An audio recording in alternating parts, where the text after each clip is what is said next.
everyone, Novels Wonderland here. Thank you all for the love and support you've shown me and the channel. Welcome to Novels Wonderland, Reincarnated in Jujutsu Kaisen with Naruto System, JKNS, Chapter 89.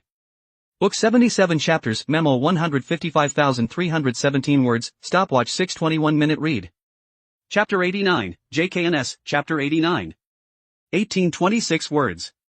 Not bad, not bad. Yuki praised, and then felt that familiar aura from last night again. He instantly activated the 3-tomo Sharingan, staring at the distance.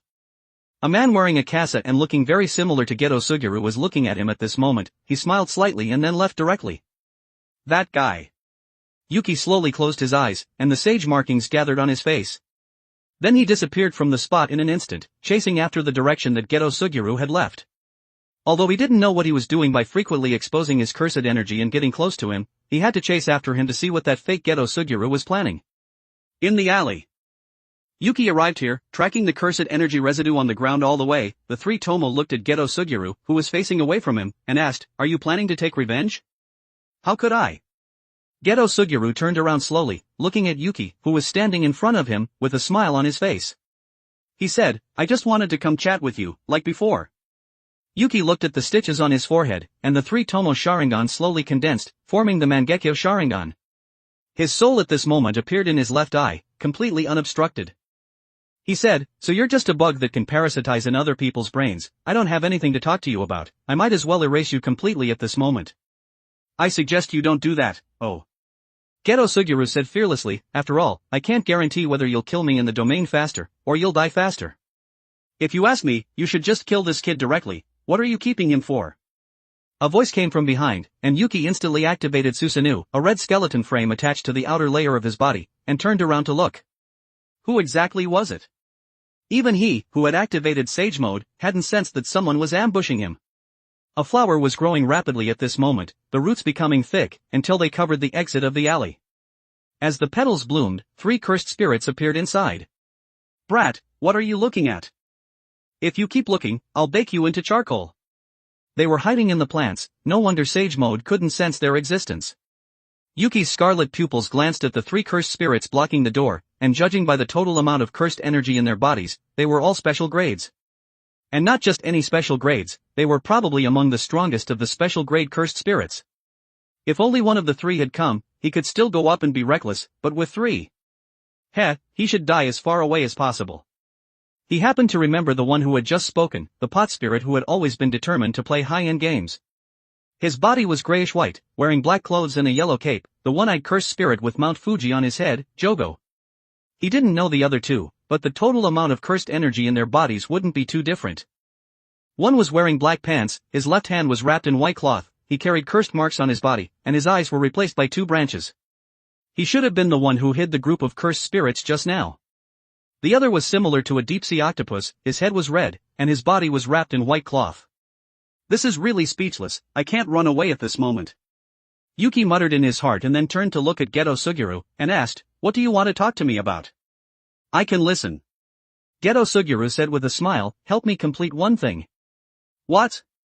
"The fingers of Ryaman Sukuna hidden in Jujutsu High, I want them all." "Impossible, if you want to fight, just say it directly, I might as well destroy this city completely." Yuki refused directly, his condition was really wishful thinking, take Sukuna's fingers? Why didn't he just ask him to solo Gojo Satoru? As he said this, a red light lit up in his eyes, and the Susanoo, which had only had ribs, began to grow arms and a head. He didn't care about the death of humans, he had never cared about it from the beginning, the only people he cared about were the ones who were closest to him.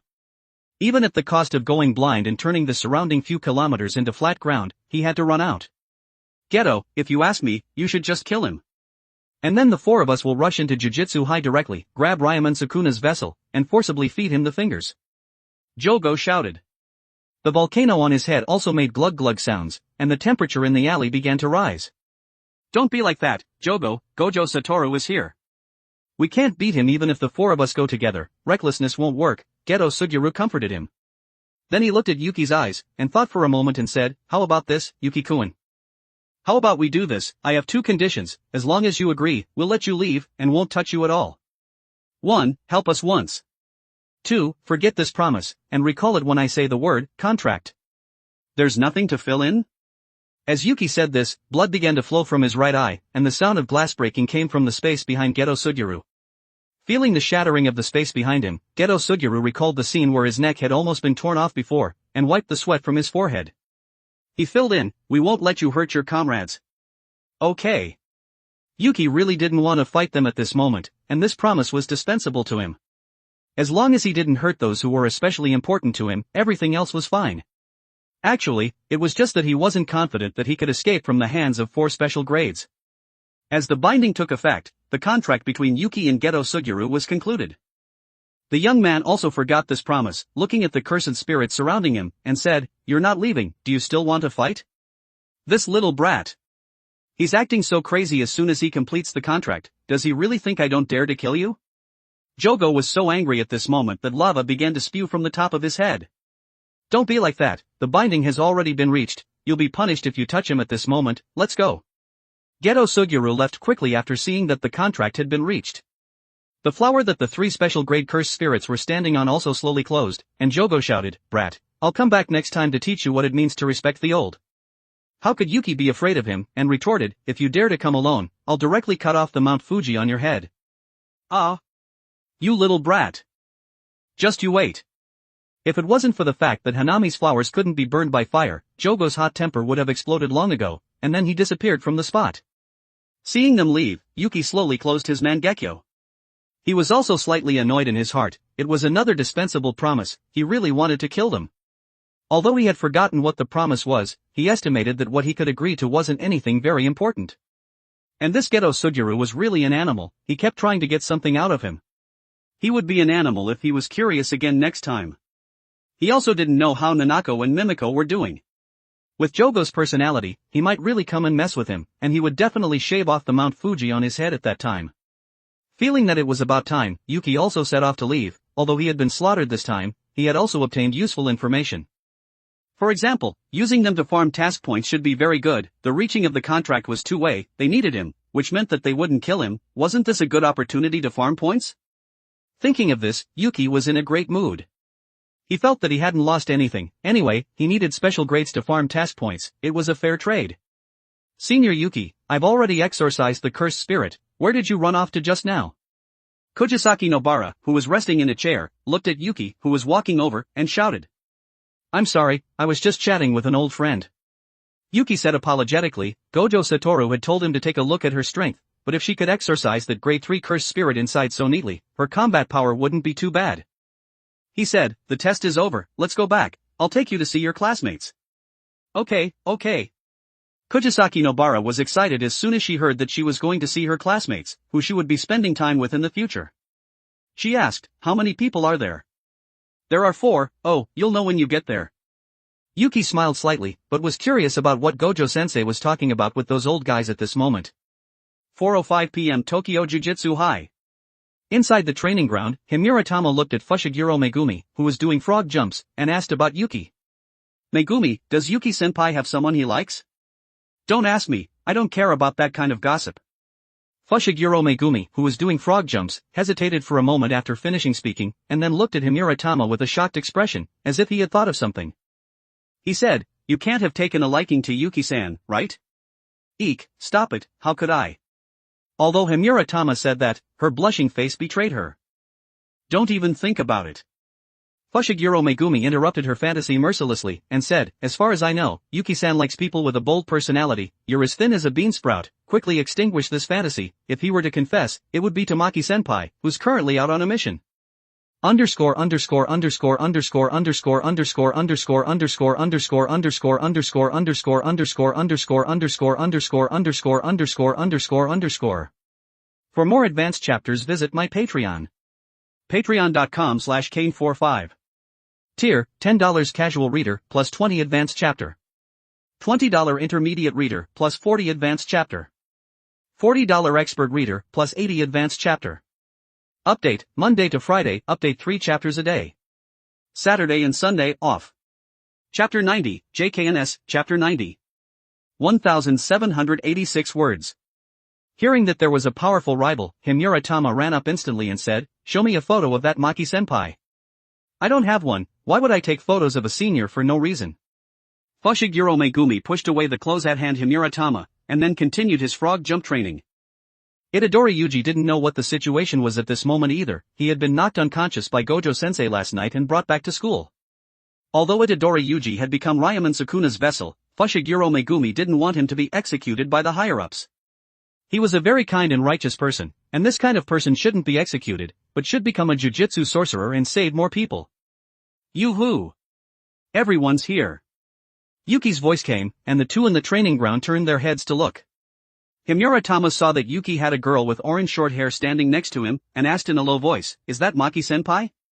No, she should be in the same year. The two walked over. Kojisaki Nobara looked at her future classmates, and seeing that there was actually a girl, she said happily, "That's great, I would have been troubled if it was a team of all men. My name is Kojisaki Nobara. My name is Himura-tama, I have a dual personality." Himura-tama introduced herself. It was too troublesome to explain things like having two souls in one body. She usually called herself schizophrenic. The one with golden pupils right now is me. If the pupils are black in the future, then that's Himura Mafuyu. She's a little timid, I hope you'll bully her in the future. My name is Fushiguro Megumi. Kojisaki Nobara was speechless. This seemed to be a little different from the normal classmates she had imagined. One had dual personalities, and the other had a cold expression on his face. What the hell were these? Alright, you guys get to know each other, my mission is complete, bye-bye. Yuki waved his hand and left. He was going to find Maki and the others to play with. Where are you planning to go? Yuki-kun? Gojo Satoru's voice came. Startling Yuki's body, he turned around and said, "I'm going to find Maki and the others. You don't have any more students for me to pick up, right?" No. Gojo Satoru put his arm around Yuki's shoulder and said, "Help me with something, sensei?" What is it? Alright, return the 100,000 yen to me first. Kojisaki Nobara ate more than 100,000 yen, I'm only asking you for 100,000. As Yuki said this, he extended his right hand. Huh? Shouldn't you make her pay? Gojo Satoru was dumbfounded. You were the one who asked me to pick her up, hurry up and pay. Talking about money hurts feelings, doesn't it?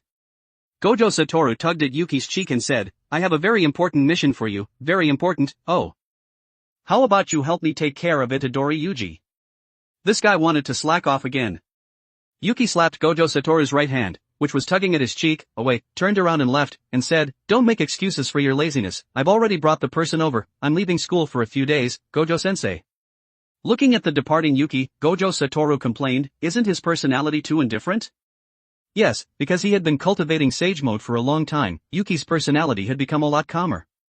Even if he was surrounded by 4 special grade cursed spirits, he wouldn't panic, he was just thinking about the best way to deal with it, and the worst case scenario. Of course, it was also very easy to make him explode, just kill any one of Panda, Toge, Maki, Yuta, or Megumi, and he would explode, and the consequence would be a half-complete Susanoo chasing you all over the street. Walking out of Jujutsu High, Yuki took out his phone and called Toge. The call connected after 2 seconds, and Inumaki Toge and Panda's voices came. Panda, Yuki, why are you calling? Inumaki Toge, are you coming over? I'll send you the address. Send me the address, Toge. Yuki nodded and said, I've finished my things here, there are 4 people this year, 2 juniors.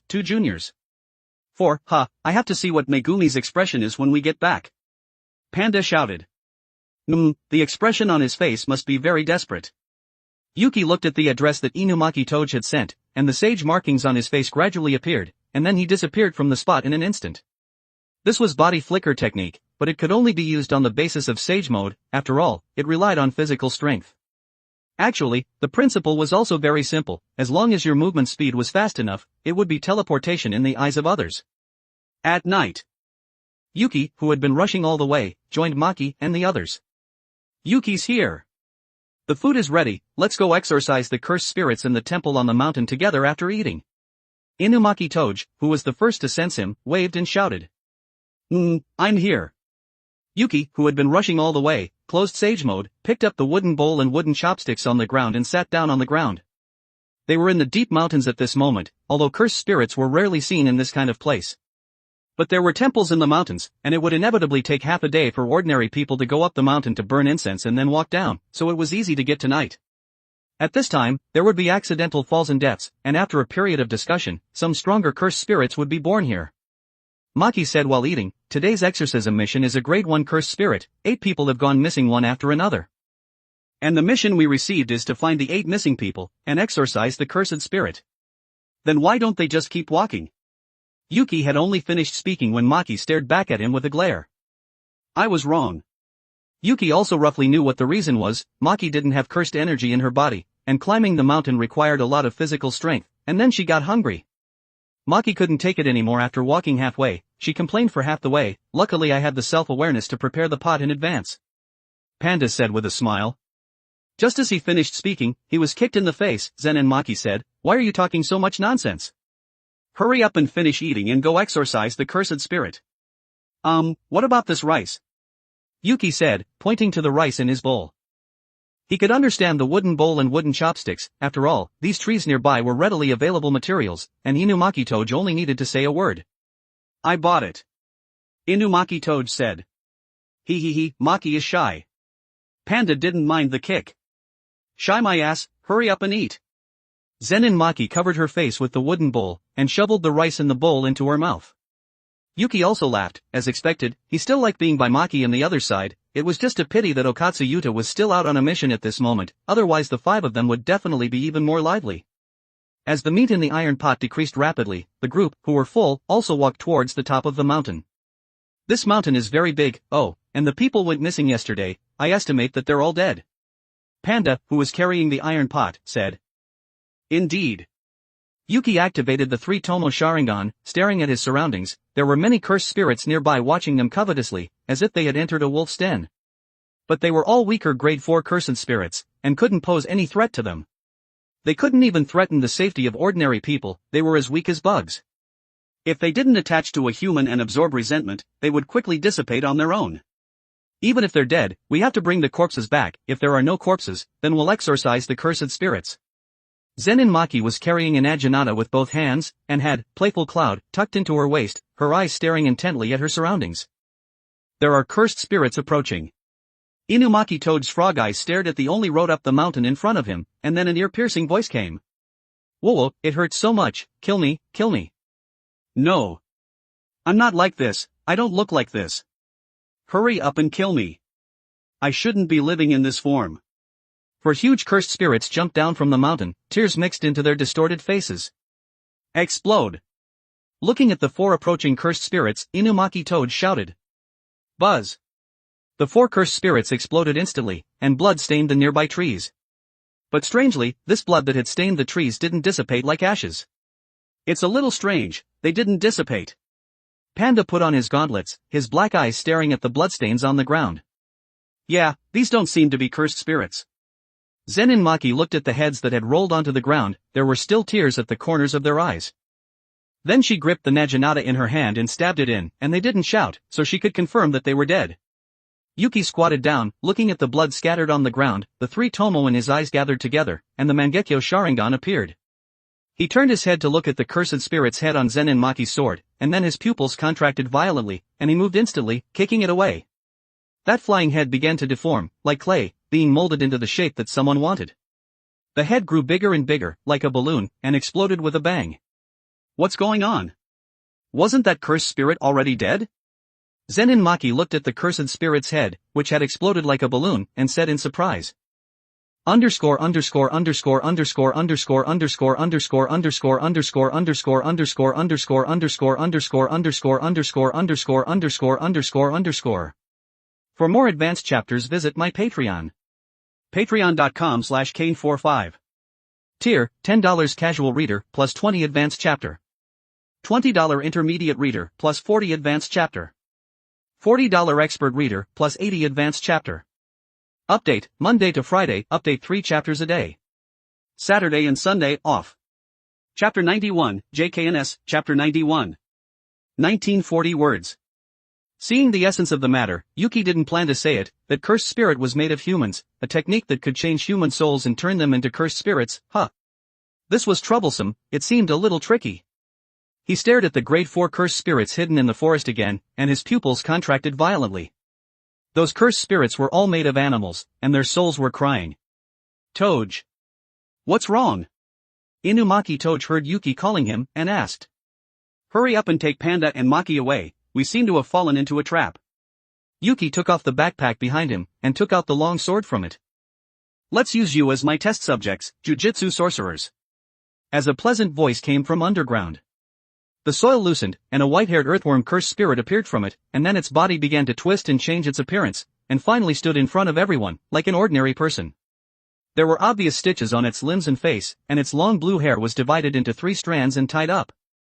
Those cursed spirits lurking in the forest approached the 4, and let out wails. Jijijiji. Ka-keek. Hiss. All kinds of animal sounds came from their mouths, making people's scalps tingle. It's a little tricky. Panda was wary of the approaching cursed spirits around him.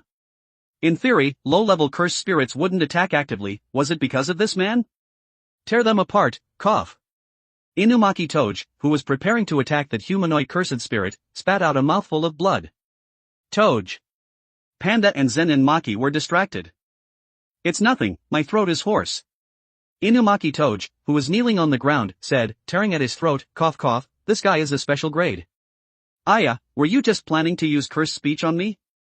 It looks like the difference in strength is too big, huh? Mahito stuck out his tongue and licked his lips, and continued, I've been experimenting on this mountain for so long, and it's the first time I've met Jujutsu sorcerers, let me touch you properly.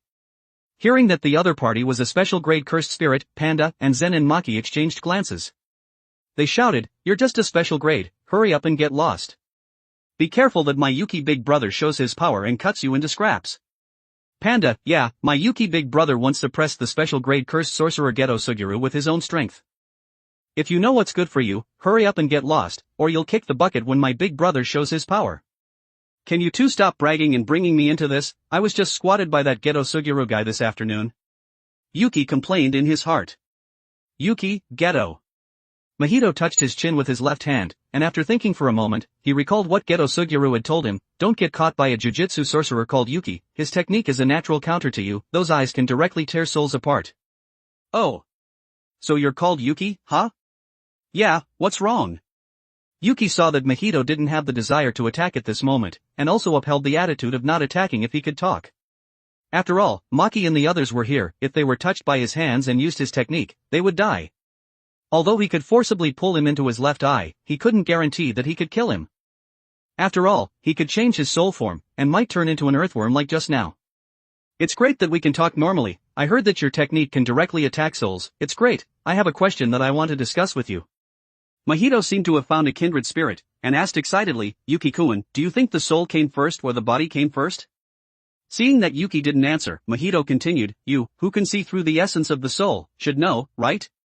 Is it that the soul is parasitic in the body, or the soul is wrapped outside the body? What conclusion do you think? That's a difficult question to answer. Yuki muttered in his heart, lowered his head and looked at his hand, the soul was parasitic in the body. Just like the situation with Himura Mafuyu and Himura Tama at this moment, 2 souls were living in one body. He responded, the former. No, it's the latter. Mahito raised his right hand, and then shaped it into a long sword, and said, the soul is always before the body, the shape of the body will be changed by the changes in the soul. That's just your technique, maybe you were born like this, arbitrarily tampering with the appearance of other people's souls, Yuki explained from what he thought was a professional point of view. Since our views are different, then we can only have a fight. Mahito's hands were wrapped in ghostly purple cursed energy, and said with a smile, I'll turn you into my thing, and then use those eyes of yours to observe this world properly. The system task was released. Task, defeat the special grade cursed spirit, Mahito. Task reward, 50 points, permanent increase of 400 cursed energy. It can't be helped, huh? Yuki said speechlessly. The sage markings on his face began to appear, and a scarlet skeleton covered his body, and said, Panda, Maki, take Toge and leave, I'll deal with this and catch up, this is a special grade.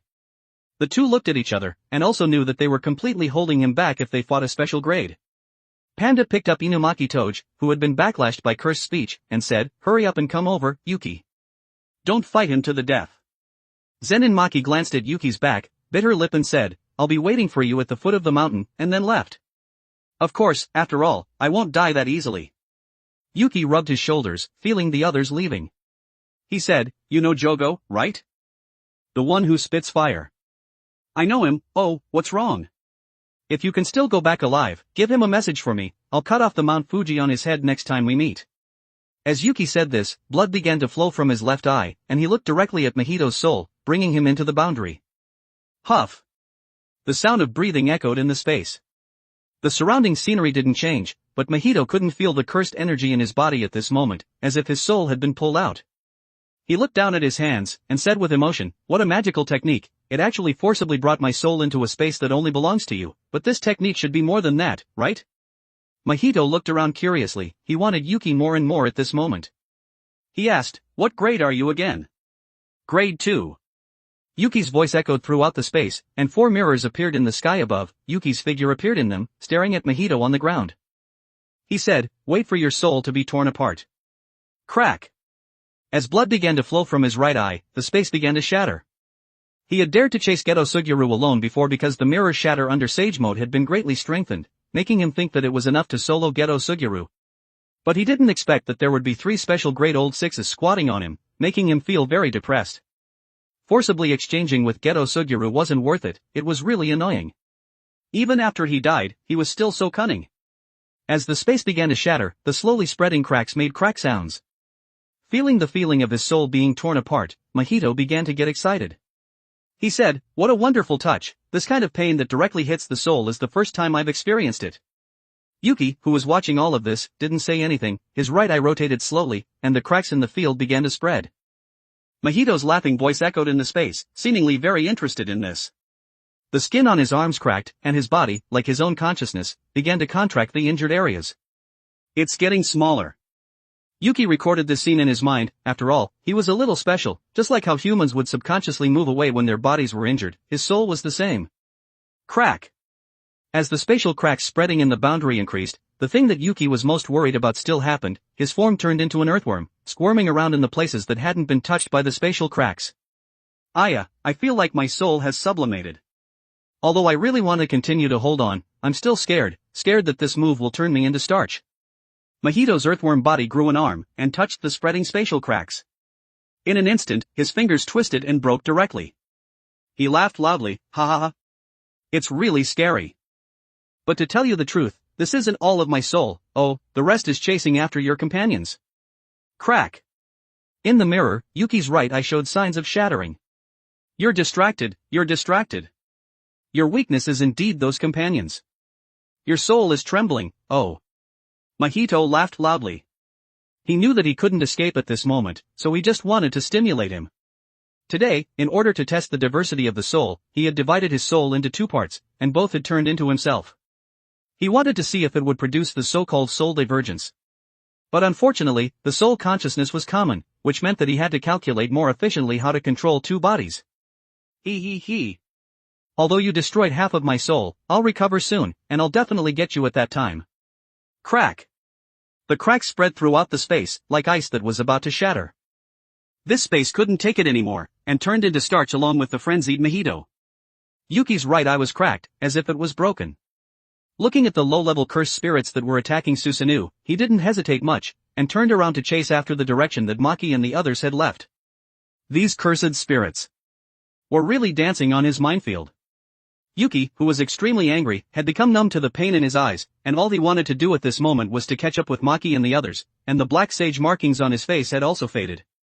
This kid is so easy to fool, a few words and he's ignited. Mahito, who had turned into a snake, hung on a tree, looking at the departing Yuki. He said with emotion, "That thing that looks like a skeleton is really hard, it made my hands a little sore from hitting it. Never mind, I'll just lose half of my soul, anyway, as long as I'm not completely destroyed, I can't die. Since I've had enough fun, it's time to join Geto and the others." Underscore underscore underscore underscore underscore underscore underscore underscore underscore underscore underscore underscore underscore underscore underscore underscore underscore underscore underscore underscore. For more advanced chapters visit my Patreon. Patreon.com/Kane45. Tier, $10 casual reader, plus 20 advanced chapter. $20 intermediate reader, plus 40 advanced chapter. $40 expert reader, plus 80 advanced chapter. Update, Monday to Friday, update 3 chapters a day. Saturday and Sunday, off. Chapter 92, JKNS, Chapter 92. 1913 words. Are you okay? Seeing Maki, Panda, and Toad waiting at the foot of the mountain, Yuki shouted, "Did that guy come and attack you?" "No, oh. Panda shook his head, looking at Yuki, whose eyes had cracks, and said with concern, "Are you okay, Yuki? Your eyes?" "I'm not." The sage markings on his face suddenly dissipated, Yuki's head sank, and his running body became uncontrollable, and he fell directly to the ground. The Mangekyo Sharingan in his eyes forcibly closed, turning into black pupils, and after rolling a few times on the ground, he lay on the ground. He had been in sage mode since the afternoon to rush over, and then he met Mahito again. No matter how much cursed energy he had in his body, it wasn't enough for him to squander.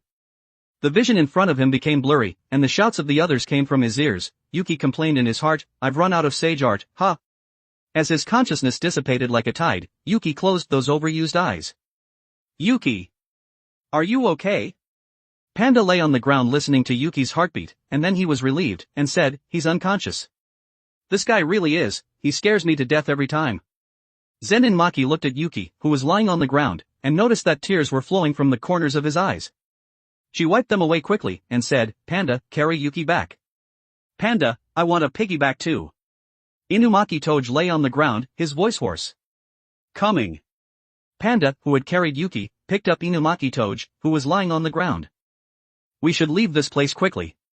Zenin Maki turned around and glanced at the deep mountains, perhaps because they had just met a special grade. The thick cursed aura inside made her uncomfortable, and said, "The mission is declared a failure, and we have to report that special grade to Gojo-sensei."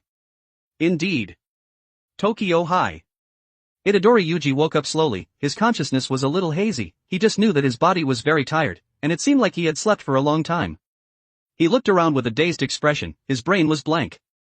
His hands seemed to be tied up by something, the walls were covered with talismans, and he seemed to be in a closed space at this moment. "Yo! Good evening." Gojo Satoru walked up, drinking a cola, and said, "You've slept for a whole day, it looks like you were beaten up pretty badly by that kid Yuki." "You are." Itadori Yuji looked at the white-haired man with black blindfold, and recalled the scene where he had knocked him unconscious yesterday, and shouted, "You're Fushigiro's teacher." "All right, how are the seniors doing now?" "It's great to see you so lively, they're fine, oh. But I have some bad news to tell you, Itadori Yuji." "Huh? What bad news?" "You have been sentenced to death." Gojo Satoru said with a smile on his face, but it was like a bolt from the blue for Itadori Yuji. He shouted, "Why? Didn't I agree to join Jujutsu High? Why are you still executing me? That Yuki-senpai said that I wouldn't die if I joined. I still tried to fight for it." Itadori Yuji shouted, "And you fought for me to get the death penalty. Don't be so excited." Gojo Satoru comforted him, "Although it's a death sentence, I fought for you to get a reprieve, oh. Aren't you happy? A reprieve? It's not the kind that will be executed immediately, right?" Itadori Yuji relaxed slightly after learning that he wouldn't be executed immediately. "Yes." Gojo Satoru took out Ryaman Sukuna's finger, which he had put in his pocket, and said, "This is the same as the cursed object you ate before. There are 20 in total, and we're keeping 6. 20. Including the hands and feet?" Itadori Yuji asked in confusion. "No, Ryaman Sukuna has 4 arms." Gojo Satoru threw out the finger, and directly used cursed energy to blast it away. But a deep pit appeared on the wall, but this finger was completely fine. He said, "Because this kind of thing can't be destroyed, and the curse contained inside is also increasing day by day. The existing sorcerer's seals can't keep up with the speed, and then it's your turn to take the stage. If you die, the Sukuna inside your body will also die. The old people on our side are very timid, and they're clamoring to kill you. But I still fought for you to get a chance, to eat all 20 of Sukuna's fingers and then die. After all, it's hard to guarantee that there will be other Sukuna vessels again in the future.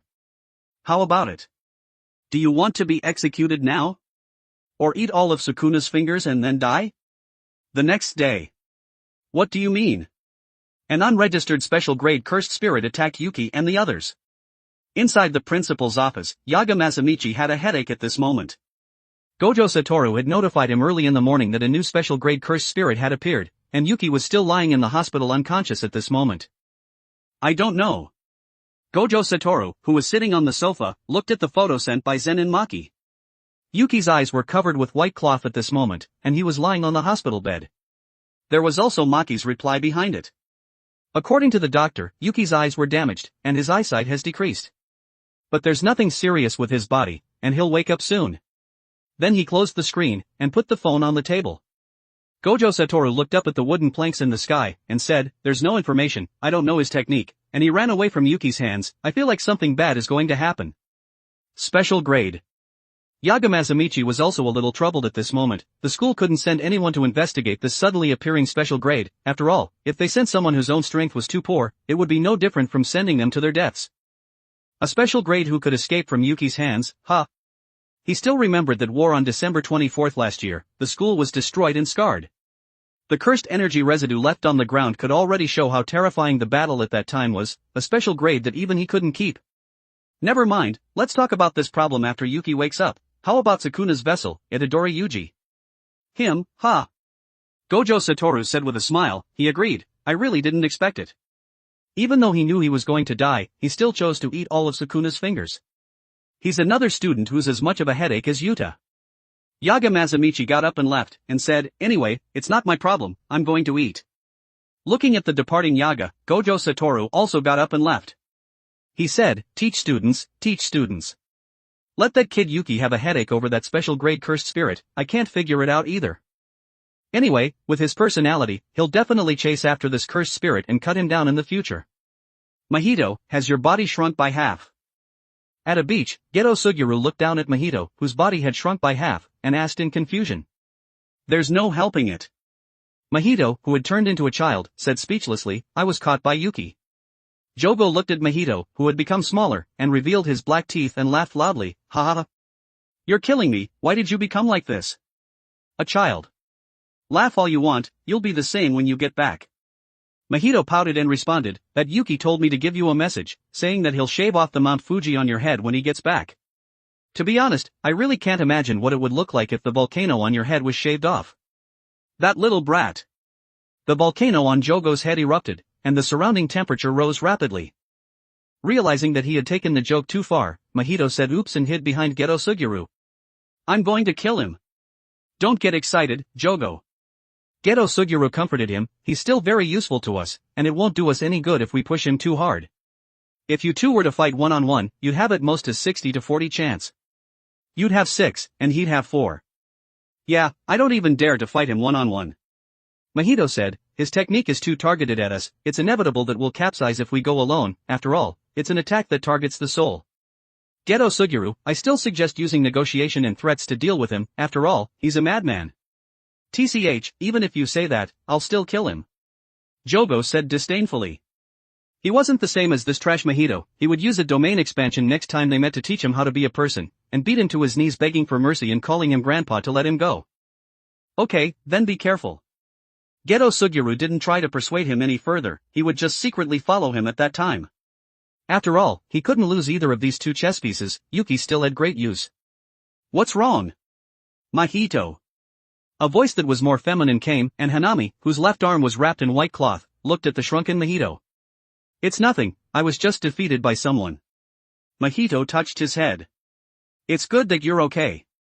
Hanami looked at Geto Suguru, and asked, is there anything else we have to do next? Destroy humanity, or? What's next, huh? Geto Suguru took out Ryaman Sukuna's finger from his pocket, and said, naturally, it's to make him eat the finger, there must be someone in the Jujutsu higher-ups who wants to kill him, we'll push him into an impossible mission, and we just need to wait for Gojo Satoru to leave. 2 days later. Yuki, who was lying in the hospital, sat up slowly, and muttered, TCH, I have a bit of a headache from sleeping. Smelling the smell of medicine in the air, Yuki knew that he had been admitted to the hospital at this moment. He took off the gauze covering his eyes, and when he opened his eyes to look at this world again, he could see that his vision had become much more blurry. I shouldn't use boundary and mirror shatter next time, it feels like opening Susanoo doesn't strain my eyes this much. If I keep opening them like this, my eyes will be blind sooner or later, and I'll have to try plucking my eyeballs out at that time. Just as he finished complaining, he saw an old man with a dumbfounded expression next to him. He seemed to be looking at a mental patient, looking at him. Underscore underscore underscore underscore underscore underscore underscore underscore underscore underscore underscore underscore underscore underscore underscore underscore underscore underscore underscore underscore. For more advanced chapters visit my Patreon. Patreon.com/Kane45. Tier, $10 casual reader, plus 20 advanced chapter. $20 intermediate reader, plus 40 advanced chapter. $40 expert reader, plus 80 advanced chapter. Update, Monday to Friday, update 3 chapters a day. Saturday and Sunday off. Chapter 93, JKNS, Chapter 93. 2065 words. Sorry, I can only make you lose your memory.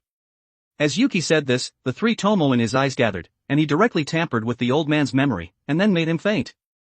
After doing all of this, Yuki stretched his back and said, I should be discharged and go back, I'm really tired, let me see my panel and points. Host, Yuki. Cursed Energy, 3750, Quasi-Grade 1 Sorcerer. Physical Strength, 31. Eye Technique, Mangekyo Sharingan. Left Mirror World, Right Mirror Shatter. Ninjutsu, Fire Release, Great Fire Annihilation, Fire Release, Great Fireball Technique, Summoning Technique, Body Replacement Technique, Rasengan, Earth Release, Earth Flow Wall, Lightning Release, Lightning Wolf Fong, Fong Passing Fong. Taijutsu, Self-Defense Technique, Military Fist, Sansho, Jeet Kyun Do, Second Month Heaven Sword Technique, Pain Sky Kick, Leaf Hurricane. Eternal Evolution. I'm already a Quasi-Grade 1 Sorcerer, huh? Yuki glanced at it, and then opened the place where he sold ninjutsu to check his current points. 125 points. Should I draw all the ninjutsu and then leave? Looking at the colorful roulette on the system panel, Yuki finally resisted the temptation and didn't open it. 125 points could definitely draw an S-rank ninjutsu, but he had to have a goal, and he should gather the points for the Eternal Mangekyo first. He could still distinguish between the strength and weakness of a few S-rank ninjutsu when opening a Gundam in the future, and these ninjutsu were almost enough at this moment. Sigh, I should just be discharged. Yuki got up and left, went through the discharge procedures, took back the clothes and phone he had stored in the hospital and then left directly. Looking at the phone that still had power, Yuki dialed Nanami Kento's number. Maki and the others must have gone out on a mission again, after all, he had been unconscious for 3 days. There was no need to disturb them, after all, this was the busiest season of the year, and there were few jujutsu sorcerers. This was why they basically didn't see their seniors last year, although there was a high probability that they had suspended their classes and suspended themselves. He had only learned not long after he woke up this year that they had beaten the conservatives again on December 24th last year, and had even invited him to their casino to play later. Although he hadn't agreed at the time, he would go over and take a look after this peak season for cursed spirits had passed. After all, Shura's son was there, and it was said that he had grown to be 1 meter long now, he would come back and take Shura over to recognize his son. He should see how Nanami was doing recently, he should be very busy at this moment as a working adult. The call connected after 3 seconds. Nanami Kento's mature and steady voice came, What's wrong, Yuki-kun? Good morning, Nanami-san. What have you been busy with recently? Yuki started to chat. Resigning, and then going back to Jujutsu High. Were you hit by something? Didn't you say before that Jujutsu sorcerers were all shit? Yuki was dumbfounded. Nanami said, I just realized that I'm not suitable for being a salaryman, I'm still more suitable for exorcising cursed spirits. Is that so? Yuki asked curiously, what happened? I remember you saying that you wouldn't come back. Gojo-san told me that there's a special grade cursed spirit that can communicate normally, and I'm in charge of this matter at this moment, so I'll hand it over. Okay, I'm going to find you anyway, Nanami-san, send me an address. Yuki hung up the phone, standing at the entrance of the hospital waiting for Nanami Kento to send him an address. Compared to being given the next mission by Gojo-sensei as soon as he woke up, he was more willing to chat with Nanami Kento. After all, he was very mature, and he would always have unexpected discoveries when he chatted with him. Half an hour later. Yuki arrived at a coffee shop, and could see Nanami Kento, who had a tired expression on his face, through the glass. Creak. He pushed open the door. Yuki ordered a latte and then walked towards Nanami Kento, who was sitting by the window, sat down and said, Sorry to keep you waiting, Nanami-san, you look very tired. It's nothing, I just sorted out the data last night, and left after handing it over to my junior this morning. Nanami Kento took a sip of his coffee, glanced at Yuki and said, But you're so young and you're often fighting with special grades, you must be very tired, right? It's alright, I'll fight if I can beat them, and I'll compromise if I can't beat them, so it's not too tiring. Yuki looked out the window, how many people in the passing crowd had light in their eyes? That's good too, I feel like you've grown a lot in the past 6 months, you know how to make trade-offs, and you have your own bottom line, that's what an adult is. It's just too sad to use these things on you, there's no need to put so much pressure on yourself. And there's no need to hide everything in your heart, you'll have a lot less pressure in your heart if you open up appropriately. Nanami Kento was like a life mentor, talking about everything he had. Yuki took the latte that had been made, and listened quietly. Listening to a mature adult talk about himself was also one of his interests, he was more willing to listen than to confide. After all, he didn't have anything to confide, to say that he was very tired? Come on. Only he knew whether he was tired or not. He wasn't tired at all, but he was playing very well with that group of special grade cursed spirits. He couldn't wait to take off their heads and kick them as balls. Sorry, I said too much, let's talk about that special grade cursed spirit next. Nanami Kento set up a soundproof veil simply, and asked. What should I pay attention to when dealing with that special grade cursed spirit? His hands. Yuki sorted out what he had seen before, and said, his technique is to turn the souls he touches into the appearance he wants. If you fight him, you should pay attention to your surroundings. The reason why he was able to escape this time was because he divided his soul into two parts, which means that he might split into more than two people to attack, and the means of defense is to use cursed energy to protect the soul. And his personality is very annoying. He has the same personality as Gojo-sensei. He's like a child, doing technique experiments on the animals in the forest, and when he's not satisfied, he starts using humans, and then sorcerers. Although half of his soul was destroyed by me, it's hard to guarantee that he won't come out again one day. If you have any news about him, please notify me. I don't mind beating him back to his original form again. After all, he's very annoying. He has the same personality as Gojo-sensei. Huh, that's really annoying. Nanami Kento recalled Gojo Satoru's unrestrained personality, and his brows furrowed involuntarily. He really hated cursed spirits with personalities that were completely opposite to his. After drinking the last sip of coffee in his cup, he got up and said, okay, I understand. Next, I'm going to go to hide to hand things over. I'm looking forward to working with you in the future. I'll pay for the coffee. Enjoy the peace and quiet at this moment. Okay, goodbye, Nanami-san. Yuki looked at Nanami Kento's back, lowered his head and looked at the thick coffee on the table, and said with emotion, he's really a busy adult. He's much better than Gojo-sensei, who goes on business trips every now and then. Walking out of the shop, Nanami Kento took out his phone from his pocket, looking at the drawing of the special great cursed spirit that Gojo Satoru had sent him. He had cross-shaped stitches on his face, long blue hair, and his technique was to change the souls of others through touch, extremely dangerous. He muttered, although I really wanted to rest today, I'll just finish this and then talk about it. As he said this, he dialed Gojo Satoru's number, and after the call connected, he said, Yuki-kun has woken up, and I finished handing things over, and I'm preparing to go over there. Yuki woke up? Then Gojo Satoru's sad voice came from the other end of the phone, well, I'm so sad, even though I, as his teacher, care about him so much, he didn't call me first when he woke up. Even if you asked me to, I wouldn't call you. Nanami Kento complained. Why? Am I not good enough? In order to be able to train them better, I specially gave my mission to them to do. If they knew that you did that, they would probably kill you. After sighing inwardly, Nanami Kento started to talk about the main topic. I've already learned about the technique of that special grade cursed spirit from Yuki-kun, it's soul manipulation. Next, he might enter a short period of recuperation, and then continue to come out and cause trouble. Soul manipulation, huh, I understand, I'll notify the other sorcerers who are outside to be wary of him. Then I'll have to trouble you, Nanami, after all, besides you and Yuki, all the other sorcerers have been sent out. I understand. Nanami Kento pushed up his glasses and said, then I'll hang up first, I'll see you at school in a bit. I'm not at school, oh. After all, I'm a first-year teacher right now, and I'm currently taking the students out for trials. Never mind, I'll go hand things over with Hijichi. Nanami said and hung up the phone. His tired eyes looked at the sun in the sky, and said, time to start working. Creak.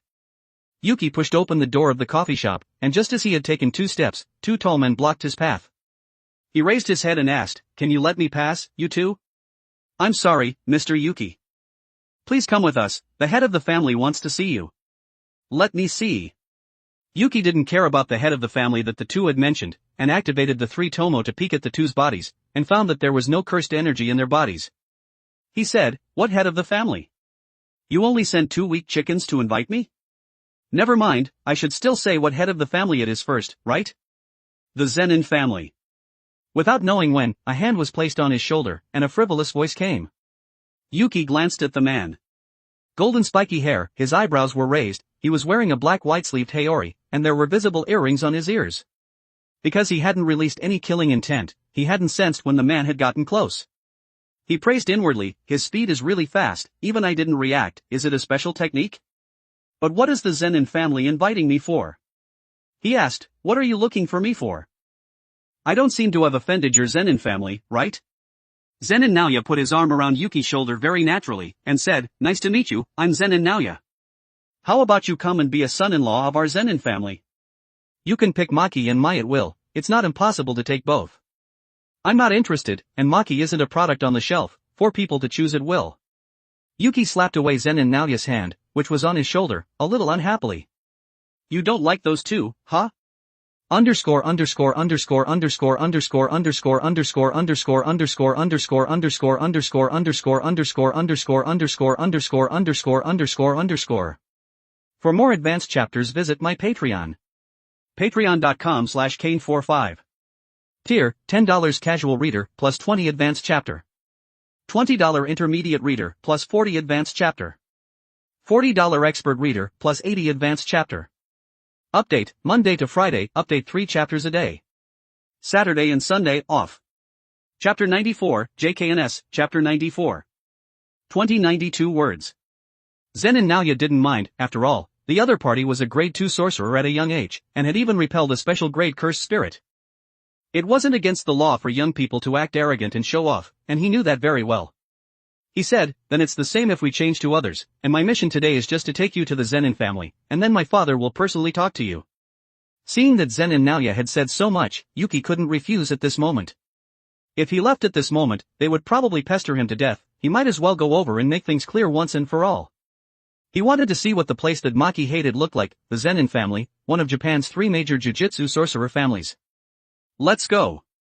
You're pretty cooperative. Zen and Naoya put his arm around Yuki's shoulder again, and said, are you still a virgin? That's none of your business? Yuki didn't really want to pay attention to this person, he hadn't stopped talking about women since he started speaking, making him wonder, were Jujutsu sorcerers really that free? He wasn't interested in talking about love, or rather, he didn't have time. The thought of becoming stronger occupied his entire brain, and he didn't have time to think so much. Do you want me to take you out tonight? Zen and Naoya said with a smile, anyway, we'll be family in the future. Are you misunderstanding something? Yuki looked at Zen and Naoya, and said, I'm not interested in women. You're not interested in women, so you're interested in girls, I understand. Zen and Naoya patted his chest and said. You understand your mom. Yuki cursed inwardly, and didn't want to continue arguing with him, maybe he would turn into someone who liked young girls next time. He got into the car. Yuki looked out the window with a depressed expression on his face, he was a little regretful about getting into this car at this moment, this man was simply horny. The driver's seat and the back seat of the car were separated, forming 2 independent spaces. The back seat was like an independent cabin at this moment, Zen and Naoya was sitting across from him with 2 women in his arms. He said, don't be so shy, anyway, you'll have to face it sooner or later. It's also because I'm just stating the facts that I'm not going to cut you down. Yuki comforted himself in his heart. Looking at the 2 top-quality women in front of him, Yuki didn't have the slightest interest. Even the best skin couldn't compare to an excellent soul, after all, the skin would always have a day when it got old, but the soul would always be noble. This was what he had learned from studying medicine. The aging of the body was inevitable, but that person's interesting and noble soul would always arouse your desire, and that was what undying love was like. 2 hours later. The car stopped. Yuki, who didn't want to stay for a moment, got out of the car directly, looking at the retro building in front of him. It's pretty good, right? Zen and Naoya got out of the car, and said, I believe you'll be very interested in the conditions we offer. As the wooden door opened slowly, Yuki followed behind Zen and Naoya and walked in. As they slowly went deeper, they could hear the shouts of people training. Zen and Naoya said, this is the Zenin family's corpse guiding squad, a group of people without techniques, their strength is alright, I guess. Yuki didn't speak, and stopped looking after glancing at it. The huge Zenin family was very quiet except for the sound of training, it was very deserted. From time to time, he could also see the corpse guiding squad patrolling with knives. Compared to the lively Tokyo Jujutsu High, this place was like hell, no wonder Maki would leave. Zen and Naoya took Yuki to an open space, and twisted his body and said, although it's not good to do this to a guest we've invited, I still want to try your strength. To be honest, Yuki didn't want to fight, after all, he had just been discharged from the hospital today, and he felt that he would be very tired if he kept fighting. But this damn system didn't think so. The system task was released. Task, defeat Zen and Naoya. Task reward, 35 points. Permanent increase of 300 cursed energy. It can't be helped, don't cry and admit defeat. The sage markings appeared on Yuki's face, and he slowly squatted down in a figure-8 stance, posing in an attacking stance. He didn't activate the Sharingan, he felt that he should get used to fighting without the Sharingan in advance, after all, he was too dependent on those eyes. You didn't activate those weird eyes, huh? Are you looking down on me? As Zenin Naoya said this, he disappeared from the spot in an instant, and arrived in front of Yuki in the next moment, his fist whistling over. As expected, he's very fast. Yuki, who hadn't reacted yet, was blasted away directly. His technique seemed to be related to speed, and it was getting faster and faster. As soon as he landed, Zenin Naoya was already waiting at the landing point. His right hand's offensive was as fast as an afterimage, and the sound of his robe fluttering echoed on the side. Yuki didn't care about the place where he had just been hit, and blocked this heavy attack with both hands. Fists and palms collided, and the sound of air being broken echoed. Zenin Naoya's speed was still increasing, and Yuki's eyes were starting to have trouble keeping up with this speed, as if a camera was stuttering. He could only see the moment when he punched and the moment when the fist arrived, and he couldn't see the process at all. At this moment, the benefits of Sage Mode were fully demonstrated. Even if he couldn't see with his eyes, he could still predict it with his powerful perception. His nimble hands caught Zenin Naoya's fierce offensive, like a swimming dragon. Yuki was very confident in close combat. And this was just a sparring match. Neither side would use all of their strength to fight the other. A simple test of their bottom line was enough. 3 breaths later, Zenin Naoya withdrew his fist, and just as he was about to say something, he was punched in the face by Yuki. "I'm sorry, my hand slipped," Yuki said apologetically, but of course this wasn't a slip of the hand, it was just returning that punch from the beginning. "Ah, hiss, you fool." Zenin Naoya, who had been blasted away, covered his face, and was about to curse him. Then he recalled that he had initiated the challenge first, and his father still wanted to see him, so he couldn't tear his face apart at this moment. His tone changed instantly, and he said, "It's nothing, I just didn't get away in time." "It's good that you're okay, I'm really sorry about just now." Yuki looked at the system task that hadn't been completed, and was speechless in his heart. He had originally thought that this kind of defeat would count, but he didn't expect that he had to beat him until he admitted defeat. As expected, it was damn hard to get something for free from the system. "Ha ha ha, Naoya. What's wrong with you?" A hearty voice came, and Yuki turned around to look. An old man with a gourd of wine tucked into his waist, wearing a light white haori, his long English mustache curled up high, and white long hair draped over his shoulders, was walking over slowly. He was strong. This was the first impression that he gave Yuki. "It's nothing, father." Zenin Naoya bowed quickly when he saw his father arrive. He said, "I was just sparring with Yuki. I'm not blind, I'm just asking as a formality." Zenin Naoya. Zenin Naobito glanced at Yuki, who was standing steadily on the ground, and said, "Come with me, kid, I have something to talk to you about." "Okay." Yuki nodded and followed. He had always trusted his intuition. This person was definitely at the top level among grade 1 sorcerers. If he didn't use his eye abilities, he estimated that he wouldn't be able to beat him. After all, the abilities of those eyes were too OP, they were completely in a state of being invincible in a one-on-one fight. As long as he wasn't ganged up on, he could even clash with Gojo-sensei. After all, if he pulled the enemy into the boundary, his body would also be exposed outside the enemy's vision, and it would be easy to be killed. This was what was called a high ceiling and a high floor. In a team fight, he would directly lose an eye, but in a one-on-one fight, everyone was the same. After walking through a long corridor, he entered a wooden house. Yuki took off his shoes and followed behind the head of the Zenin family, and he said, "That Naoya kid must have told you about the marriage, right? He talked about joining the family, I didn't agree. Joining the family sounds so bad, I'll deal with him when I get back." Zenin Naobito raised his right hand and touched his mustache, and said, "I'll just say it directly, I've taken a liking to your bloodline. I want you to leave offspring here, and I can pay you as much money as you want as compensation, or even cursed tools. And I won't restrict your freedom, you can stay here if you want to stay, and you can leave whenever you want." "Isn't this just asking me to donate sperm?" Yuki raised his eyebrows slightly. He hadn't expected that the head of the Zenin family would choose to do this. He had thought that they would forcibly keep him or something. "It is. My Zenin family has always valued bloodlines, and now I just want you to leave offspring here, and I won't restrict your future in freedom. I just saw the potential of the future in your body. If I donated sperm to your family, the Zenin family wouldn't be called that in a few hundred years, it would be called the Uchiha family directly. Everyone would have a 3-tomo Sharingan, and they would all have red eyes at night. Susanoo would be in the background, it would be more exciting than a haunted house.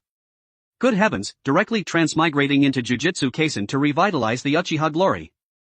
I won't give it." Yuki said it very decisively. After all, he hadn't married and had children yet. It would be so awkward if a few sons suddenly popped up in the future. "It's fine, if you don't give it, then just stay here for one night." Zenin Naobito didn't force it, and said, "I'll let you go tomorrow after you stay for one night, I keep my word." "It's not impossible." Yuki saw that the head of the Zenin family was so easy to talk to, so he didn't refuse. After all, he wouldn't have a good time if he fell out with them. This was the Zenin family, he could definitely escape, but there was no need to open the Mangekyo. He should save it for Jogo. He always kept his word. He had to use Susanoo to shave off the Mount Fuji on his head, otherwise it wouldn't be impressive enough. Good, then you can rest well in the courtyard. I'll call you when lunch is ready in a bit. Zenin Naobito finished speaking and then left laughing loudly. His personality was also quite hearty. Yuki looked at the departing head of the Zenin family, and then took out his phone and dialed Maki's number. 5 seconds later, the call connected. Zenin Maki's voice came from it. Are you awake? I just woke up today, and I'm a guest at the Zenin family now. Underscore underscore underscore underscore underscore underscore underscore underscore underscore underscore underscore underscore underscore underscore underscore underscore underscore underscore underscore underscore. For more advanced chapters visit my Patreon. Patreon.com/Kane45. Tier, $10 casual reader, plus 20 advanced chapter. $20 intermediate reader, plus 40 advanced chapter. $40 expert reader, plus 80 advanced chapter. Update, Monday to Friday, update 3 chapters a day. Saturday and Sunday, off. Chapter 95, JKNS, Chapter 95. 1930 words. Ha!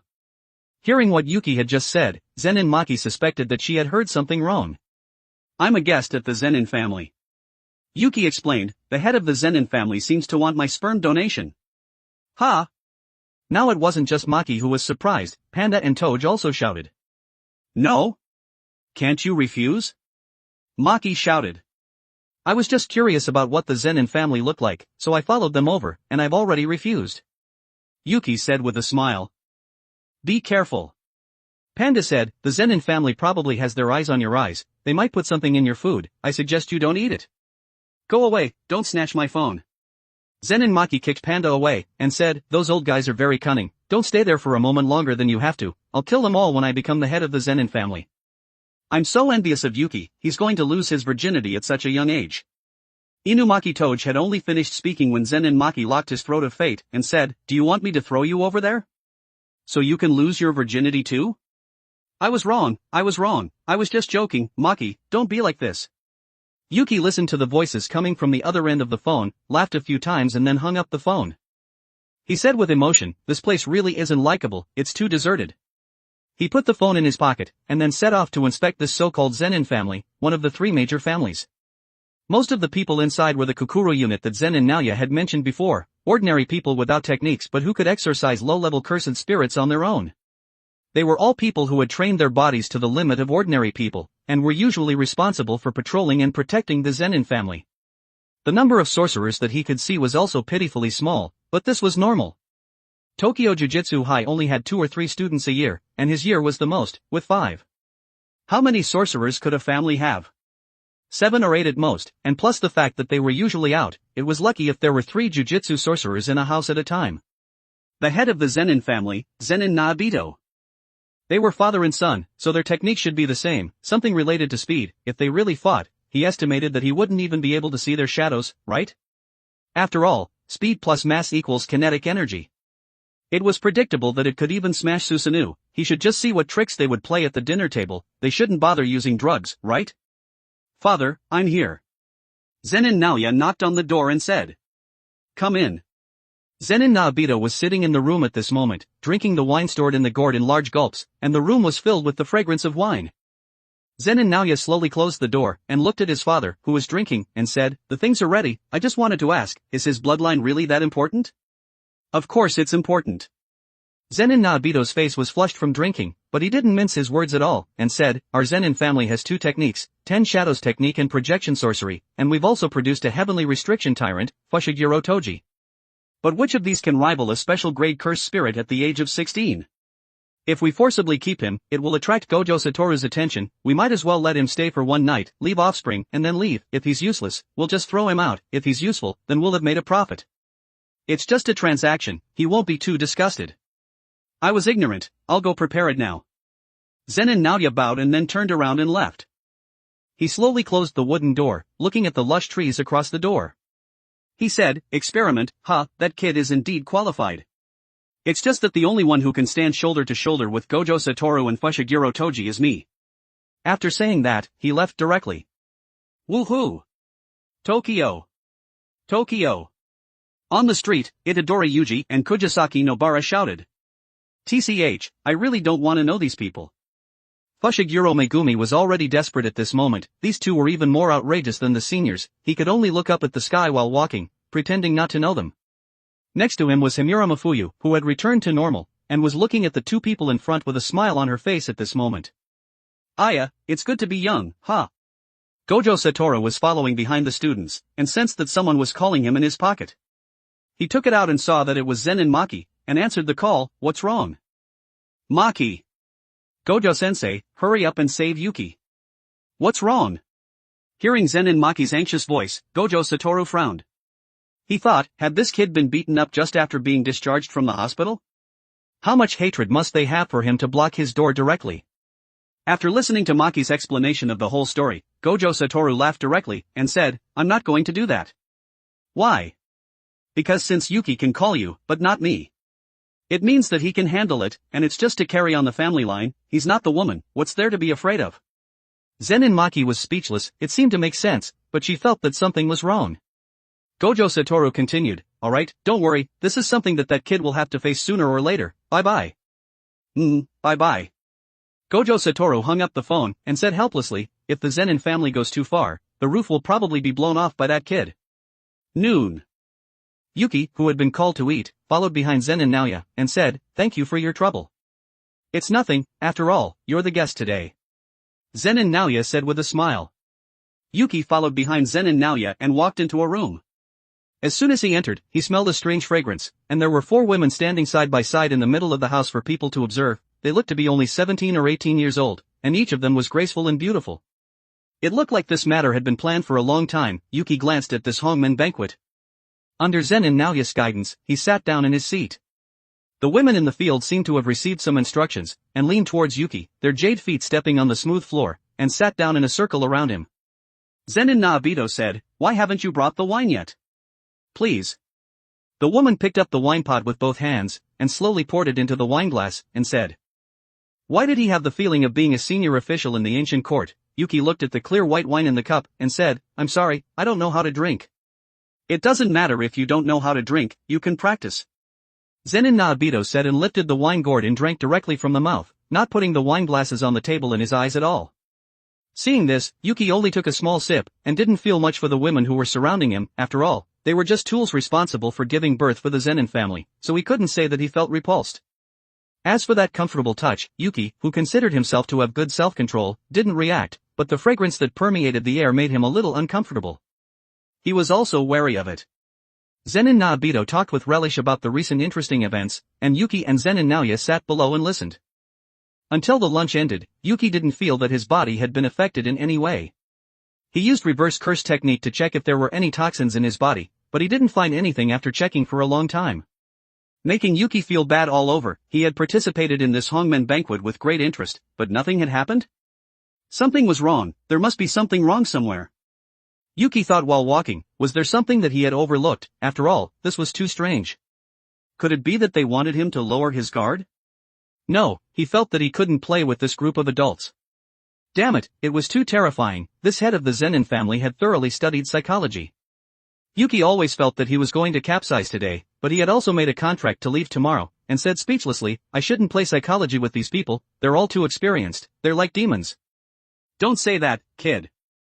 People naturally see more things when they live longer. Without knowing when, Zenin Naobito was standing next to him. His speed was surprisingly fast. Yuki just glanced at him, and wasn't too surprised. After all, his son Naoya's speed was so fast that he had some trouble reacting. It was to be expected that his father, Naoya, would be even faster. He said, my bloodline might not be as good as you think. Whether it is or not up to you to define. Zenin Naobito took down the wine gourd from his waist, took 2 sips and continued, techniques are inherited from birth. I'm just afraid that you'll die in battle one day and lose this good bloodline, so I'm taking action in advance. Actually, it's not impossible for me to go and pick up my grandson after you marry Maki, but the Jujutsu sorcerer business is too easy to die. It wouldn't be surprising if you died in the hands of a special grade one day. I don't even know that I like Maki. Why are you always judging me like this? Yuki said speechlessly, "No, I don't need your blessings, I'll talk about sperm donation after I lose my virginity, I don't want to be a dad before I get married." It's not impossible to lose your virginity today, and no outsiders would know. Zen and Nayabito started to get close, after all, they were both men, so there was nothing to be embarrassed about. "No, I won't give it." Yuki complained, "I'm not like your son, who only has women in his head, I'm only 16 years old, I should be squandering my youth." "This is also a way to squander your youth, kid. And that son of mine isn't weak, he'll catch up to me in another 2 or 3 years. What's wrong? You didn't have enough sparring this morning, do you want to have a fight this afternoon?" 3:50 p.m. Zenin family's dueling arena. Zenin Naoya twisted his neck and said, "This time it's a full-strength battle, don't hold back." Underscore underscore underscore underscore underscore underscore underscore underscore underscore underscore underscore underscore underscore underscore underscore underscore underscore underscore underscore underscore. For more advanced chapters visit my Patreon. Patreon.com/Kane45. Tier, $10 casual reader, plus 20 advanced chapter. $20 intermediate reader, plus 40 advanced chapter. $40 expert reader, plus 80 advanced chapter. Update, Monday to Friday, update 3 chapters a day. Saturday and Sunday, off. Chapter 96, JKNS, Chapter 96. 2,348 words. Of course. Yuki would naturally not let go of this opportunity to farm points, after all, he hadn't completed the task that the system had given him before. The members of the Kukuru unit would naturally not let go of this opportunity to watch someone become stronger. Although they were just ordinary people without techniques, they would always learn something good from watching the battles of strong people. The captain of the Kukuru unit, who had short hair, Zenin Nobuaki, looked at Yuki in the field, and said, "Is this the person that the head of the family wants to recruit? He's so young." A subordinate next to him said, "Captain, I ran into him fighting with the chief of Hei when I was leading the patrol this morning, the two were evenly matched." "What?" Zenin Nobuaki looked at the young man in the field with a surprised expression. He had to know that Hei was the strongest group of jujutsu sorcerers in the Zenin family, composed of strong people who had been recognized as having the strength of a quasi-grade 1 or higher according to the criteria for assessing high. Their Kukuru unit was just a subordinate organization of Hei, and they practiced martial arts day and night. Zenin Naobito watched the two in the field with great interest. He wanted to see what kind of strength Yuki had at this moment. His son could easily do what he had done by repelling a special grade cursed spirit. But the main thing was that he was too young, he was like a second Gojo Satoru. Friendship first, competition second. Although it's common for people to get injured in fights, please don't cause fatal injuries. The match begins. As Zenin Naobito shouted loudly, the sage markings appeared on Yuki's face, and the 3 Tomo Sharingan stared at Zenin Naoya, who was rushing over in an instant. Slap slap slap. The sound of fists and palms colliding rang out, and facing Zenin Naoya's fierce offensive, Yuki's eyes flickered quickly, capturing his almost fast-forwarding fist. It was very strange, not only did his movements appear to have a strange stuttering feeling when viewed with normal eyes, but the 3 Tomo did too. The fist would disappear in an instant at a certain point, and then appear at the destination it wanted to reach. It was as if he had broken down 1 second into many parts, and then carried out his attack in this broken down second. The sense of disharmony was very strong, and his speed was still increasing. Soon, his right hand was grabbed by him, and he couldn't move. Just as he was about to swing his left arm, his body suddenly couldn't move, and the operation of sage art in his body was forcibly fixed, as if he had changed into a photo. Zenin Naoya threw a punch violently, hitting Yuki's abdomen directly. The powerful force made him smash directly into the thick stone wall, and the man pressed his advantage, and shattered the ground with 1 foot. He had brought his own speed to the extreme, and the distance of dozens of meters was only a moment. In the eyes of the ordinary people watching, they couldn't even see his figure. Zenin Nobuaki complained, "He's really fast. I can move." Just as he could move, Yuki saw Zenin Naoya kicking over, and quickly pulled out his arms, which were embedded in the stone wall, to block, seeking a way to deal with it in his mind. The time that his body couldn't move just now was about 1 second, and the reason for it was that his hand had touched his arm, making him distracted, and his body hadn't reacted. He could only conclude that, after all, nothing had happened when their fists and palms had collided before. If he could launch a surprise attack at any time, then there was no need to do this. After all, it would be more effective to use it from the beginning. There was no need to put in so much effort to grab his arm, making him subconsciously think about how to deal with it. This was a technique of the rule type, and the way to defeat him should be to use an attack that was faster than him. Boom! Zenin Naoya's kick directly kicked a crack several meters long into the entire wall. The so-called speed plus mass equals kinetic energy, this advantage was brought out to the fullest by him. Cough.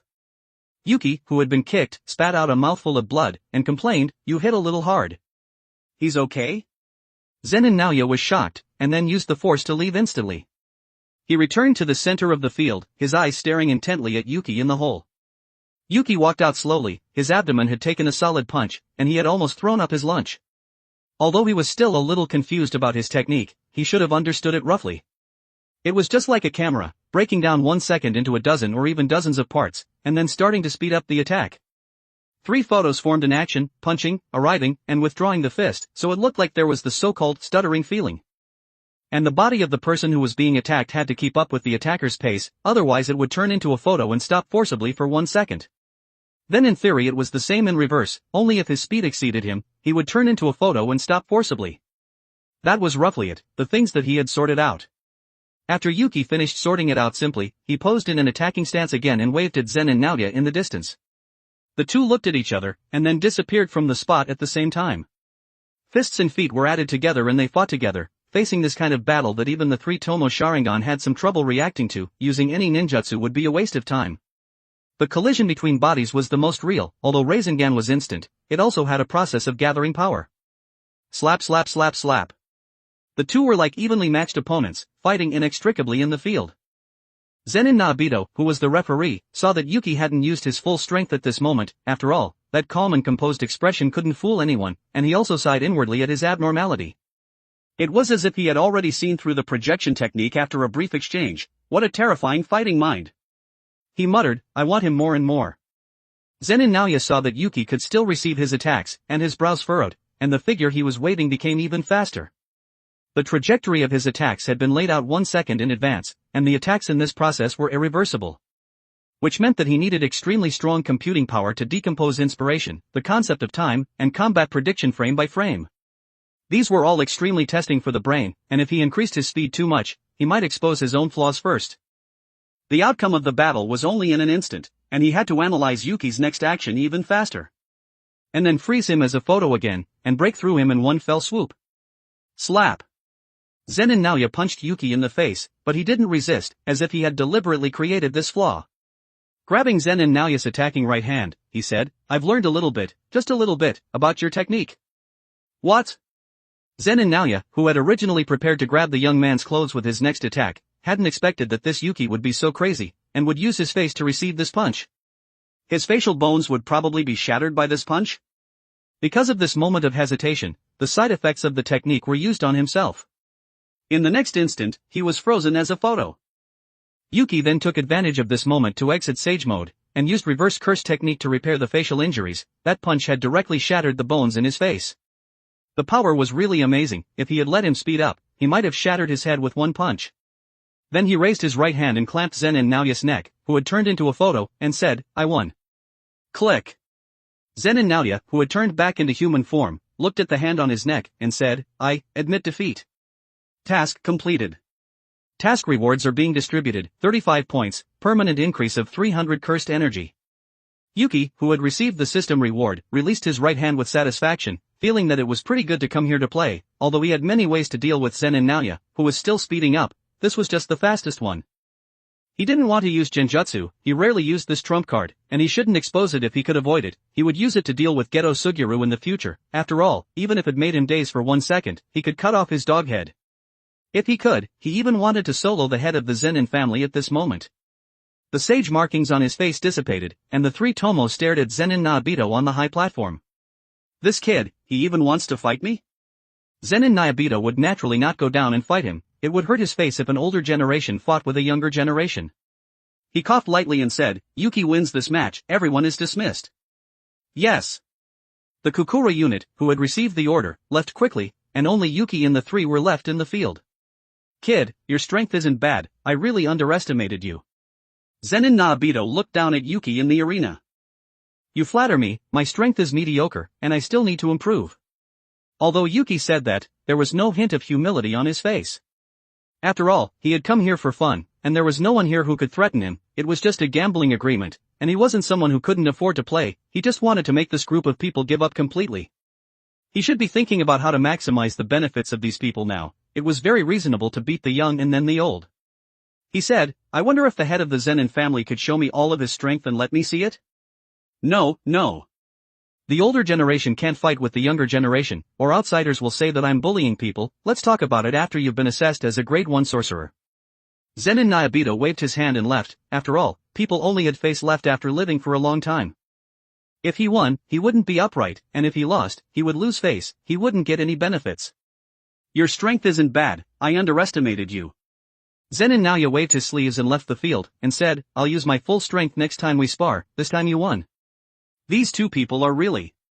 Yuki looked at the two who had left, and didn't know what to say. They were stubborn and suffered for it? At night. Yuki, who had finished eating, was lying on the bed, the door was locked, and the windows were closed tightly. His black pupils looked at the wooden ceiling, and he was the only one in the room. He didn't understand, he always felt that they were going to do something, but he just couldn't figure it out. Although he didn't know what they were going to do, he just needed to stay awake all night. Click. A change rang out, there was a creaking sound from the ceiling, as if someone was walking, and then it began to flip over, revealing the TV that was hanging on the other side. When the flipped wooden planks matched the ceiling completely, the TV suddenly lit up and transmitted a rustling noise, like a ghost story in a haunted house. Yuki stared calmly at the TV that was emitting white snow, and didn't understand what they were going to do. Could it be that the Zenin family also liked so-called ghost stories? Beep. The TV seemed to have received a signal, and the white snow disappeared instantly, and then a video of a man and a woman tumbling around appeared, as well as pleasant screams. Damn it, your Zenin family is really good at playing. Yuki was completely speechless, he had thought that the Zenin family would do something big, but it turned out to be this. He then broke off the wooden block at the head of the bed, and threw it over with cursed energy attached to it, and closed his eyes to sleep, showing his innocence. He had only just closed his eyes when he realized that something was wrong. That scene on the TV seemed to be forever fixed in his mind. The woman's joyful voice and the man's excited expression lingered in his mind, and that numb sound was transmitted in his mind, and the desire in his heart was amplified infinitely. What the hell? Yuki was startled awake, and the evil fire in his body leaked out from his dantian, flowing downwards. The door was cut open with a knife, and 4 women wearing bathrobes walked in slowly. Underscore underscore underscore underscore underscore underscore underscore underscore underscore underscore underscore underscore underscore underscore underscore underscore underscore underscore underscore underscore.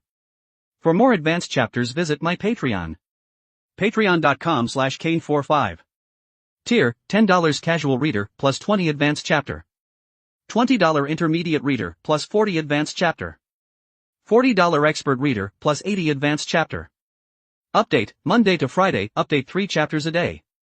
Saturday and Sunday, off. Chapter 97, JKNS, Chapter 97. 2087 words.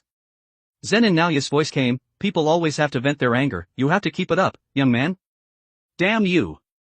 Yuki understood at this moment what the fragrance that permeated the air during the meal was. It was an aphrodisiac, harmless to the body, no wonder reverse curse technique couldn't check it out. Plus the desire that had been ignited by the video just now. He wanted to find a place to vent at this moment. Looking at the 4 women who were walking over, Yuki's brain was gradually occupied by desire, and the drunken and dreamy scenes floated in his mind. Yuki brushed his face with his left hand, and the 3 tomo appeared in his eyes, and a single genjutsu made the brains of the 4 people in front of him crash and fall to the ground. The evil fire in his body began to flow back, and the 3 tomo in his eyes condensed, and the Mangekyo Sharingan appeared. Feeling his heart beating fast, Yuki's face was rosy, as if he had taken stimulants, and a scarlet skeleton covered his body. Yuki glanced at the direction that Zenin Naoya had left, and directly smashed through the wooden wall and rushed over. Crack! Boom! At night, a scarlet figure smashed through the house, and stirred up a wave on the ground. Yuki was choking Zenin Naoya's neck with his left hand at this moment, and said, my body feels like it's on fire, you have to accompany me to the end. TCH, he's not even getting laid? Is this person a eunuch? Zenin Naoya looked at Yuki, who had been ignited by desire, and his brows furrowed. The Kukuru unit also rushed over after hearing the sound, and pulled out the weapons at their waists and aimed them at Yuki. They shouted, let go of the young clan leader. Yuki glanced at them, and the skeleton, which had only had ribs, began to grow wildly. In the surprised gazes of the crowd, a skeleton with only the upper body appeared in their vision. They saw that there was red flame burning in its eye sockets, like eyes, and its right fist, which was as big as 2 heads, slammed violently towards the ground. Boom! Cracks appeared on the ground, and dirt flew everywhere. The powerful waves of wind mixed with dirt and gravel, allowing those people, who were like ants, to experience the gap between their strengths. Screams rang out one after another. Yuki didn't care, all he wanted to do at this moment was to vent the fire in his heart. Just as he was about to punch Zen and Naoya, who was being pressed to the ground by him, a voice came. "Kid, this was my miscalculation, I didn't expect your self-control to be so strong." Zenin Nobita walked over with two long swords in his hands, and said, "Aren't you just trying to vent?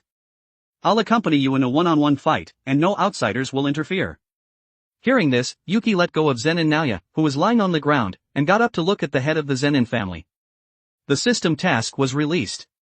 Task: defeat Zenin Nobito. Task reward: 40 points, permanent increase of 350 cursed energy. Zenin Nobito threw the katana in his hand. Click. Yuki caught it steadily, gripped the hilt of the sword and slowly pulled it out, and the blade emitted a cold light under the moonlight. The quality of this cursed tool was not inferior to the katana that Kumo Noritoshi had compensated him with, and was even better. Okay. Yuki pulled out the katana, and said, "It's just that if I win, you have to give me this katana. Of course, provided that you can win against me first." Zenin Nobito pulled out the katana in his hand. He didn't understand why things had developed to this point. In theory, he should have fallen into endless desire after inhaling that amount, and entangled with those women. But he was still able to control himself at this moment. Could it be that he was a eunuch? Yuki controlled Susanoo, and swung a palm towards the ground. The land that was brushed over disintegrated instantly, and dirt mixed with gravel swept towards the head of the Zenin family. "TCH, I'm really being looked down on."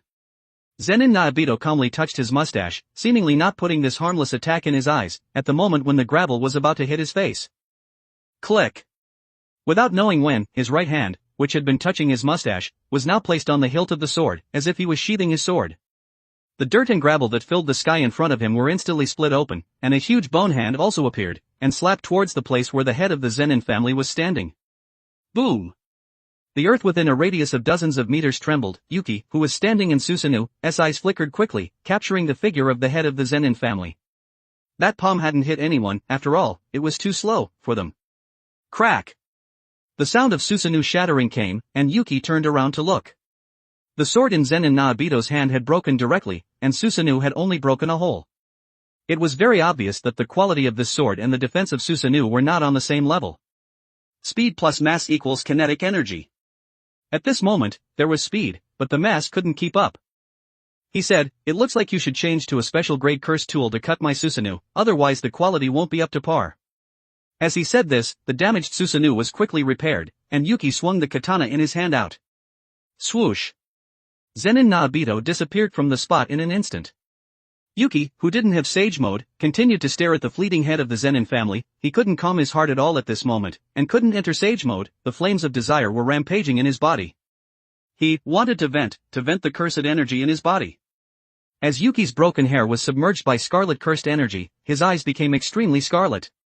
The Susanoo, which had only had a skeleton, began to be filled with vast cursed energy, covering the bones like muscles.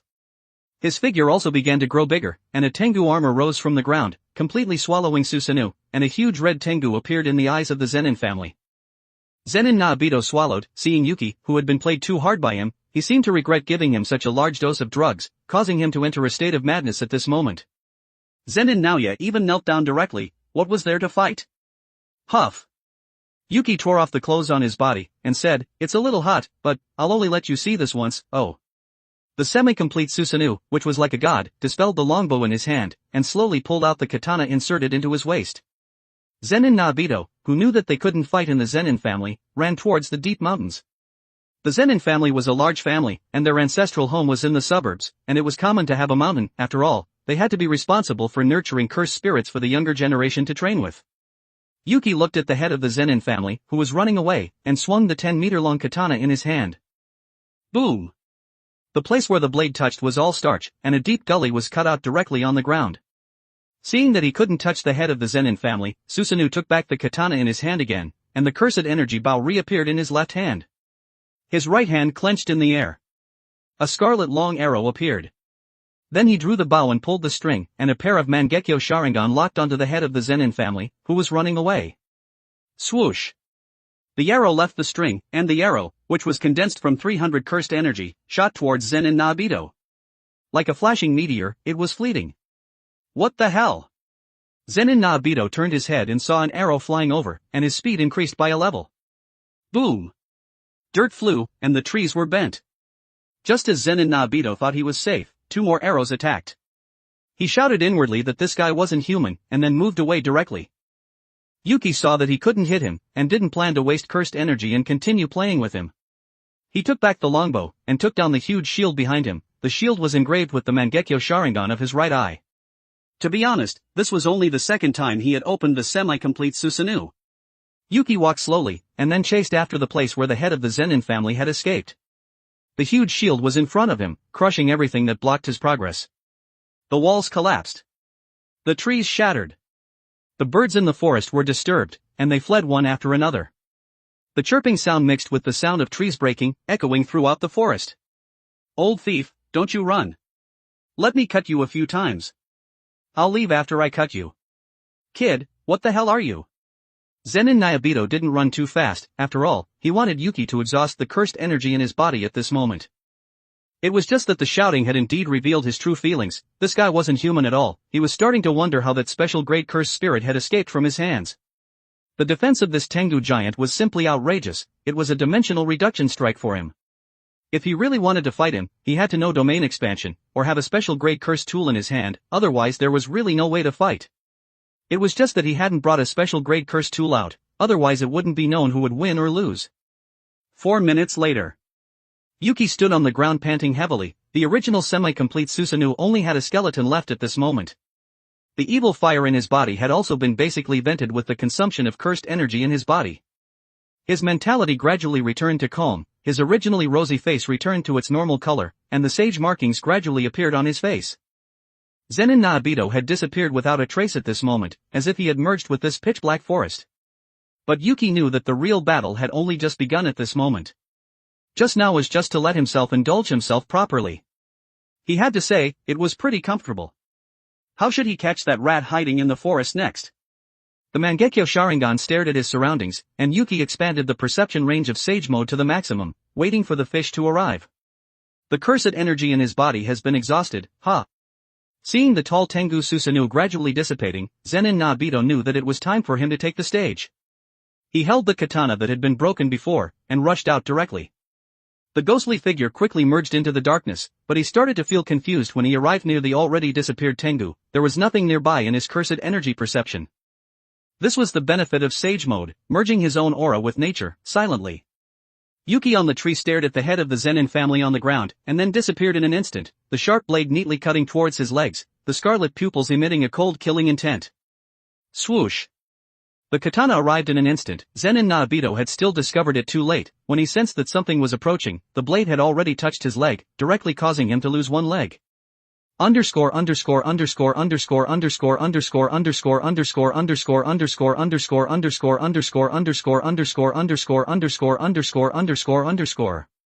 For more advanced chapters visit my Patreon. Patreon.com/Kane45. Tier, $10 casual reader, plus 20 advanced chapter. $20 intermediate reader, plus 40 advanced chapter. $40 expert reader, plus 80 advanced chapter. Update, Monday to Friday, update 3 chapters a day. Saturday and Sunday, off.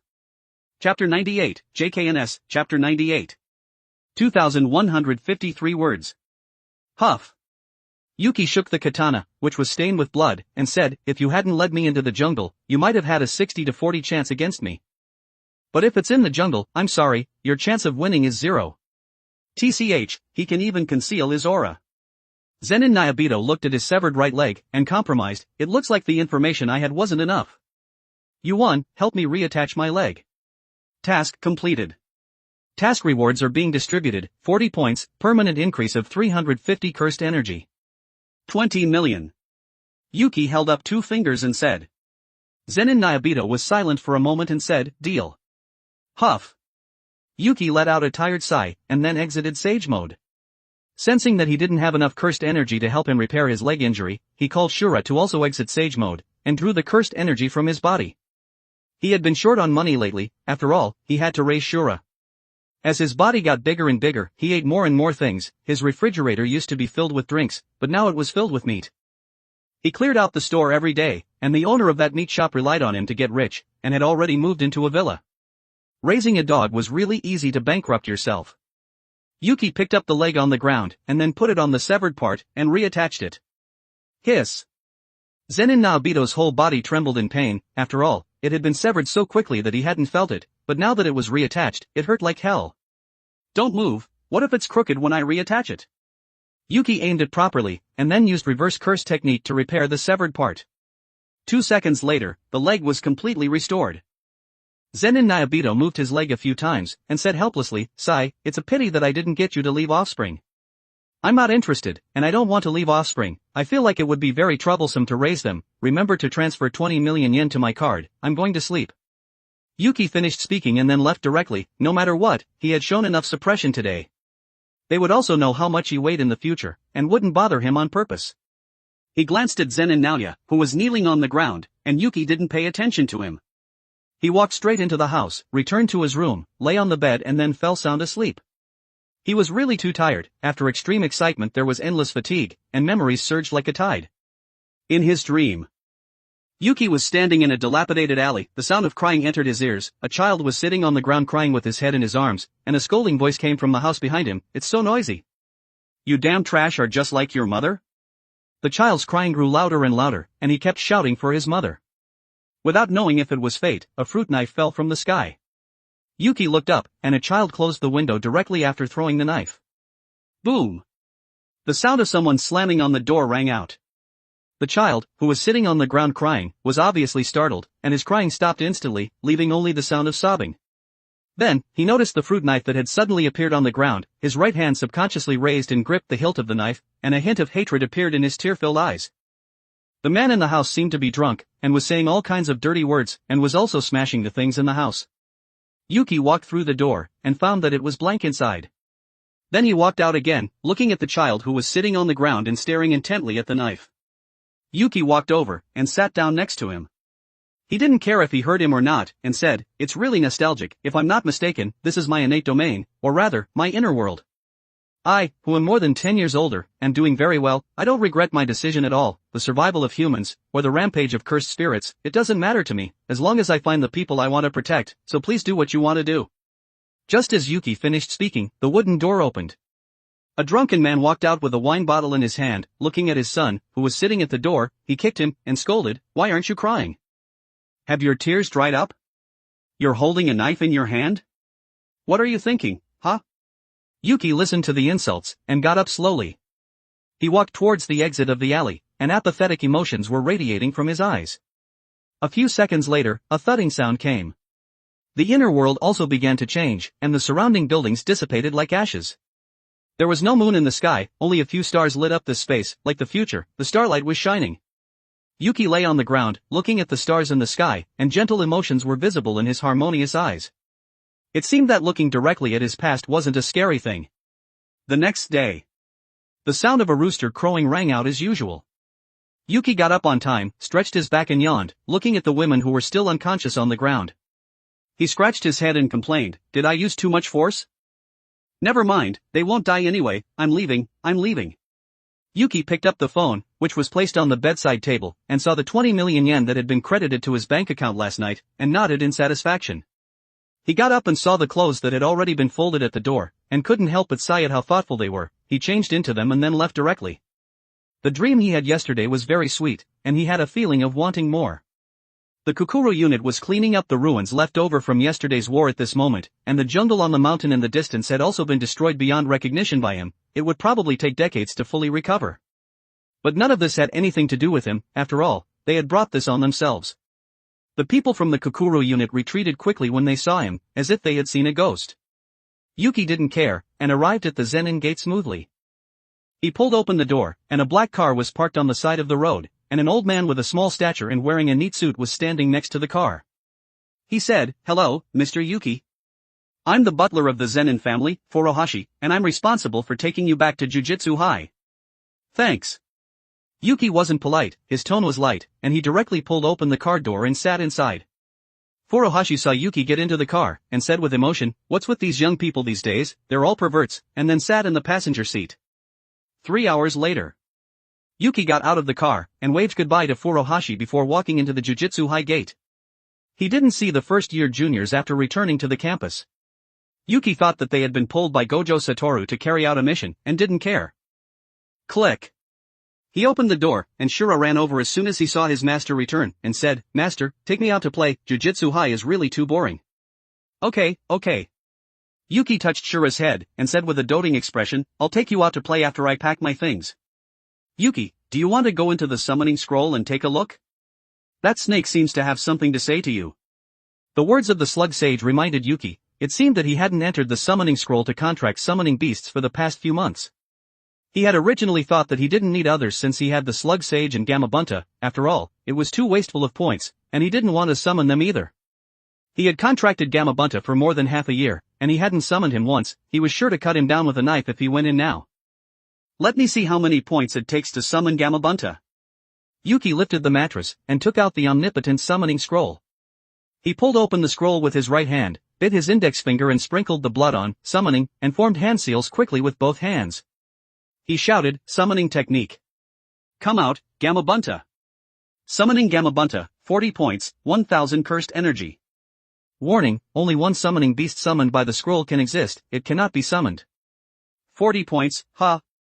Yuki only had 200 points at this moment, 40 points was really hard for him to part with. Never mind, he'll talk about it at night, he should take Shura out for a walk first. Yuki put the summoning scroll back in the bed, and picked up the iron chain on the wall and chained him up, although he felt that it was dispensable. After all, even elephants would shake their heads when they saw his tonnage, just as he went out.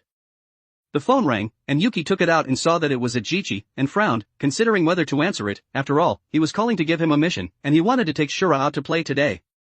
After thinking for 2 seconds, he answered the call. "What's wrong?" "Sorcerer Yuki, I don't know if you're free, there's an emergency mission here." Ajichi Kiyotaka's voice was relatively hurried, as if something urgent had happened. I'm about to go out and walk my dog. This mission of mine is very urgent, please come to West Tokyo, Sujisawa 3rd High School. Your 4 juniors have already gone inside, the other party is likely to be a special grade imaginary cursed spirit. Special grade. Sorry, Shura, I have something to do now. Yuki touched Shura's head and then left quickly, and shouted at Ajichi Kiyotaka on the phone, "Shouldn't you call other jujutsu sorcerers to deal with this mission? There aren't any, and the mission that the higher-ups gave me is to rescue the people inside, not to deal with the special grade imaginary cursed spirit." Rescue my ass. The sage markings appeared on Yuki's face, and he shouted at Ajichi Kiyotaka, "How can there be any living people left in the hands of a special grade? I'm going over there now, quickly call them out." They've already gone deep inside. TCH. Yuki hung up the phone, checked the address of Sujisawa 3rd High School and then disappeared from the spot in an instant. Was it me who was wrong? Ajichi Kiyotaka looked at the phone that had been hung up, and he didn't think that the people inside were still alive, but that was the order from the higher-ups. Now he could only pray that the cursed spirit inside hadn't evolved to special grade, otherwise he would really be killed by Gojo Satoru. What do you mean? There's still one alive. Himura Mafuyu had already fainted after looking at the 3 corpses that had been twisted to death on the ground, and Himura Tama was controlling the body at this moment. He can't be saved anymore, right? Kujisaki Nobara said, covering her mouth with her left hand. Let's go, there's no need to save him anymore, he's no different from dead. Fushiguro Megumi looked at the person who was still breathing on the wall, and said, we need to confirm the life and death of one more person. Save me. The man's hands had been stirred off, and his lower body had been wiped out directly. It was a miracle that he could live and speak. Wait, I'll save you now. Itadori Yuji quickly took off his clothes, wanting to wrap the wounds for him. Itadori, he can't live. Underscore underscore underscore underscore underscore underscore underscore underscore underscore underscore underscore underscore underscore underscore underscore underscore underscore underscore underscore underscore. For more advanced chapters visit my Patreon. Patreon.com/Kane45. Tier, $10 casual reader, plus 20 advanced chapter. $20 intermediate reader, plus 40 advanced chapter.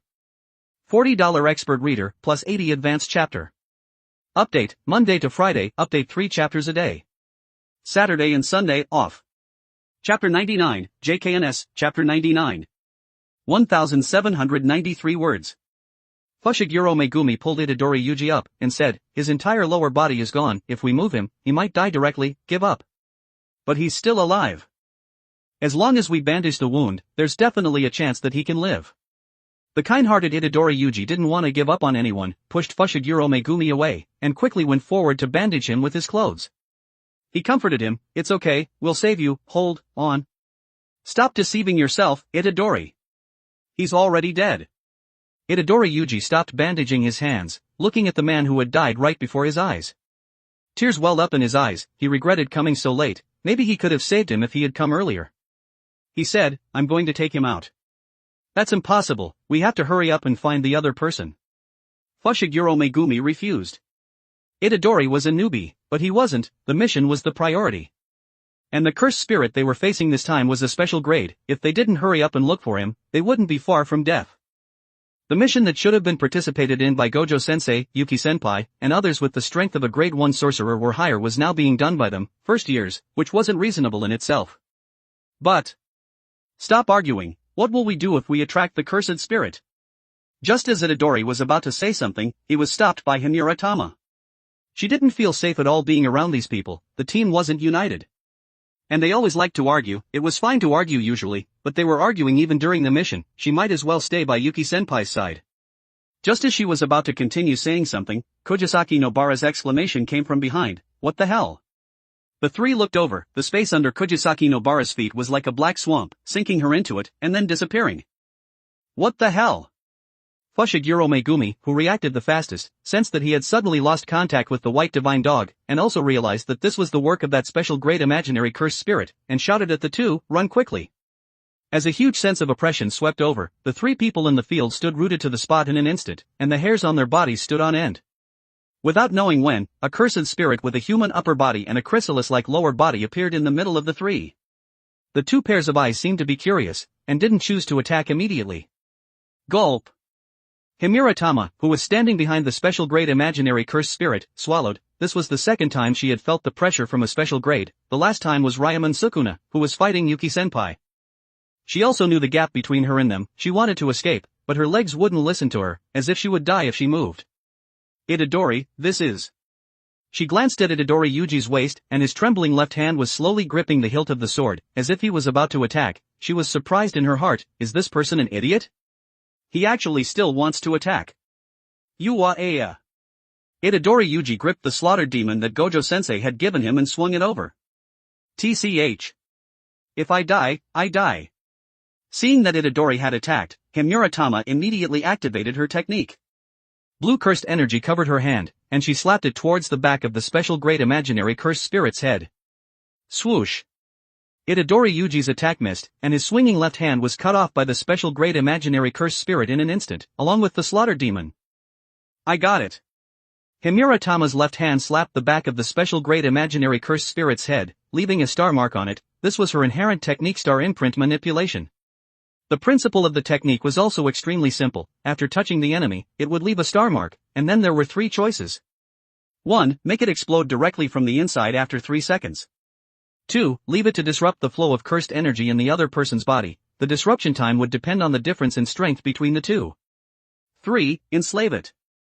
At this moment, to buy time to escape, an Itadori Yuji's severed hand could be treated by Yuki-senpai.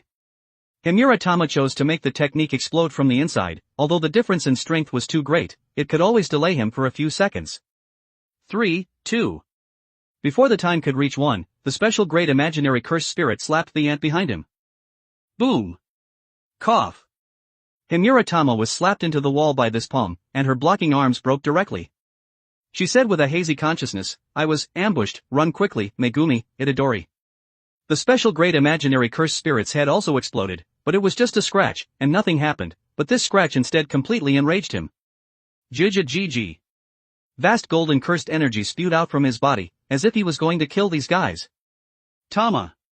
Itadori Yuji and Fushiguro Megumi looked at Himura Tama, who had fainted on the wall. Her arms were drooping, and were bleeding at this moment. Blood was overflowing from her forehead. She would die if she wasn't treated in time. Fushiguro.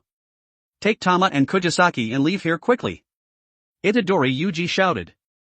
But before Fushiguro Megumi could finish speaking, the special great imaginary cursed spirit suddenly appeared in front of him, and swung his right fist. Buzz. The golden cursed energy barrier instantly blasted Fushiguro Megumi away. Then he clenched his left fist, the muscles on his left arm bulged, and golden cursed energy covered it, and he slammed it towards Itadori Yuji, who hadn't reacted yet. Boom! The two crashed into the wall instantly. The difference in strength between them was really too great. Cough cough cough.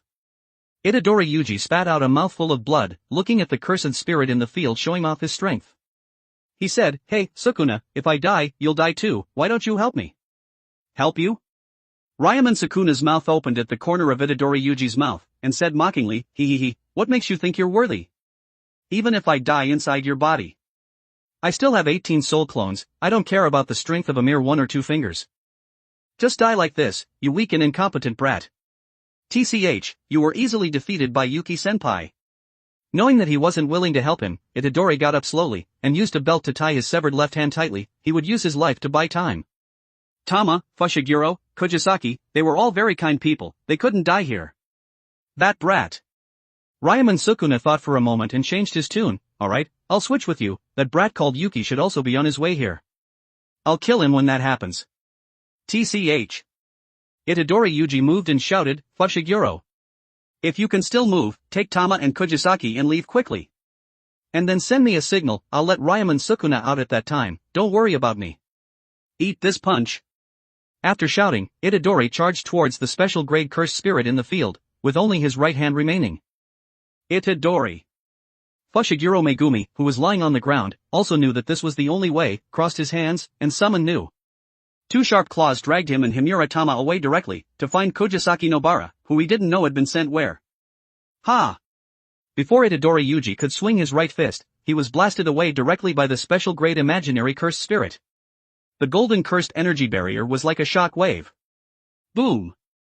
Itadori Yuji crashed into the wall again, and spat out a mouthful of blood, and then got up slowly. He couldn't fall down at this moment, he had to hold on for a while longer. But it really hurt so much. His body hurt like hell every time he moved, and his left hand was also severed. He was really too weak, so weak that he was vulnerable. He really wanted to become stronger. Thud! A pair of bare feet appeared in Itadori's vision. He slowly raised his head and looked over, seeing the chrysalis skin in the special grade cursed spirit's hand, and said with a bitter smile, "Your legs are pretty strong, huh? Did you work out?" GG.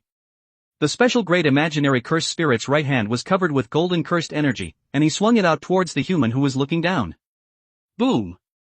The golden shockwave swallowed Itadori instantly, and the wall behind him collapsed instantly. Itadori Yuji, who had lost consciousness, fell to the ground, and like a memory before death, the figure of his deceased grandfather appeared in his mind. He said, "This is not a place for you to come to yet, you have to protect others, Yuji." Grandfather. The dream dissipated, and Itadori Yuji woke up instantly. Just as he raised his head, he was stepped on the head by the special grade cursed spirit, the ground shattered, and he fainted again instantly. Grandfather looked at his grandson, who had come over again, with a speechless expression on his face. Itadori Yuji scratched his head a little embarrassedly, and said, "It's not like I wanted to come over here. Get lost." "Okay, goodbye, grandfather." The dream dissipated. Itadori Yuji grabbed the special grade cursed spirit's foot, and said, "You'll get stupid if you keep stepping on my head." The special grade imaginary cursed spirit looked down at the ant who hadn't died yet, and his 4 eyes were filled with confusion. He had never met a human who was so resistant to beatings. Then golden cursed energy covered his right hand, and he swung it out directly towards the human who was looking down. Boom! Cough! The ground cracked, and Itadori Yuji, who was in unbearable pain, shouted, as if he was relieving the pain in his body, "I don't want to die yet. But I'll hold you back, I'll turn this fear, hatred, and regret into cursed energy and hold you back tightly. Divine dogs, hurry! Underscore underscore underscore underscore underscore underscore underscore underscore underscore underscore underscore underscore underscore underscore underscore underscore underscore underscore underscore underscore. For more advanced chapters visit my Patreon. Patreon.com/Kane45. Tier, $10 casual reader, plus 20 advanced chapter. $20 intermediate reader, plus 40 advanced chapter. $40 expert reader, plus 80 advanced chapter. Update, Monday to Friday, update 3 chapters a day. Saturday and Sunday, off. Chapter 100, JKNS, Chapter 100. 1,737 words. Fushiguro Megumi, who was under the claws of Nu, shouted, turning his head to look at Himura Tama, who was still unconscious. His heart was on the verge of collapse. He had entered the school a year earlier than them, but he was still so weak.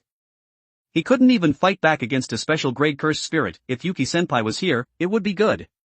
Nu followed behind the black divine dog, flying quickly in the narrow aisle. They quickly arrived at the place where Kujisaki Nobara was. Seeing that Kujisaki was about to be eaten, the black divine dog bit the cursed spirit to death in one bite, and Nu picked up Kujisaki Nobara in the air and quickly left, fleeing towards the exit. "Don't hold my clothes, I'm afraid of heights." Kujisaki Nobara shouted, looking at Fushiguro Megumi with resentful eyes, as if she was complaining that he had come too late. "I'm really sorry, we have to leave quickly now." Outside the school, Yuki, who had arrived at the fastest speed, suddenly appeared in front of Ejichi Kiyotaka, looking at the school inside the veil, and asked, "Which school building is the special grade cursed spirit in?" "The second dormitory." Ejichi Kiyotaka, who saw that Yuki had come, said quickly, "I understand."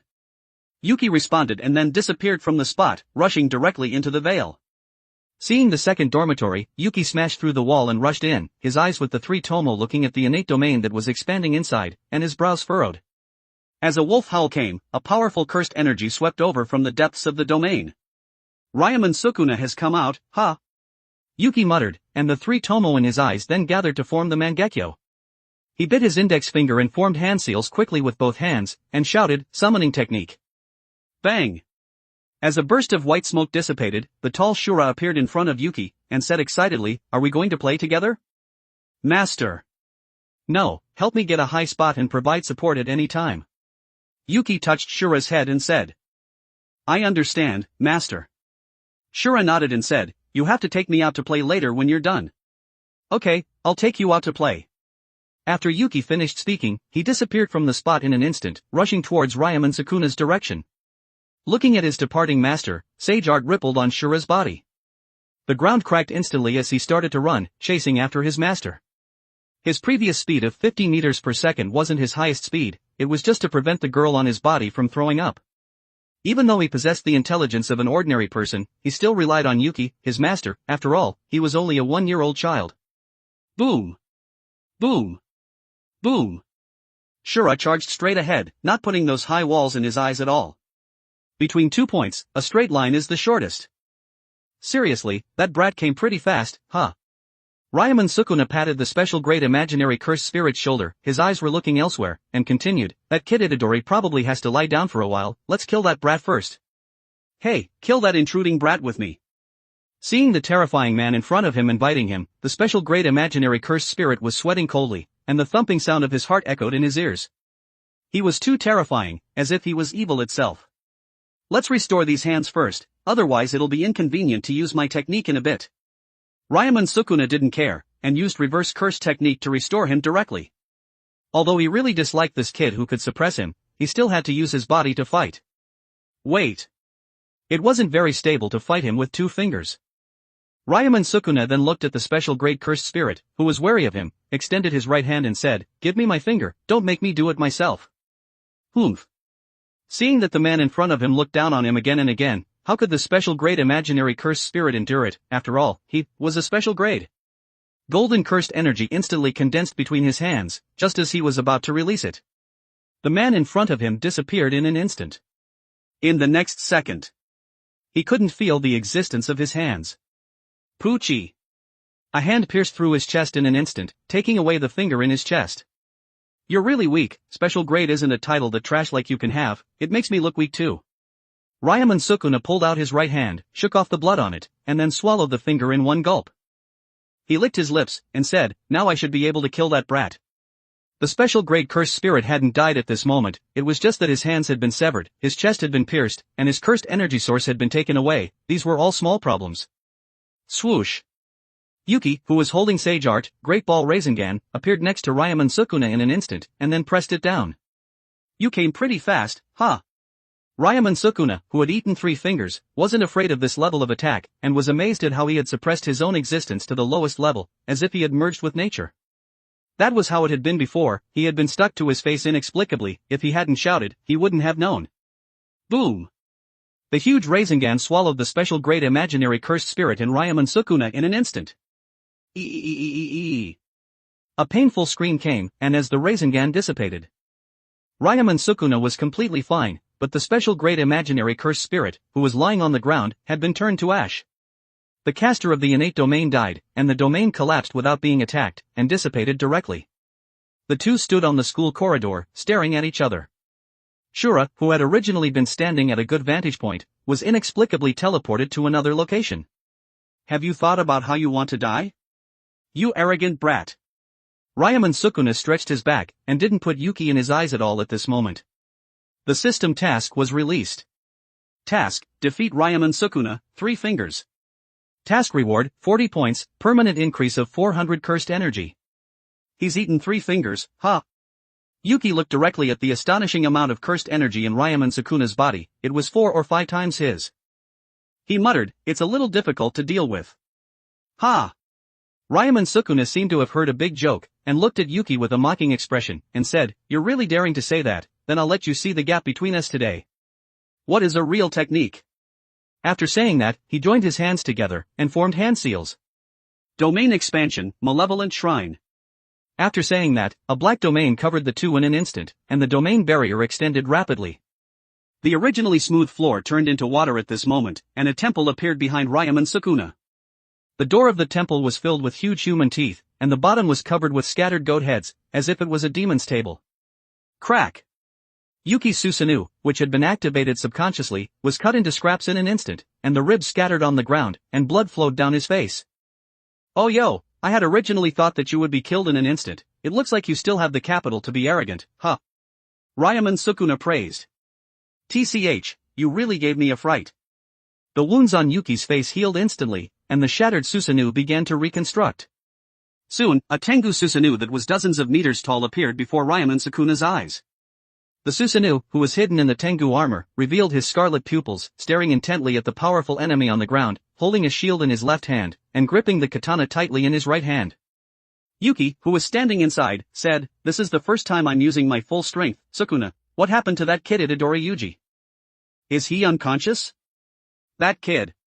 Ryaman Sukuna clapped his hands, and said, you should worry about yourself first, you brat who doesn't know how to open a domain, dismantle. Dozens of slashes appeared out of thin air, and hit Susanoo in an instant, like dinner knives. Crack! Yuki glanced at the Tengu armor behind him, which had cracks appearing, and also knew that he couldn't fight a war of attrition with him, otherwise he would definitely capsize. Yuki jumped up, and his right eye began to bleed, and Susanoo used his left hand to hold the huge shield and slapped it towards Ryaman Sukuna. 8. Ryaman Sukuna didn't care about this relatively meaty big guy, it was just a matter of a few more slashes. After all, this was a big meal, and dying too quickly would lose the flavor of this deliciousness itself. Swoosh! The huge slash cut towards the Susanoo shield.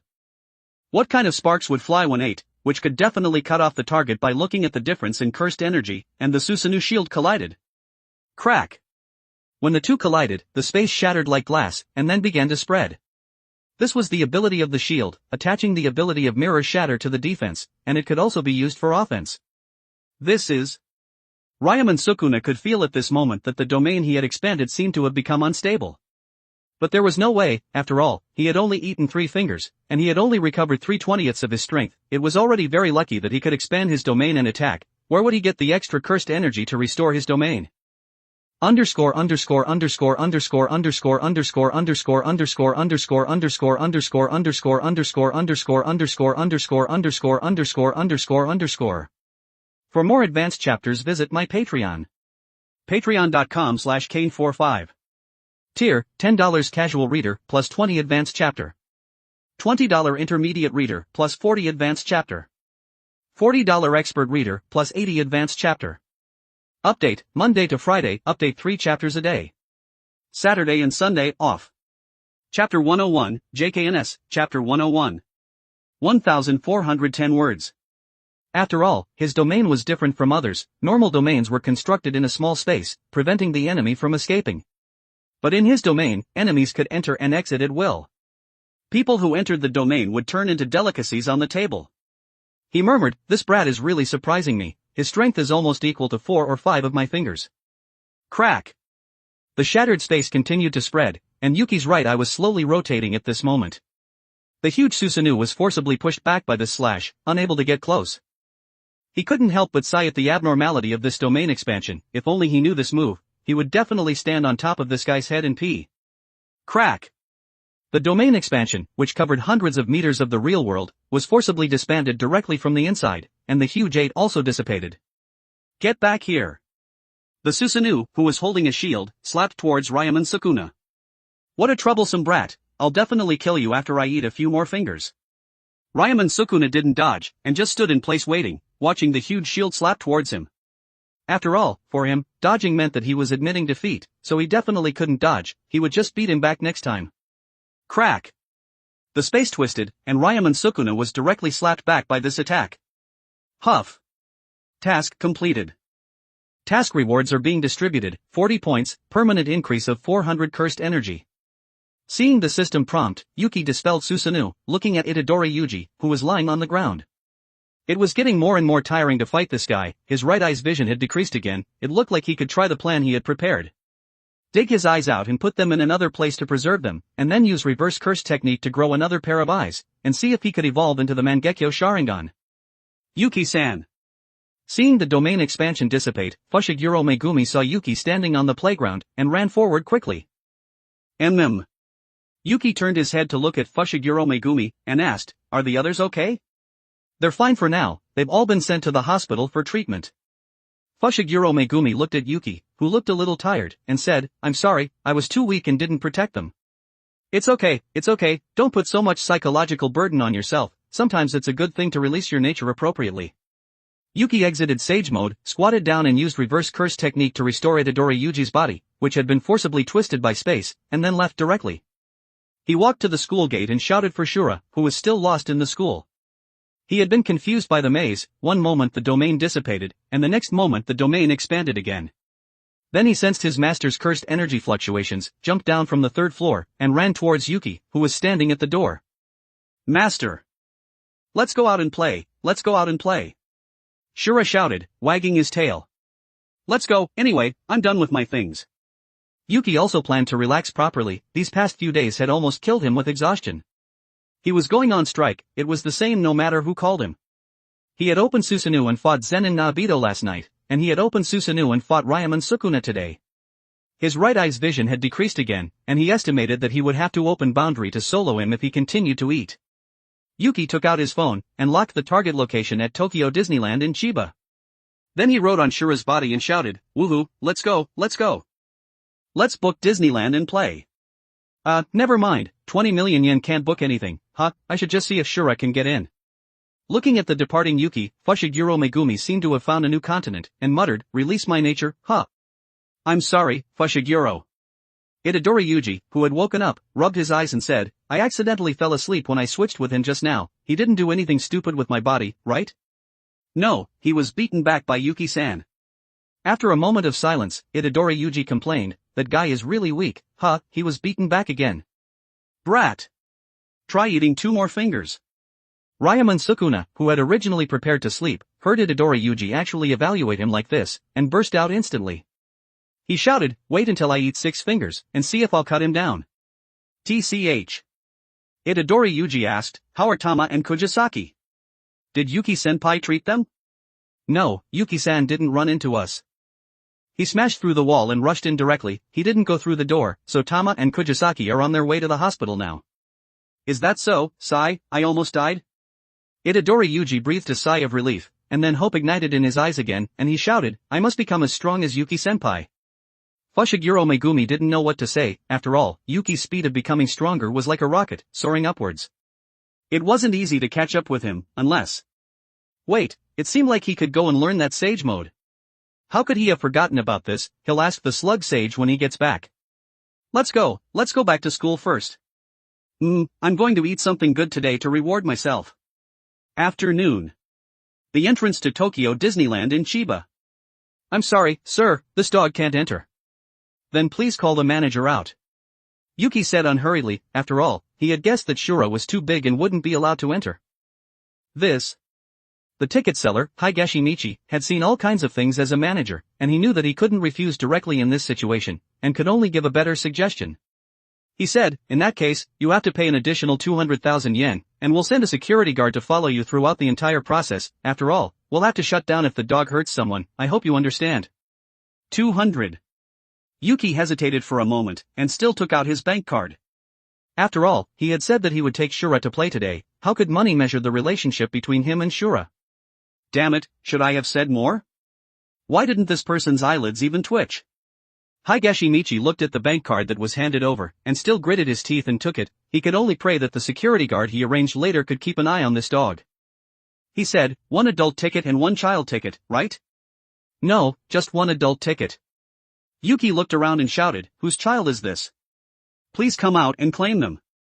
The onlookers looked at me, and I looked at you, but no one came out to claim the child. Yuki thought that he was shouting too quietly, and shouted loudly, whose child is lost? Come and take a look.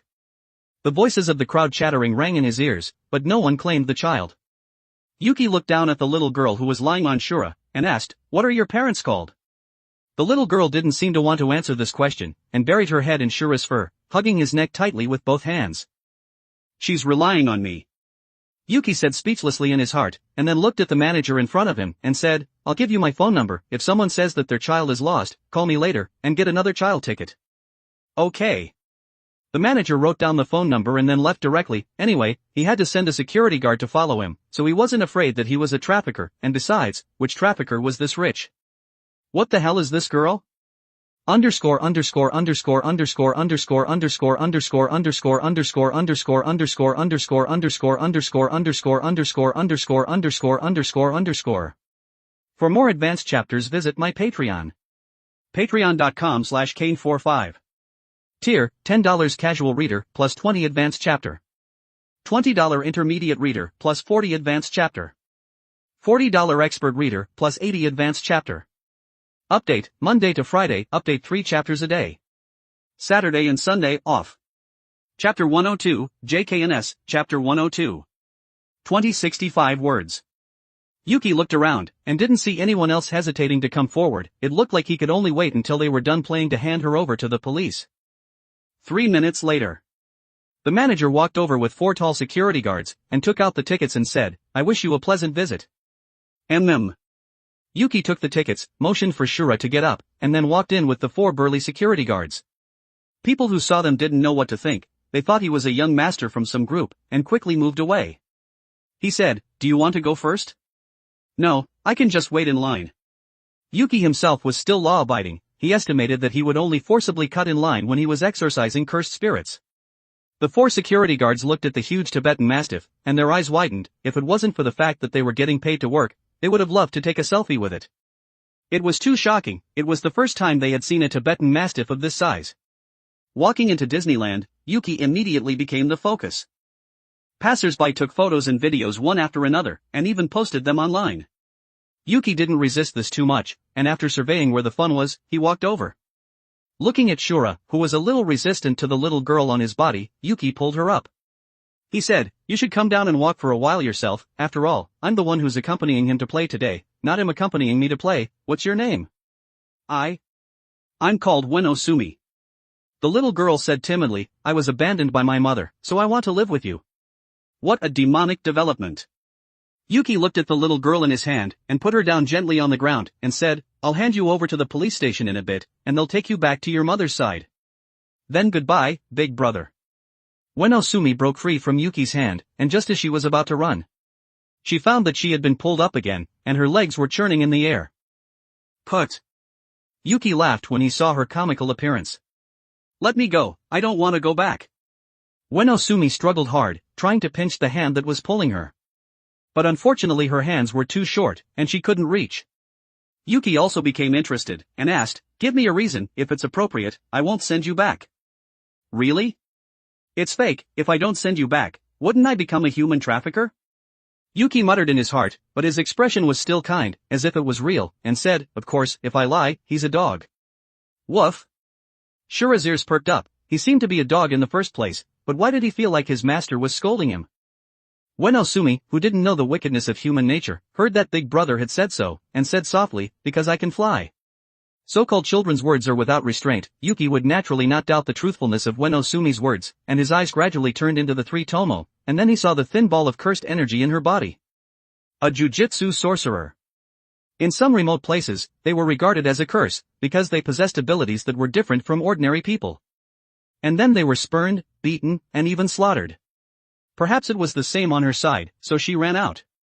But he wasn't Geto Suguru, and couldn't give any affirmation to her leaving home. But he could send her to Jujutsu High, where they would give her protection. After all, Jujutsu sorcerers were scarce talents. Upholding the principle of not missing or letting go, the higher-ups would intervene in this matter. He said, I understand. Yuki retracted the 3-tomo Sharingan, put Ueno Sumi on the ground, and touched her head. Shura, seeing this, also wanted to be touched, and quickly pushed away the favored Ueno Sumi and rubbed against his master's hand. Okay.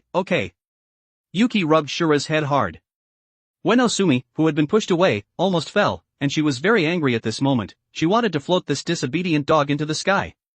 Then she touched Shura's body with her right hand, but she couldn't make him float up even with all her strength, and her face turned red from holding her breath. He weighs more than a ton, you'll be crushed if he presses down on you casually, the little bit of power you can't lift him at all. Yuki advised. After trying without success, Ueno Sumi chose to pull his fur, muttering in her heart, I'll shave off all the fur on your body sooner or later. Yuki didn't say anything when he saw this, and just took the 2 children to play. This made the security guards behind him very tired. This person didn't stop along the way, and they were running at full speed. They had definitely run 30 kilometers this afternoon, and the 4 of them were panting, and their legs were sore before they sent this ancestor away. Thank you for today, we'll come and play again next time. Yuki led Shura, who had played enough, away directly, and the 4 of them lay on the ground pretending to be dead when they heard that this person was coming again. Ueno Sumi, who was tired from playing, was lying on Shura's body sleeping, muttering to herself, a black room, no light. What do you say? Tokyo High, the principal's office. Yuki looked at Ueno Sumi, who was sleeping on Shura's body, and asked, shouldn't this matter be handed over to those Jujutsu higher-ups to handle? It was already night when he returned to Jujutsu High from Chiba, and Yuki had brought this little girl to the principal's office to hand over to Principal Yaga to handle, and had told him the whole story. I understand. Yaga Mazamichi looked at the little girl's tender face, and then talked about the main topic. By the way, there are almost 2 months left until this year's exchange event. You'll participate, right? The exchange event, huh? As soon as he heard about the exchange event, Yuki would think of to do Aoi first. It was said that he had defeated 5 grade 1 cursed spirits and 1 special grade alone during the night parade of 100 demons last year, although he had also succeeded in repelling Geto Suguru. But that wasn't his full strength. Most of the cursed spirits that Geto Suguru controlled had all been placed in Tokyo's Shinjuku and Kyoto. If he had brought them all, then he estimated that he wouldn't even be able to touch his shadow, and would be exhausted to death. He was slightly looking forward to it. Yuki agreed, I understand, then I'll go back to my room and sleep first. Then he got up and pulled Ueno Sumi, who was sleeping on Shura's body, up, and handed her to Principal Yaga. No, you take this girl away too. Yaga Mazamichi's eyes shifted, and said, it takes time to report to the higher-ups, so you take care of her yourself for the next few days. Ha! No, how am I supposed to take care of her? Yuki refused quickly. After all, he was only 16 years old himself. Why would he bother taking care of a child? Didn't he have to go out on missions? Yaga Mazamichi wouldn't care so much. Anyway, he wouldn't take care of a child. He directly threw her to Yuki and let him have a headache, and waved his hand and said, I'll leave her to you, good night. As he said this, he lay down on the sofa and went to sleep directly, with an attitude that said, I just won't take care of her. What can you do to me? Woo! Ueno Sumi, who had been disturbed, rubbed her eyes, and didn't seem to feel that she was already floating in the air, and continued to sleep as if she was used to sleeping like this. Yuki looked at Ueno Sumi, who had fallen asleep again, with a speechless expression, but he could only take her with him. After patting Shura's body, he left with Ueno Sumi, and thoughtfully turned off the lights and closed the door. He didn't know how normal people took care of children, but he knew that the child wouldn't die. To be honest, he would be very busy these next few days, and didn't have time to waste his energy on taking care of a child. He should let the slug sage worry about it. She should be very happy to. His conversation with Manda, the regenerative nature of his eyes, and the expansion of his domain expansion, he had to do these one by one. Click. Back in the room. The slug sage's voice came, welcome back, Yuki, Shura. I'm back. Yuki and Shura shouted together. I'll have to trouble you to take care of this child, slug sage. I'm going to take a shower and then enter the scroll to talk to that stupid snake. Yuki handed Ueno Sumi in his handover, and then walked into the bathroom alone. Okay. The slug sage caught the girl with her soft body, and then remembered that Jum had come over at noon to talk about learning sage mode, and said to Yuki in the bathroom. By the way, Yum came over at noon, and said that she wanted to learn sage mode from me. Fushiguro Megumi, huh? Yuki, who was taking a shower, recalled Fushigiro's self-blaming expression this morning, and said, "Then teach him, anyway, it's not a secret, it's just that I'll have to trouble you, Slug Sage." "It's nothing, I'm free anyway, but who is this child?" Looking at the cute little girl on her body, the Slug Sage also liked her very much. "She's staying at our house for a few days, and she'll leave in a few days." Yuki, who had finished taking a cold shower, walked out naked, and just as he had taken 2 steps, he sensed that there was a child living in the house now, and it seemed that walking around naked would corrupt her, so he quickly ran back to put on his shorts before walking out with peace of mind. "She's staying for a few days, that's really a pity." The Slug Sage was a little regretful. After all, she liked children very much, and she didn't know when Yuki would have a child for her to take care of. Seeing that she was dirty, she then took her into the bathroom to help her take a bath. Yuki glanced at Shura, who had been tired from playing today and was lying on the ground sleeping, squatted down and rubbed his dog head a few times before leaving with satisfaction. He lifted the mattress, and took out the omnipotent summoning scroll inside, although he didn't know what that proud Manda was looking for him for, but he had to be wary of Gamabunta when he went in. With his personality, he would definitely swing his sword and turn him into scraps. After all, what went in was just a soul body. What fighting power did he have? And even if he did, it wouldn't be much. He had to rely on the Slug Sage to protect him. He pulled open the huge scroll, and placed his right hand on the word summoning, and when he opened his eyes again, he saw Gamabunta squatting next to him. His 2 frog hands were placed on the hilt of the sword, and the huge blade not only reflected a sharp cold light, but also Yuki's awkward smile. "Goo. Good evening, the moon is beautiful tonight. Underscore underscore underscore underscore underscore underscore underscore underscore underscore underscore underscore underscore underscore underscore underscore underscore underscore underscore underscore underscore. For more advanced chapters visit my Patreon. Patreon.com/Kane45. Tier, $10 casual reader, plus 20 advanced chapter. $20 intermediate reader, plus 40 advanced chapter. $40 expert reader, plus 80 advanced chapter. Update, Monday to Friday, update 3 chapters a day. Saturday and Sunday, off. Chapter 103, JKNS, Chapter 103. 1,783 words. Gamabunta took a puff of his pipe, and didn't reply to him. He just raised his right finger and pointed at the sky, and then gestured at his neck. Then he shouted loudly, "Where are the stars in this damn place? Do you want to die? Lo? Let's not worry about so much." Yuki, who felt guilty in his heart, didn't argue with him, but instead had an agreeable attitude. After all, he had ditched him for more than half a year. "No matter what, take my sword first." Gamabunta silently pulled out the short sword stuck in the ground, and then slashed it towards Yuki. Swoosh! The sound of air being broken rang out. Yuki dodged quickly, and his pupils turned into the 3 Tomo in an instant, and said, "If you attack again, I'll fight back."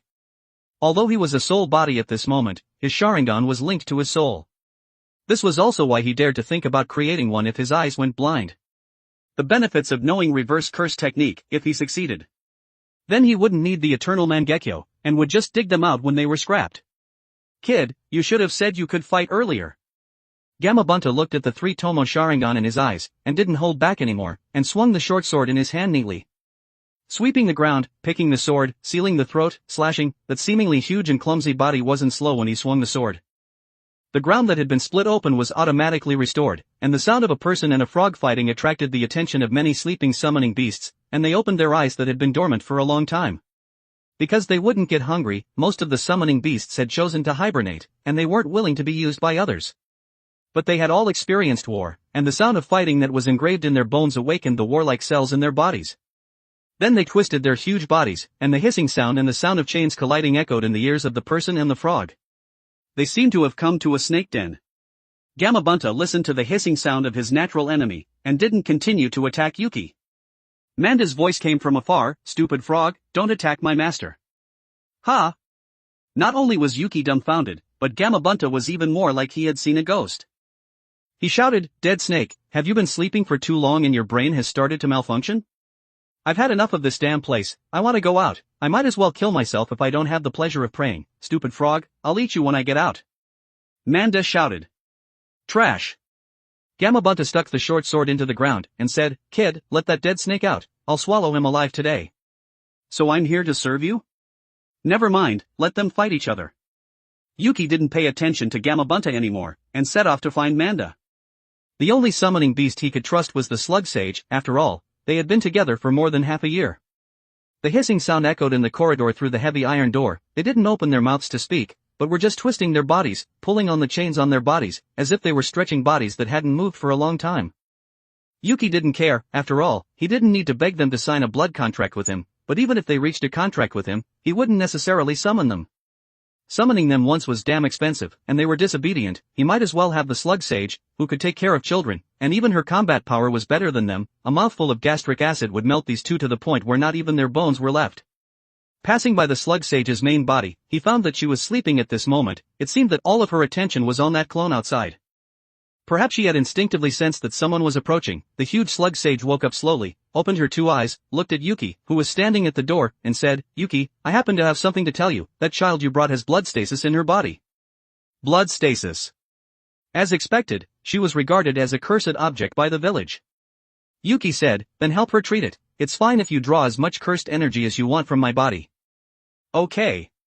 The slug sage finished responding and then went to sleep directly. What a bunch of trash. Without knowing why, such a whisper came from Yuki's mouth, perhaps because he had experienced it, so he empathized with her. Children of that age should spend their time in their parents' arms, instead of being displaced like him.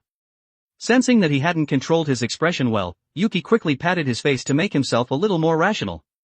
He walked to Manda's door, and placed his right hand on it, and said, "Open the door." Creak. The heavy iron door opened slowly, and Manda, who was bound by chains, appeared before his eyes. Although his eyes were still arrogant, his temper seemed to have subsided a lot, and he said in a calm tone, "I'm willing to sign a contract, as long as you release me from these damn chains." Half a year, it was long and short. It was fleeting for Yuki, but it was like years for Manda, who wanted to pray, not to mention that the slug sage, who was a chatterbox, lived next door.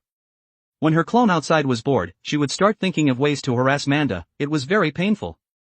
His temporary surrender at this moment was just to go out and find someone to fight, otherwise he would die here sooner or later. He would die of depression. Seeing Manda's attitude make a 360 degrees turn, Yuki didn't bother to deliberately make things difficult, walked forward and jumped onto his forehead, bit his index finger, and wrote his name on it, signing a blood contract with him. Click. The chains broke, and Manda, who could finally move, was excited like a child who weighed hundreds of tons. His huge body began to dance, and then rushed out of the door directly, rushing towards Gamabunta. He shouted, "Let's have a death match, stupid frog. Come. Dead snake. Watch me dip you in sauce and eat you." Gamabunta's voice came, and the earth began to tremble. Yuki, who wanted to prevent being affected, jumped down from Manda's head, watching the frog and the snake entangled together. Like a monster battle, two giant creatures were fighting together, and were both thinking about how to kill the other.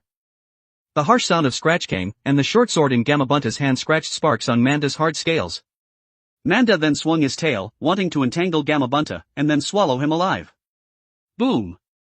Gamabunta, who jumped dozens of meters high, dodged instantly, and spat out a mouthful of toad oil, and then threw the short sword in his hand. "You're still playing this trick." Manda's flexible body easily dodged the toad oil, and the short sword stuck in the ground, splashing sparks, and the toad oil was ignited instantly. "Oh yo, you can still play like this?" Yuki, who was watching from the side, also took this seriously, and after watching for a while and finding that they were fighting fiercely and inextricably, he left directly, and his consciousness returned to his body. "Big brother." Ueno Sumi's voice echoed in his ears, and she was lying on his back pulling his hair.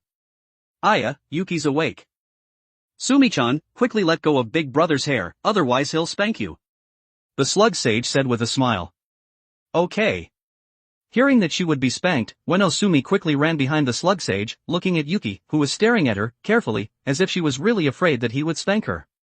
Yuki glanced at the black clothes on her body, which were obviously 3 sizes too big, and said, "These are mine, right? Yes, after all, there won't be any other clothes in this room besides yours." "Did you wear underwear?" "No, I threw it in the washing machine to wash it." Yuki was stunned by the slug sage's reply. He didn't know how to reply. This was the rhythm of starting with the death penalty. There was no reprieve, it was the kind that would be shot directly. "Is Big Brother angry?" Ueno Sumi asked, looking at Yuki, who was silent. "No, I'm going to sleep outside today." Yuki scratched his head and got up, and opened the closet. He was going to crash at Fushiguro Megumi's place for one night. As for whether he agreed or not, how could he dare not agree? If he didn't agree, he would pull him out and beat him up, until he agreed. After putting on his clothes, Yuki set off to leave. Ueno Sumi wanted to reach out and grab his hand, but it was pulled back again in the middle of the grab. The slug sage reminded her, boys and girls can't sleep together, oh. Click. The door closed. Looking at the departing big brother, Uenosumi said softly, but I don't want to sleep alone, it's very lonely. She could see the ghosts next to those humans, and she wasn't surprised by the talking slug. After all, she was really gentle, and would even ask if the water temperature was too hot. She was better than her mother. Then I'll sleep with you. Knock knock knock. Fushiguro Megumi, who was preparing to sleep, heard the sound of knocking on the door, and asked, who is it? It's your big brother, I can't sleep at home today, I'm here to squeeze in. Ha! Fushiguro Megumi, who had a bewildered expression, got out of bed, turned on the lights and opened the door, looking at Yuki, who was wearing short sleeves, shorts, and slippers at the door, and asked, what's wrong? Is your house haunted, Yuki-san? Underscore underscore underscore underscore underscore underscore underscore underscore underscore underscore underscore underscore underscore underscore underscore underscore underscore underscore underscore underscore. For more advanced chapters visit my Patreon. Patreon.com/Kane45. Tier, $10 casual reader, plus 20 advanced chapter.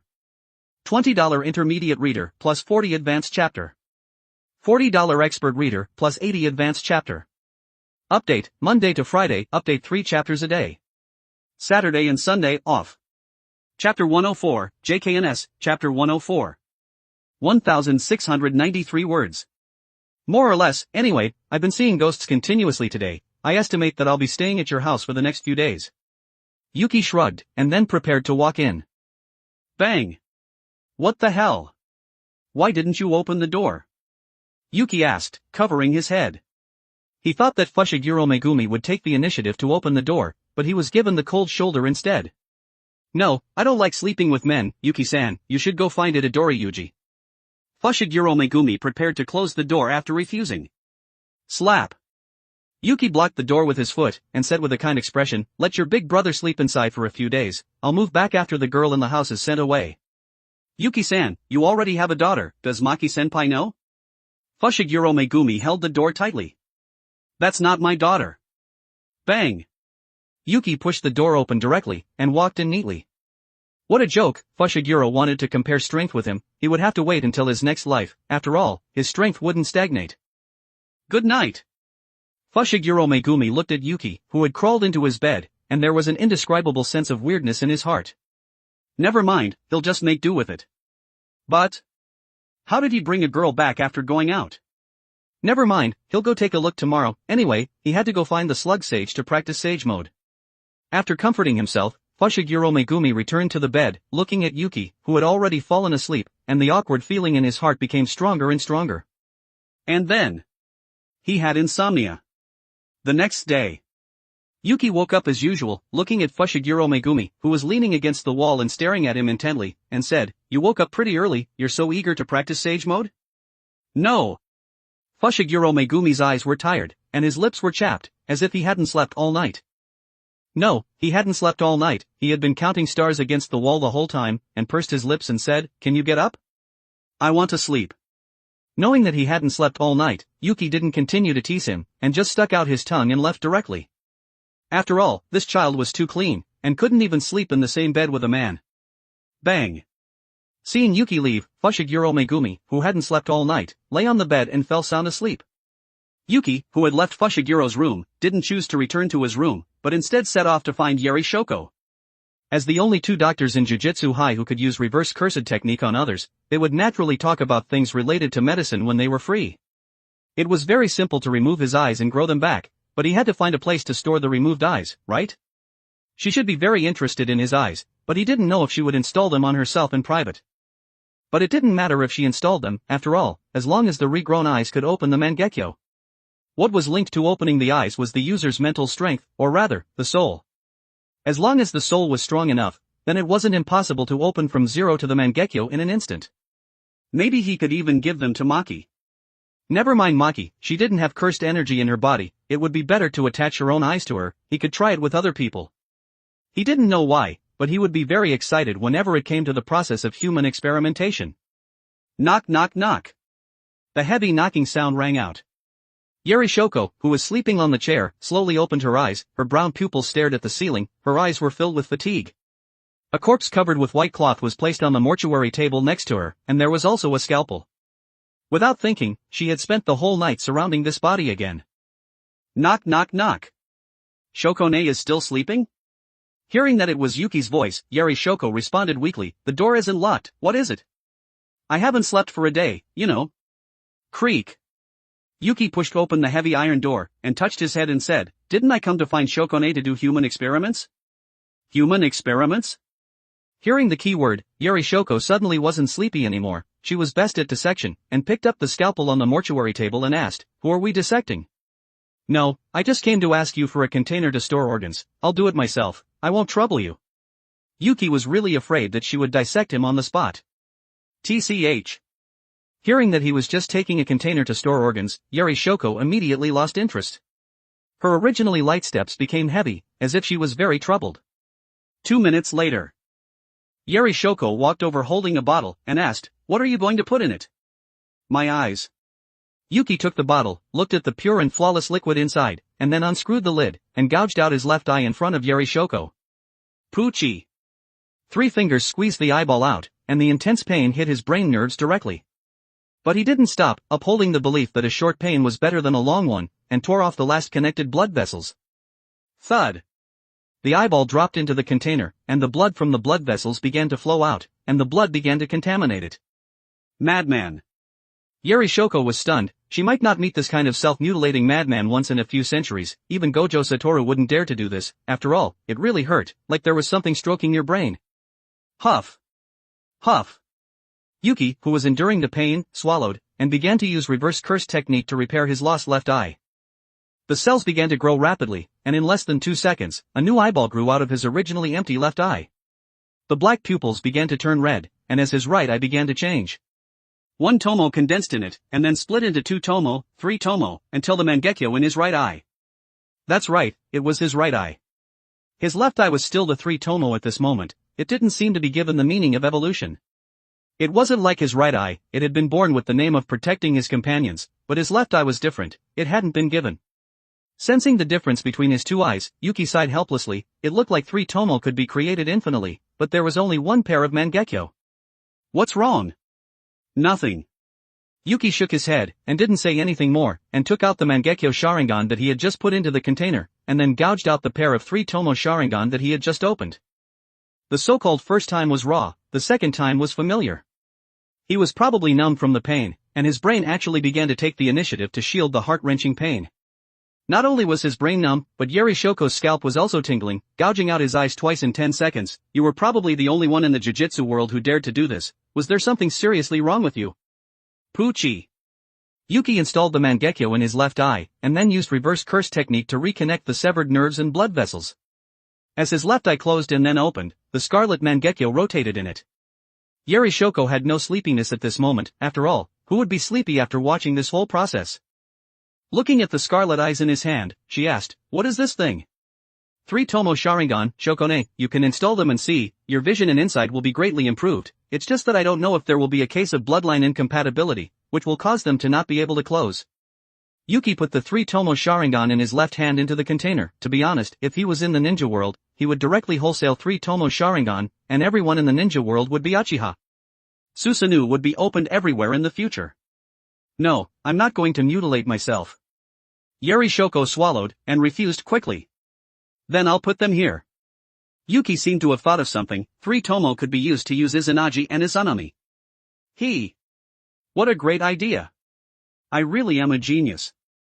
Yuki put the bottle in his hand on the mortuary table, and a confident smile appeared on his face. Looking at the departing Yuki, Yari Shoko didn't know what he was thinking about all day in his crazy brain, and then stared intently at the bottle on the mortuary table. Although she said no, who would know what she would do in private? Having become interested, Yari Shoko instantly threw her sleepiness to the back of her mind. She would just die from overwork, it didn't matter anymore. The departing Yuki opened the system panel. He opened ninjutsu and started flipping down. He wanted to find the hand seal sequence for the eye techniques Izanagi and Izanami, and then buy them all. This thing was better than the eternal Mangekyo. 2 Mangekyo were searching for these 2 ninjutsu on the rapidly flipping system panel, and then stopped instantly, and opened the introduction. Underscore underscore underscore underscore underscore underscore underscore underscore underscore underscore underscore underscore underscore underscore underscore underscore underscore underscore underscore underscore. For more advanced chapters visit my Patreon. Patreon.com/Kane45. Tier, $10 casual reader, plus 20 advanced chapter. $20 intermediate reader, plus 40 advanced chapter. $40 expert reader, plus 80 advanced chapter. Update, Monday to Friday, update 3 chapters a day. Saturday and Sunday, off. Chapter 105, JKNS, Chapter 105. 1,761 words. Eye technique, Izanagi. 100 points, duration of 2 minutes, consumes 200 points of cursed energy. Sharingan users can use Izanagi to turn all unfavorable events into things that never happened, only choosing favorable events to turn into reality, and can even avoid death. The cost is that the 3 Tomo Sharingan will be completely blind. Eye technique, Izanami. 100 points, consumes 200 points of cursed energy. After use, the 3 Tomo Sharingan will be blind. Izanami can record the scene where the opponent and oneself take action, and let the same scene play out. The opponent who was caught in the genjutsu will be imprisoned in the time between the first scene and the second scene in their brain memory, entering a world of infinite reincarnation. If the opponent wants to break Izanami's genjutsu, they must accept their original destiny and sincerely repent. The opponent who was caught in Izanami will be unable to move. Did they misprice these 2 things? Yuki muttered, although they were very powerful, using them would make him blind. Although he didn't lack 3 Tomo Sharingan, right? Never mind. He should take his time and think about it. The visible vision of his eyes was getting lower and lower, things that were a little far away looked very blurry. This proved that he wasn't far from going blind. He should see if he could gather the eternal Mangekyo first. 1,000 points and 6,000 cursed energy. And the points he possessed at this moment had reached 240 points, and his cursed energy was 4,800 points. It was a long way to go. He should go find Gojo-sensei to learn domain expansion. This was the only thing he could learn at this moment. Whether a sorcerer was strong or not depended on whether they knew domain expansion. People who didn't know domain expansion weren't necessarily weak, but people who knew domain expansion were definitely very strong. Click. It was only 6 a.m. at this moment. Yuki pushed open the door and walked in. Shura was gnawing on a piece of meat at this moment, and was about to shout when he saw his master come, but Yuki pinched him instantly, and poked his head in to look at Uenosumi, who was sleeping hugging the slug sage. His face was full of helplessness. This girl had completely treated this room as her own home. Woo! This pinch blocked Shura's entire mouth and nose, and then he frantically transmitted information to his master. Master, you're blocking my nose. Master, I can't breathe. Meat. It's stuck in my throat. Yuki quickly let go, looking at Shura, who had spat out the meat in his mouth and was panting heavily. He said softly, sorry. This was the first time Shura had spat out the meat in his mouth. He had almost fulfilled his childhood wish. To eat meat until he died of fullness. Although he wasn't stuffed to death by meat, he was almost choked to death by meat. Ignoring Shura's resentful gaze, Yuki rubbed his dog head, motioned for him not to speak loudly and then left. Although Maki and the others weren't here, daily training had to continue, unless there were special circumstances, otherwise this was what he had to do every day. Standing on the 3rd floor overlooking the training ground in the distance, he could vaguely see someone jogging in his blurry vision. I want to become stronger. Itadori Yuji was running wildly on the training ground. He didn't know how to become stronger. Gojo-sensei was still on a business trip. He could only use this method to hone his will. Sweat dripped on the ground, and the alternating sound of huff-ha seemed hurried. The boy's heart shouted, I want to become stronger. I want to protect those who need to be protected. I'm really too weak. Yuki-senpai? Itadori Yuji, who was running, saw Yuki, who was looking at him, and stopped slowly, and shouted, you woke up so early too, Yuki-senpai. Yuki walked down the steps slowly, looking at Itadori Yuji, who was panting, and asked, you want to become stronger? Itadori Yuji touched his head a little embarrassedly, and said, you saw through me, senpai?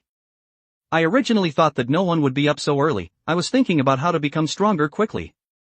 You can't become stronger like this. Yuki said with a smile. After all, where was there a jujutsu sorcerer who exercised with brute force? To do aoi. TCH, was this guy even human?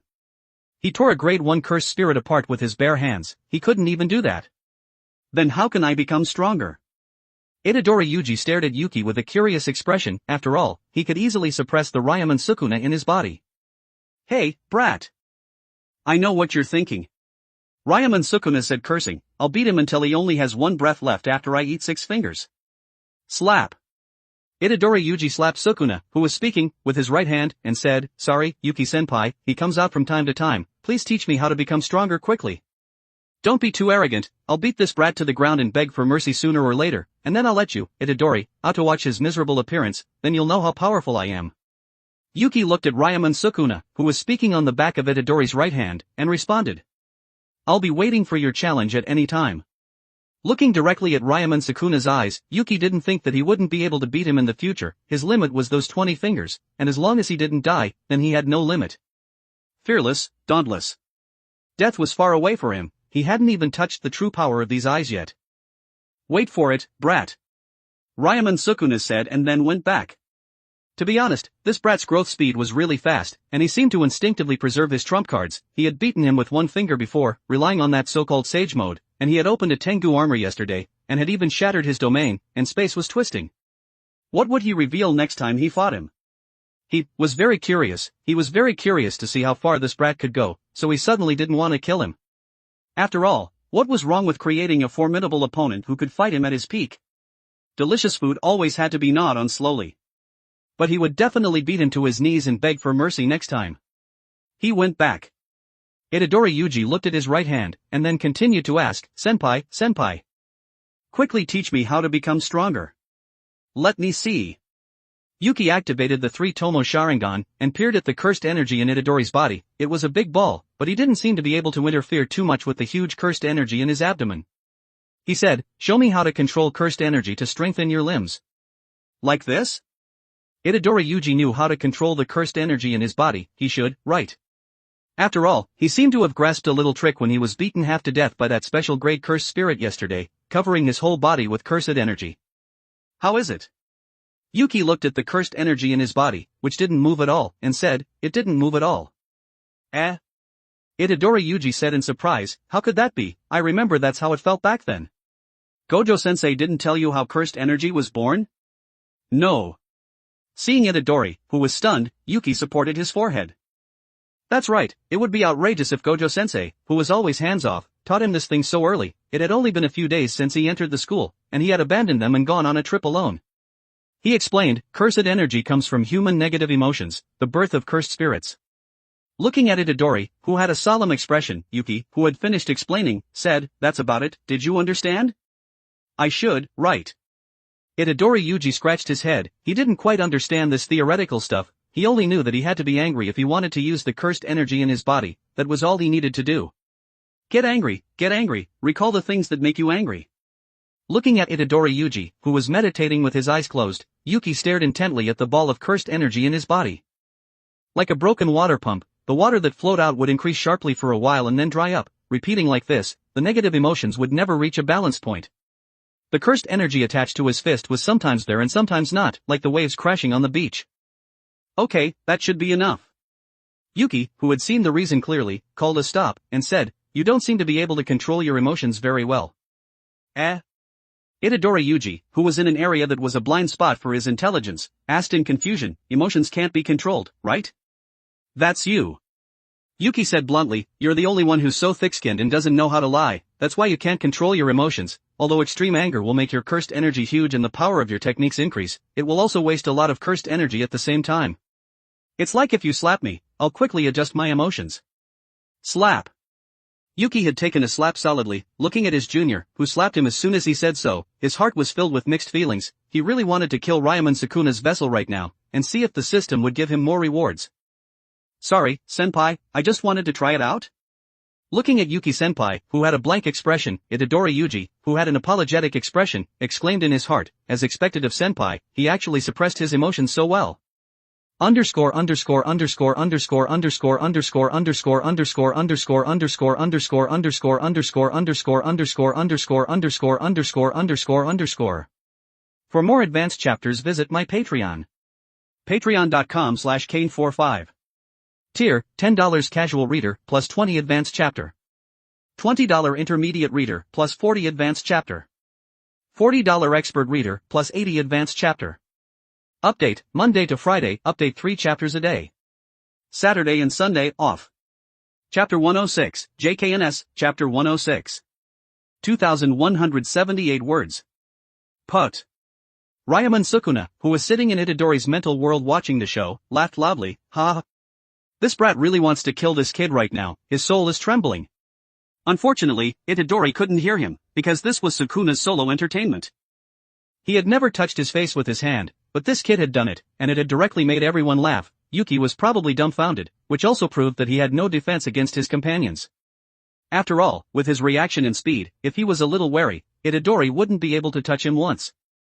It's okay, we'll do some practical training next, Yuki said, and then posed in an attacking stance, his eyes with the three tomo turned back to normal eyes. He could completely crush Itadori with taijutsu. Ooh. Come on, senpai. Itadori Yuji took 2 steps back, and just as he posed in an attacking stance, Yuki-senpai in front of him rushed over, and then disappeared from his sight in an instant. Just as he was about to turn his head to observe, a hand suddenly appeared in his vision, like a deadly snake, directly sealing his throat. Thud. So fast. Looking at the clouds in the sky, Itadori Yuji exclaimed in his heart. Get up, let's continue. Yuki let go of the hand that was choking his neck, like a drill sergeant, knocking him down and then urging him to get up, repeating like this. He was a senpai, this was just simple guidance. It definitely wasn't because he had just slapped him, and then he was taking revenge, right? He would definitely not do this. Like hell. That's exactly what he was doing. Except for the first few times when he didn't use force, after his body gradually kept up with his pace. Yuki didn't pretend anymore. Jeet Kune Do, Konoha Steel Hurricane, Sanda, etc., all kinds of moves were used on him. Although he was beaten very badly, he also slowly got up after falling down again and again, wiped the blood from his nose and then rushed over.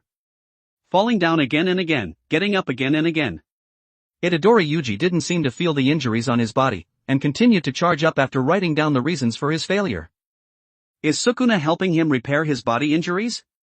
Yuki frowned, and probably guessed what his situation was at this moment. After all, no one was like an unkillable cockroach. Slap slap slap. Itadori Yuji's neat 3-stage kick was blocked by Yuki. He had gradually gotten used to this kind of attack method, perhaps it was because his physical fitness was strong in the first place. After being beaten so many times, his body didn't hurt or itch. It was really novel. Could it be that he had already entered the realm of the strong? What are you daydreaming about? Yuki grabbed Itadori Yuji's leg, who was indulging in self-admiration, and threw him to the ground, and then gave him a beating. Half an hour later. Slap slap slap. Yuki clapped his blood-stained hands and left directly. He was going to cook for his guest Ueno Sumi at home. As for Itadori, he was lying on the ground foaming at the mouth at this moment, and the worried Ryaman Sukuna was recovering his injuries for him. He complained, I've never seen someone who's in such a good state of mind after being beaten. He had learned a lot from this battle, such as how to get beaten more efficiently. No. It was how to resist the enemy's powerful offensive faster and more conveniently. After all, he used to fight thugs. Where would they have any awesome fighting skills? They could just hang them up and beat them with strength. Yuki-senpai was not only strong, but also ruthless, and would kill with one blow from unexpected places every time. Although he had been beaten for nearly an hour, he also liked a lot of things. People had to be content and happy. Click. Yuki, who had returned home, looked at Ueno Sumi, who was playing with Shura, and asked, what do you want to eat for breakfast? Eat, anything is fine, as long as it's made by Big Brother. Ueno Sumi, who was about to say what she liked to eat, seemed to have remembered something, hid behind Shura, and said cautiously, as if she wanted to hide herself. Her pair of red pupils looked at Yuki carefully. It was very cute. This child is really... Shura turned his head to look at the girl hiding behind him, not daring to wag his tail randomly, for fear of whipping her to death. After all, he was usually in the sage mode state, and if he whipped his tail casually, the wall would crack or even collapse, and it was fortunate that he didn't kick his legs when he slept. Otherwise, this house would have been gone long ago. Of course, that would also mean that he wasn't far from death. If the house was gone, his master would probably pick up a huge machete and chase after him to chop him. Shura, be careful, don't wag your tail randomly. The slug sage said worriedly. After all, Shura had lost control of his body before, and had whipped Yuki away with his tail. If she touched it, she estimated that they would have to move. After all, it would be difficult to deal with the blood on the wall. Then I'll just make something casual for breakfast. Yuki opened the refrigerator, took out a piece of steak and walked into the kitchen. Because there were too many missions to exorcise cursed spirits, and he usually carried out independent missions above grade 1, the time for them to eat together had become very little. The last time they had dinner together was 5 or 6 days ago, in that forest where they had met Mahito. He didn't know how his incomplete soul had recovered recently. After all, he was really too weak. Yuki even wanted to solo him again at this moment, to earn some points for himself to get the eternal Mangekyo Sharingan. He took out the pasta that he didn't know how long it had been there, and Yuki started to boil water to cook the noodles, pan-fried the meat and sprinkled salt, and after he was done, he plated it and took it out. Smelling the fragrant breakfast, he couldn't help but sigh that his cooking skills were still so good. The slug sage took out the folding stool and table that were placed under the bed, set them up, and then looked at Uenosumi, who was behind Shura, and said, "Come and eat." Okay. Uenosumi, who hadn't eaten at the table for who knew how long, was a little confused. Although she said okay in her mouth, she didn't come forward, and her stomach made a gurgling sound. Because she would choose to sleep when she wasn't full, after all, she couldn't feel hungry when she was asleep, but at this moment, looking at the breakfast that was placed on the table, which was enough for her to eat her fill, she didn't know how to move. Tears streamed down her face. This made Yuki, who wasn't good at comforting people, stunned, and he didn't know how to deal with this situation. The slug sage next to him said softly, "Pick her up and say a few comforting words, after all, you'll have children of your own in the future." Yuki gave the slug sage a look, as if he was saying, "I'm not the one who made her cry, why should I coax her? It'll be the same even if my future son and daughter are like this." Faced with the sobbing Uenosumi, Yuki still chose to comfort her after a while. After all, how would he eat if she kept crying? He tiptoed and picked her up, smoothed her clothes and then patted her back gently, and said softly, "Don't cry. If you cry, there will be a monster with 8 legs, 3 faces, 6 eyes, and 4 hands coming to your door at night." The girl's sobbing stopped abruptly. He didn't know if she was really comforted, or if she was scared to the point where she didn't know how to cry. She just hugged Yuki's neck tightly with both hands. "Perhaps it was a mistake for me to ask you to comfort her, Yuki." The slug sage complained in her heart. What kind of hell joke was this? Who would comfort someone like this?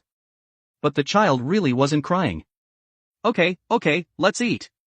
Yuki squatted down slowly and put Uenosumi on the stool, placed the breakfast in front of her, easily pried open the girl's hands, and then returned to his seat to eat his share of breakfast.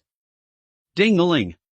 The phone rang. Yuki was a little unhappy. After all, people who could call his phone usually had something urgent, such as a mission.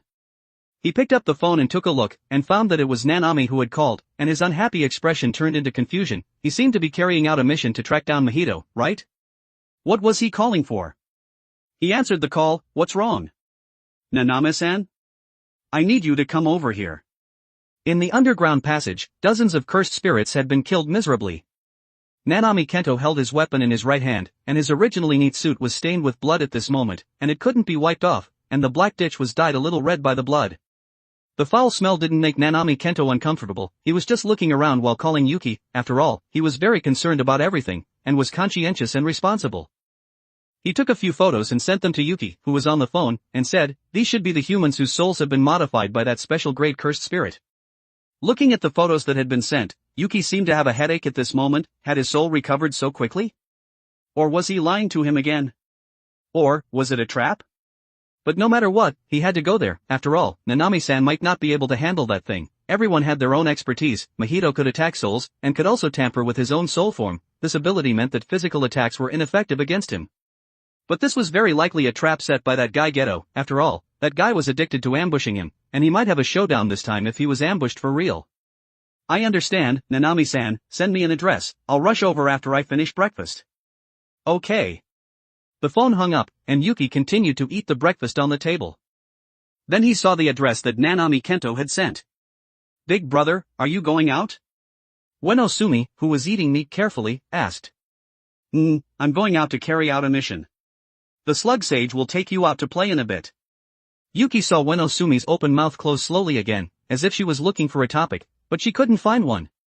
Yuki didn't respond to this. He could still chat with children a few words usually, but he would run out of topics if he kept chatting. After all, they had different age cognitions, and he wasn't the type of person who was willing to coax children. He could teach her how to cut up cursed spirits that were 2 or 3 times bigger than her more neatly. It just depended on whether she wanted to learn. After finishing breakfast, Yuki put the bowl on the table, picked up his phone, got up and touched Uenosumi and Shura's heads, and then prepared to go out, and said, "Put the bowls on the table. If I have time to come back for lunch, I'll cook. If I don't have time to come back, the slug sage will take you to the cafeteria to eat. Shura, you pay attention. Big brother, goodbye." Before Uenosumi could finish speaking, the click sound came, and the door had already been closed. Yuki probably hadn't heard that sentence at all. Shura was using his unique telepathy to transmit the information that said, "Goodbye, master." Yuki, who had left the room, sent Nanami Kento a sentence, "I'm on my way, wait a moment," and then opened the address he had sent and looked at it. "Jogo and Mahito have gone out. Underscore underscore underscore underscore underscore underscore underscore underscore underscore underscore underscore underscore underscore underscore underscore underscore underscore underscore underscore underscore. For more advanced chapters visit my Patreon. Patreon.com/Kane45. Tier, $10 casual reader plus 20 advanced chapter. $20 intermediate reader plus 40 advanced chapter. $40 expert reader plus 80 advanced chapter. Update, Monday to Friday, update 3 chapters a day. Saturday and Sunday, off. Chapter 107, JKNS, Chapter 107. 1974 words. On the beach, Geto Suguru was lying on a lounge chair watching Dagon, who was emerging from the sea. He seemed to be very leisurely in the sea. Of course, he had created this domain, and it opened directly into the sea. He's gone to seek revenge on that guy called Yuki. Hanami, who was standing on the ground, nodded, seeming like an old tree, restraining his every move. Hanami, you seem to be holding back? Geto Suguru wasn't worried that Mahito and Jogo would fail. After all, 2 special grade cursed spirits were targeting him, and he couldn't even open a space. No, he didn't dare to open one. He just didn't know if Gojo Satoru would show up. As for his Tengu armor? Put. How many seconds could he resist in Jogo's domain? The reason for Geto Suguru's previous failure was that he had left too few cursed spirits for himself, less than 800, and he had also distributed too many special grade and grade 1 cursed spirits. Otherwise, even if that kid pulled him into the soul space, those cursed spirits could have piled him to death. He said, Hanami, you should sometimes learn from Mahito and the others. Exposing your true nature is helpful for improving your strength. Alright, to prevent them from making too much noise, Hanami, you should go too. I can't show my face yet. Hanami didn't speak. After all, he just wanted to slaughter all humans, or let them stop for a few hundred years, so that the forest could recover its former vitality. Humans had damaged this world too seriously. It had to be purged. Although he didn't respond, he still remembered Geto's words in his heart, and walked towards the exit. It's a little difficult. Nanami Kento, who had followed the cursed energy remnants on the ground to the end, had a serious expression at this moment, and clenched the short sword in his right hand. On the high platform, 2 kind gazes were staring at him intently. He. What do you say, should we burn this outsider to ashes? Jogo took a puff of his pipe, and stared at the ants standing on the ground with some contempt. Then I'll leave it to you, Jogo, keep it down. After all, our target is Yuki. Mahito really wanted to turn him into a cursed spirit at this moment, but his soul hadn't been repaired yet, and he would inevitably fail if he fought alone. He might as well hand him over to Jogo, and see if he could lure Gojo Satoru over. Everyone said that he was the strongest, but they hadn't seen where he was really strong. In order to usher in the era of curses, these were things that had to be explored. They had to become the pioneers of the new humans, even if it meant death. Of course. If they could avoid death, they should run quickly, otherwise they would die meaninglessly. Thud. Jogo, who was holding a pipe in his mouth, jumped down, twisted his neck and said, Sorry, I can only let you die first. His excited expression was filled with excitement. He would kill this jujutsu sorcerer to warm up, and then it would be that hateful brat. Jogo formed hand seals, and waved his hand. As a gurgling sound came, the temperature in the passage soared, as if an active volcano was about to erupt. Nanami Kento glanced at the volcano that had suddenly appeared on the wall, and his pupils shrank and he dodged quickly. Boom! The volcano erupted. It was fortunate that this underground drainage facility had vents, otherwise it would have exploded with gas. The scorching magma melted the heavy walls directly, and the sewage in the channel was evaporated in an instant, and the sizzling sound and the scalding water mist gradually covered the entire underground passage. Nanami Kento retreated quickly. This was no longer a cursed spirit that he could handle. 2 special grade cursed spirits who could communicate normally had gathered together, just to ambush Yuki? He didn't believe it. There must be other plans. The scalding water mist blocked everyone's vision, and the sound of footsteps echoed in the field. The eruption of the small volcano had stopped. Jogo took a puff of his pipe calmly, and the volcano above his head began to gurgle. Thud. Like a bubble bursting, a stone was ejected from the volcano, and the stone seemed to have received some instructions, and opened its scarlet eyes in an instant, and began to stretch its body. More and more stones drilled out of the volcano. Dozens of insects stretched their bodies. Their sharp mouths seemed to be able to pierce everything. As the sound of buzzing wings came, dozens of insects disappeared from the spot in an instant. They broke through the water mist and chased after the ants who were running away. How pathetic. Jogo stood in place waiting for the good news from the fire locust insects. After all, he was too lazy to kill this kind of trash who was running away himself. Swoosh. Nanami Kento, who sensed that something was approaching, turned around instantly. Blue cursed energy covered the blade, and his eyes, like rulers, locked onto the 7:3 point of these insects, and then swung it over. Crack! A crisp sound rang out, and the place where the fire locust insect's head and body connected shattered instantly, and then separated. 1, Under his glasses, his yellow-green pupils locked onto the other flying insects. His priority at this moment was to retreat. After all, people had to be self-aware of their own strength. If they couldn't beat them, they couldn't beat them. Spreading this information was the top priority. He shouldn't do meaningless things. 2. Nanami Kento had just chopped down the insect when he felt that something was wrong. His body seemed to be expanding. Yeah. The fire locust insect's mouth began to make a painful hissing sound, its eyes widened, and its body began to grow bigger. Even in such pain, they were still charging towards the human in front of them. This is... Nanami Kento's eyes turned cold. He knew that he might fall here today. The difference in strength between the two was really too great. Boom! The fire locust insect exploded. Not only the underground passage, but the ground also cracked at this moment. Buzz buzz buzz. A fire locust insect that hadn't exploded was observing the situation, and it would go back after seeing that the human was completely dead. Thick smoke was billowing, and the walls that were close by cracked, and the fire locust insect approached slowly. Swoosh! A thick hand drilled out of the smoke, and instantly grabbed the fire locust insect that was approaching slowly. A short sword wrapped with a tie arrived in an instant, and split the fire locust insect in two. Slap! Shiny leather shoes stepped out of the smoke, covered with blue cursed energy. Nanami Kento, who had broken clothes and blood flowing from the corner of his mouth, walked out of the smoke.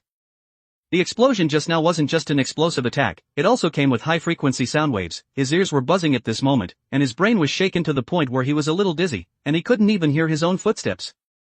I have to leave quickly. Taking heavy steps, Nanami Kento ran again. A piercing scream came from behind. It seemed that the special-grade cursed spirit was barking madly because he hadn't killed him. Die! Jogo knew that he had underestimated that Jujutsu sorcerer. His index finger and middle finger merged and formed hand seals. A huge volcano appeared behind him. The volcano covered the entire underground passage, as if he wanted him to be buried with this place. Don't do that, Jogo. Mahito reminded him, our purpose is to lure Yuki or Gojo Satoru over, not to destroy this place. TCH. Although he was very unhappy, Jogo still took back the volcano behind him, and then pushed off with his legs. With a crack sound, the ground shattered. Jogo revealed his neat big black teeth and charged over directly. His right hand was submerged in magma. As long as he touched him, that person would be burned to scraps. Huff. Feeling the temperature behind him rising, Nanami Kento also knew that he couldn't escape, took a deep breath, and the cursed energy in his body burst out. It was the first time he had seen a cursed spirit of this level. His technique, cursed energy, and speed were all crushing him. He was very difficult to deal with. Perhaps he would die here today, but he should always leave himself hope of survival. He swung the short sword in his hand, and the ruler appeared in his eyes. Ratio technique was activated. Like the critical hit effect of Black Flash, the ratio technique was to divide the target's length equally, and forcibly create a weak point at the 7 to 3 point. Hitting it would cause a critical hit. Swoosh! The person and the curse attacked at the same time. The scalding magma burned the man's body, and the man's short sword in his right hand slashed on the cursed spirit's body. Boom! The wall cracked, and the burned man lay on the ground, and the cursed spirit on the wall praised. Not bad, I thought that nothing would happen if I was hit by your sword. I didn't expect to underestimate you. Cough cough. Nanami Kento's left body was burned beyond recognition, and he lay on the ground and said weakly, who knows? Although I didn't send the information out, but if I die, the higher-ups will be wary of you, right? After saying that, he closed his eyes, recalling his life. He really didn't expect that he would die so soon. Never mind, it was better to end this shitty life. It was just a little pity. He had said that he would carry out a mission with Yuki, but he had left first, and he also hoped that he would burn him cleanly, and not let that 16-year-old boy cry. Crack! Jogo walked out of the wall, and repaired the damaged body. The attack just now was really unexpected. The power didn't match the cursed energy attached to the attack at all. It was as if he had hit a weak point. My name is Jogo, although you're very weak, I'll let you die instantly, without pain. After saying that, his right hand, which was covered with magma, slapped towards the man's head. As long as he took his head off in an instant, then he wouldn't feel any pain. This was his last praise for this man. Crack! The ceiling shattered, and a scarlet cursed energy spear appeared, and stabbed towards Jogo, who was about to attack. What?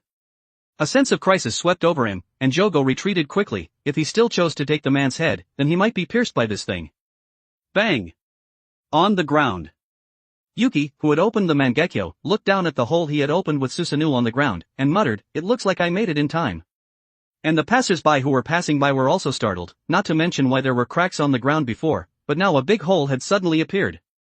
underscore underscore underscore underscore underscore underscore underscore underscore underscore underscore underscore underscore underscore underscore underscore underscore underscore underscore underscore underscore. For more advanced chapters visit my Patreon. Patreon.com/Kane45. Tier, $10 casual reader plus 20 advanced chapter. $20 intermediate reader plus 40 advanced chapter. $40 expert reader plus 80 advanced chapter.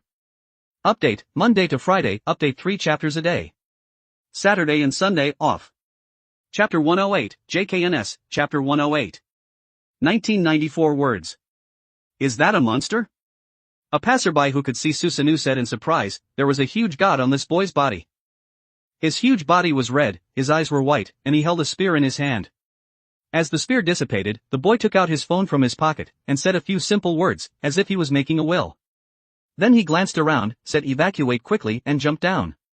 He jumped down. Exclamations came from the mouths of passers-by, and they then called the emergency number. Thud. Yuki landed steadily, and didn't bother to pay attention to Jogo in front of him, but instead squatted down to check Nanami Kento's injuries. Brat, you came pretty fast. Jogo licked his lips, he would definitely beat this brat to his knees and beg for mercy today. Ah, if I didn't come faster, I would have made fun of you. Yuki exited Sage Mode, and helped Nanami Kento stabilize his injuries, otherwise the burns would make him suffer, and he couldn't use too much cursed energy to help him recover at this moment, otherwise the two of them wouldn't be able to escape. Run, quickly, don't waste cursed energy. He was relieved that Yuki had come, but the enemy in front of him was too strong. If he wasted cursed energy to save him, then it would mean that he would also die. Save him, waste cursed energy to save someone who can't move half of his body. Jogo's heart felt refreshed, he liked to see this scene of humans desperately saving each other. He would kill that man in front of him in a bit. Would he be extremely angry then? So you really came, Yuki-kun. Mahito walked over slowly, looking at his nemesis with a joyful expression. He wanted to turn this guy into his own thing, and then let him stay by his side all the time. After all, people who could see souls and attack souls were rare. He had to turn him into his own thing, using his original body. Yuki didn't reply, but the Susanoo covering his body didn't dissipate. He was still wary, but it was much smaller because of the terrain. Nanami Kento wanted to pull his hand to stop him, but was ignored, and he continued to use reverse curse technique to help him reduce the pain of the burns, while thinking about a way to deal with it in his mind. He had to stall until reinforcements came. He just didn't know how long he could stall. He should fight first. He had to send Nanami out first. The system task was released. Task 1, escape safely from the hands of 2 special grade cursed spirits. Task reward, 40 points, permanent increase of 450 cursed energy. Task 2, defeat 2 special grade cursed spirits. Task reward, 70 points, permanent increase of 800 cursed energy. Yuki just glanced at this. It was rare, there were choice tasks all of a sudden, but he just glanced at it. After all, he wouldn't be able to do the second task. After treating Nanami Kento, Yuki bit his index finger and formed hand seals quickly, and shouted, summoning technique. Take him away, Shura. Bang! As a burst of white smoke appeared, Shura, who had received the order, picked up Nanami Kento's clothes and dragged him away. Don't even think about it. Just as Jogo was about to form hand seals, Susanoo, who was holding a spear, attacked him. Susanoo, who didn't have Tengu armor, attacked faster, but his defense wasn't as high as the Tengu armor form, and more importantly, it saved cursed energy. The scarlet spear carved out a deep ditch in the tunnel, but the forward speed didn't decrease because of this. Thud. Yuki glanced at the narrow passage, and said, it looks like it's a little difficult to use my strength, I'll expand it. He knew that this level of attack couldn't pose any threat to them. After all, what was really powerful was his eye technique. The sage markings reappeared on his face, and Susanoo's Tengu armor appeared from the ground, swallowing the giant. Crack! The Susanoo, which was dozens of meters tall, broke through the heavy walls, and the huge body couldn't be used, and the driving arms would cause irreversible damage to the walls. You really think you're great for opening a Gundam? Die! Jogo's voice came from the smoke, and then a stream of scalding magma spewed out, and the magma, which was thousands of degrees, swept over with heat waves and charged towards the huge Susanoo.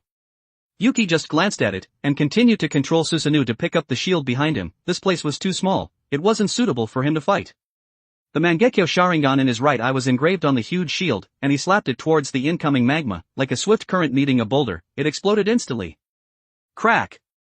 The space shattered, and cracks appeared on the damaged walls. The reinforced concrete that had withstood many attacks also began to collapse, and a large amount of rubble and dirt began to fall. The smooth ground cracked, and the earth began to tremble. Those onlookers seemed to understand why that boy had said evacuate quickly, and then ran away in all directions. Ha ha ha ha. You're a madman. You've decided to start a war in the city streets without caring about how many people can survive above. Jogo's unrestrained voice came from the deep pit. It doesn't matter, I don't care either, I don't even care how many people you kill, I only uphold two things. The Susanoo, who had lifted the dirt on his body, climbed out of the ground. Yuki, who was unharmed, stood inside, and his right eye began to bleed. I really want you more and more, Yuki-kun. Mahito, who had turned into an earthworm, drilled out of the dirt, and seemed to want to drill in, but was blocked by the cursed energy, and said through a thin wall, come out and let me give you a hug. Disgusting. Yuki looked at Mahito under his feet, and kicked down with a Sage Art, Pain Sky Kick. But he didn't seem to care, and ate this attack directly. Even though his face was twisted from being stepped on, he still said in his mouth, you can't touch my soul if you don't use those eyes, hurry up and use them on me. Let me see who dies faster. Boom. The ground shattered, Mahito's head exploded, but it healed automatically in a short while. Yuki could see souls, but he wouldn't cover cursed energy on souls, because he hadn't practiced it yet, and he had been busy recently. He. Brat, kneel on the ground and beg for mercy. Jogo walked out of the ruins, the volcano above his head began to churn, dozens of fire locust insects spewed out from it, and he formed hand seals with his right hand. 3 volcanoes appeared behind him, and aimed at the huge Susanoo in front of him. Yuki, who was standing in Susanoo, didn't care, and slowly pulled out the katana at his waist with his empty right hand. Dozens of fire locust insects began to wail, and then charged towards the huge Susanoo, and the 3 volcanoes erupted instantly. Huff. Yuki moved forward steadily, and the huge Susanoo held the shield in his hand and charged up, and the two collided. Clang! A muffled sound came, and the cursed energy in Yuki's body spewed out, and his eyes began to rotate. Blood streaked across his cheeks. The boy didn't stop moving forward, and the katana gripped tightly in Susanoo's right hand radiated bursts of cold light. He, I caught you, how about a hug? Mahito appeared from behind, and then spat out a few cursed spirits from his mouth, and the 3 cursed spirits became huge under Mahito's control. Their bloated bodies were dozens of meters tall, and hugged the huge Susanoo tightly from behind. Yuki glanced back, and only coldness remained in his calm eyes. He didn't want to reveal too many emotions, otherwise his body would hurt a lot. Then he formed hand seals quickly with both hands, and took a deep breath.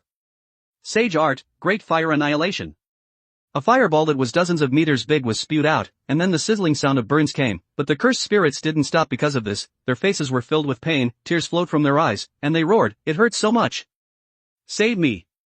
Sensing that he couldn't burn them to death, Yuki spat out an even bigger fireball, and only stopped after burning the 3 cursed spirits alive. Clang. A huge sound came from the front of Susanoo. Jogo, who had clenched his fist, was hammering Susanoo wildly at this moment, and said in his mouth, you're pretty tough, you brat's shell. You actually burned them alive, didn't you hear them begging for mercy in their mouths? Mahito's teasing voice came. Huff. Yuki felt like he was losing control at this moment. These 2 cursed spirits were chattering nonstop in his ears. He was clearly exhausted, but these 2 people. Damn it, just die. Yuki didn't want to control his emotions anymore at this moment.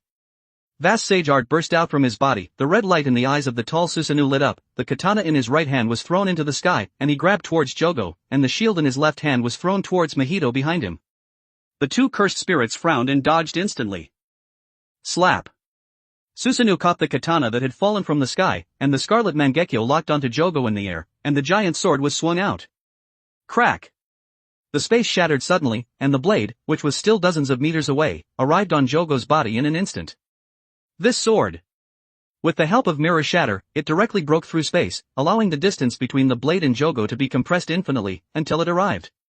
Mirror Shatter could originally break through space and cause a tearing effect, but this was the first time it had been used, breaking through space and almost compressing the distance between the two to nothing. How could this be? Jogo, who was looking at the huge katana that had suddenly appeared at his waist, was also dumbfounded. He didn't understand. Boom. Crack. Jogo, who had been slashed into the ground, took a hit from Mirror Shatter head-on, and spat out a mouthful of blood directly. This brat was stronger than he had imagined. Die. Yuki's right eye was spinning madly. He was going to crush this guy into powder. Domain expansion coffin of the Iron Mountain. Jogo, who knew that he would be crushed by this desperate brat if he didn't open his domain, endured the severe pain and activated his domain. The black barrier covered the 2 curses and the 1 person in an instant. In the endless darkness, the solid earth began to appear, and the scalding magma began to churn. One after another, solid mountain peaks rose from the ground, enveloping the entire inner domain. A clang sound rang out, the rocks on the side of the wall broke open, and scalding magma began to flow out, endlessly. Only as the scalding magma lifted the katana did he feel somewhat better. He panted heavily, half of his body had already been torn open, he was almost killed. Underscore underscore underscore underscore underscore underscore underscore underscore underscore underscore underscore underscore underscore underscore underscore underscore underscore underscore underscore underscore. For more advanced chapters visit my Patreon. Patreon.com/Kane45. Tier, $10 casual reader, plus 20 advanced chapter. $20 intermediate reader, plus 40 advanced chapter. $40 expert reader, plus 80 advanced chapter. Update, Monday to Friday, update 3 chapters a day. Saturday and Sunday, off. Chapter 109, JKNS, Chapter 109. 2,167 words. Are you okay? Do you want me to heal you? Mahito, who ran to Jogo's side, teased. I'm fine, it's just a small injury, I won't let him touch me again. Jogo wiped the blood from the corner of his mouth, and the revealing wounds on his body healed quickly. Cursed spirits recovering from body injuries wasn't as troublesome as humans, because they themselves were curses, and recovering their bodies depended entirely on how much cursed energy they had in their bodies. Then he got up and stared at Yuki, who was panting, and also knew that his move just now had almost emptied the cursed energy in his body, but because he had to keep him, he could only control the magma to tear off that thick Tengu armor on him. And then step on him to the ground, and make him lower his head and beg for mercy. Gulp. Yuki, who was standing inside Susanoo panting, looked at the bubbling magma around him, but this intense high temperature didn't affect the boy, and said slowly, since you brought Nanami to a safe place, then let's smash this domain, Shura. Smash it. Not good. That dead dog. Jogo, who was controlling the magma to form a giant hand, was shocked, and just as he was about to strengthen the defense outside the domain, the sound of crack breaking rang out, and a golden cursed energy cannon directly and forcibly smashed the domain barrier. Shura rushed into the domain and picked up his master in Susanoo and took him away. Well done, Shura. Yuki, who was lying on Shura's body, closed his mangekyo, the blood on his face had already scabbed, he was already very tired, it was a little pity that he was almost able to crush that guy. With Shura's full speed, it wouldn't take a second to enter the domain and take Yuki out, and the damaged domain couldn't be repaired in such a short time at all. Brat! Jogo was furious when he saw that Yuki was able to escape. The wooden stopper blocking his ears was broken through by the magma. TCH, it's a little pity, his soul is too damaged and he can't use his full strength. Looking at the dissipating Great Tengu, Mahito complained, let's wait until my soul recovers before finding him to play, let's go, Jogo, those guys will be here soon if we stay any longer. Stupid brat, stupid brat, stupid brat, stupid brat. Jogo's eyeballs were wide, and he muttered in his mouth, he hated himself for forgetting that Shikigami, and not strengthening the defense outside the domain, otherwise how could he have escaped? Next time he would definitely make him kneel on the ground and beg for mercy, definitely. The domain dissipated, and the scalding magma disappeared. Different from Ryaman Sukuna's open domain, a normal domain was to bring people into their own field, and the techniques inside the domain were guaranteed to hit. It was difficult for the enemies inside the domain to escape, basically impossible. But the external defense of the domain was extremely fragile. The easiest way to break the domain was to use a domain yourself, the stronger side would win. One wrong move, and the whole game is lost. Yuki, who was lying on Shura's body, sneered, although he didn't know when Gojo Satoru would arrive, he had still escaped with his own strength. Looking at the completed system panel, the smile on his mouth became stronger. Task completed. Task rewards are being distributed, 40 points, permanent increase of 450 cursed energy.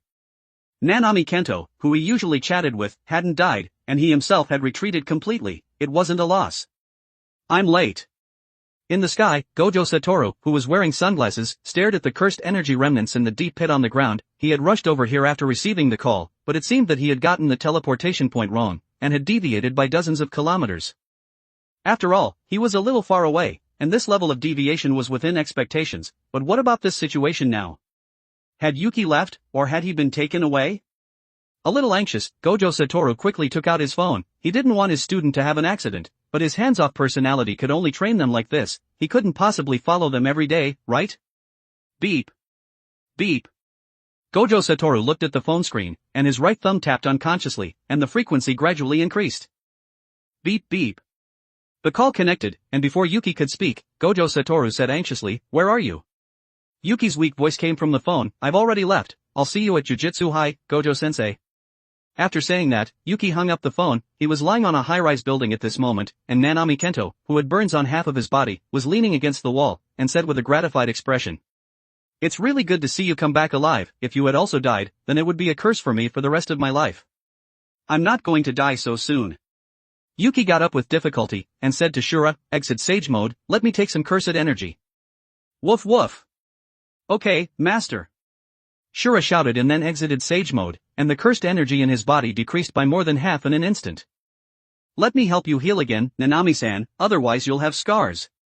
Yuki was mentally exhausted at this moment, and the pain on his body had already been repaired with reverse curse technique.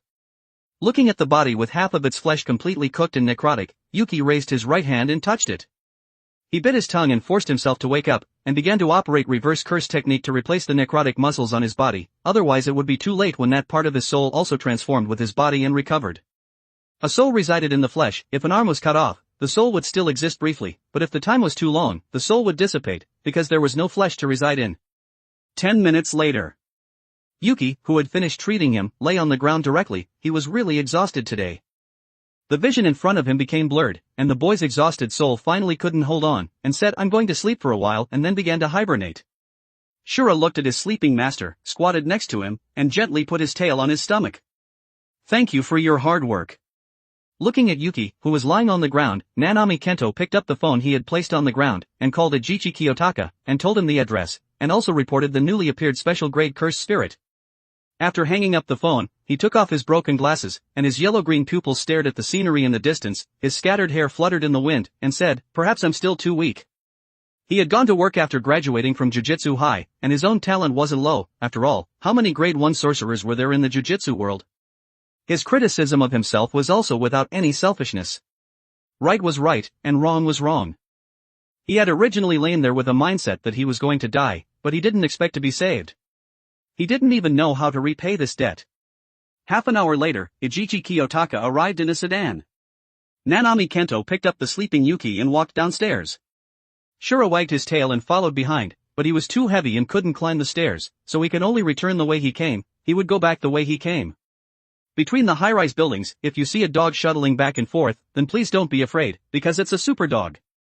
When Yuki woke up, it was already early the next morning. He opened his eyes slowly, and felt as if there was something lying on his chest. He looked down, and it turned out to be Uenosumi, who was curled up and sleeping. She was sucking on her right index finger, and her left hand was grabbing his clothes.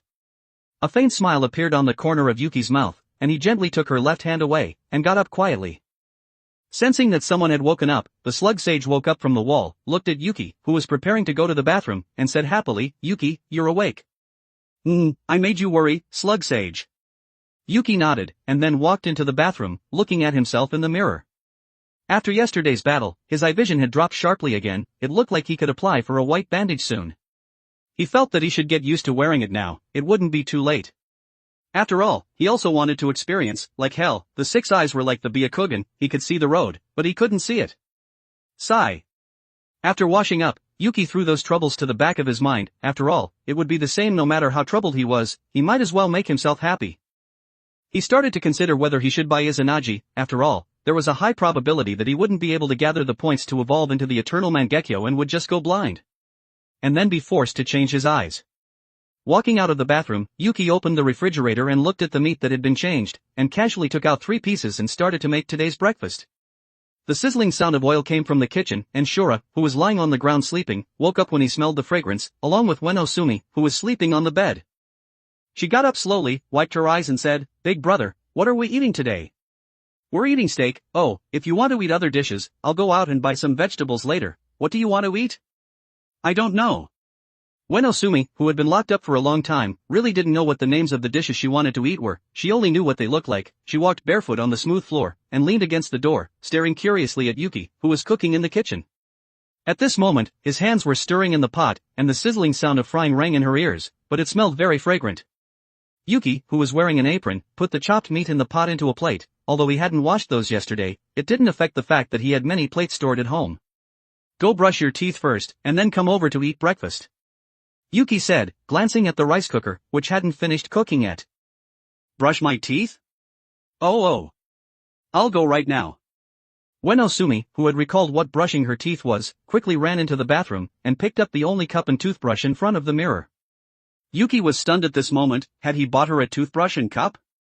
Shura and the slug sage didn't need them, there was only his in the bathroom. Could it be? He put the plates on the table that the slug sage had set up, and Yuki walked into the bathroom and found that she was indeed using his. He didn't have a cleanliness fetish, but he couldn't have two people using the same cup. He would buy her one on the way when he bought vegetables. He just didn't know how many days she would be staying. I'm done brushing. Ueno Sumi rinsed the foam from her mouth with water and then showed her teeth. Let's go have breakfast. Yuki nodded, looked at Ueno Sumi, who was happily going to eat breakfast, and turned around and walked into the kitchen to make his own breakfast. He opened the system panel and took a look at his attributes. Host, Yuki. Cursed Energy, 5250, Grade 1 Sorcerer. Physical Strength, 33. Eye Technique, Mangekyo Sharingan. Left Mirror World, Right Mirror Shatter. Ninjutsu, Fire Style, Majestic Destroyer Flame, Fire Style, Great Fireball Technique, Summoning Technique, Body Flicker Technique, Rasengan, Earth Style, Earth Flow Wall, Lightning Style, Lightning Wolf Fong, Fong Passing Fong. Underscore underscore underscore underscore underscore underscore underscore underscore underscore underscore underscore underscore underscore underscore underscore underscore underscore underscore underscore underscore.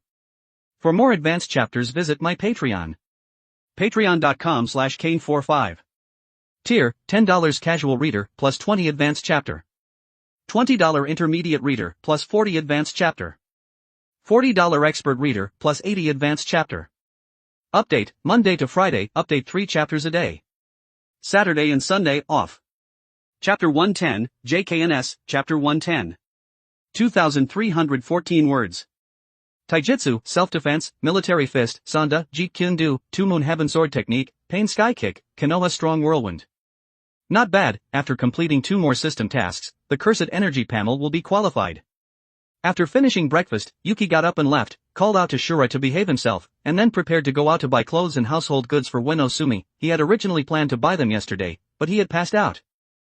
Just as he opened the door, a hand suddenly grabbed his clothes, and Ueno Sumi said, "Big brother, I want to go too." Yuki glanced at the clothes on her body. It was still his own. It would be strange if he wasn't handcuffed if he let her out like this. He consoled, "I'm going to buy you clothes, how about we go out in the afternoon?" Okay. Seeing Ueno Sumi agree, Yuki gently touched her head, and then closed the door and left. He glanced at the blue sky above, and sighed that today was really a good day and then left directly.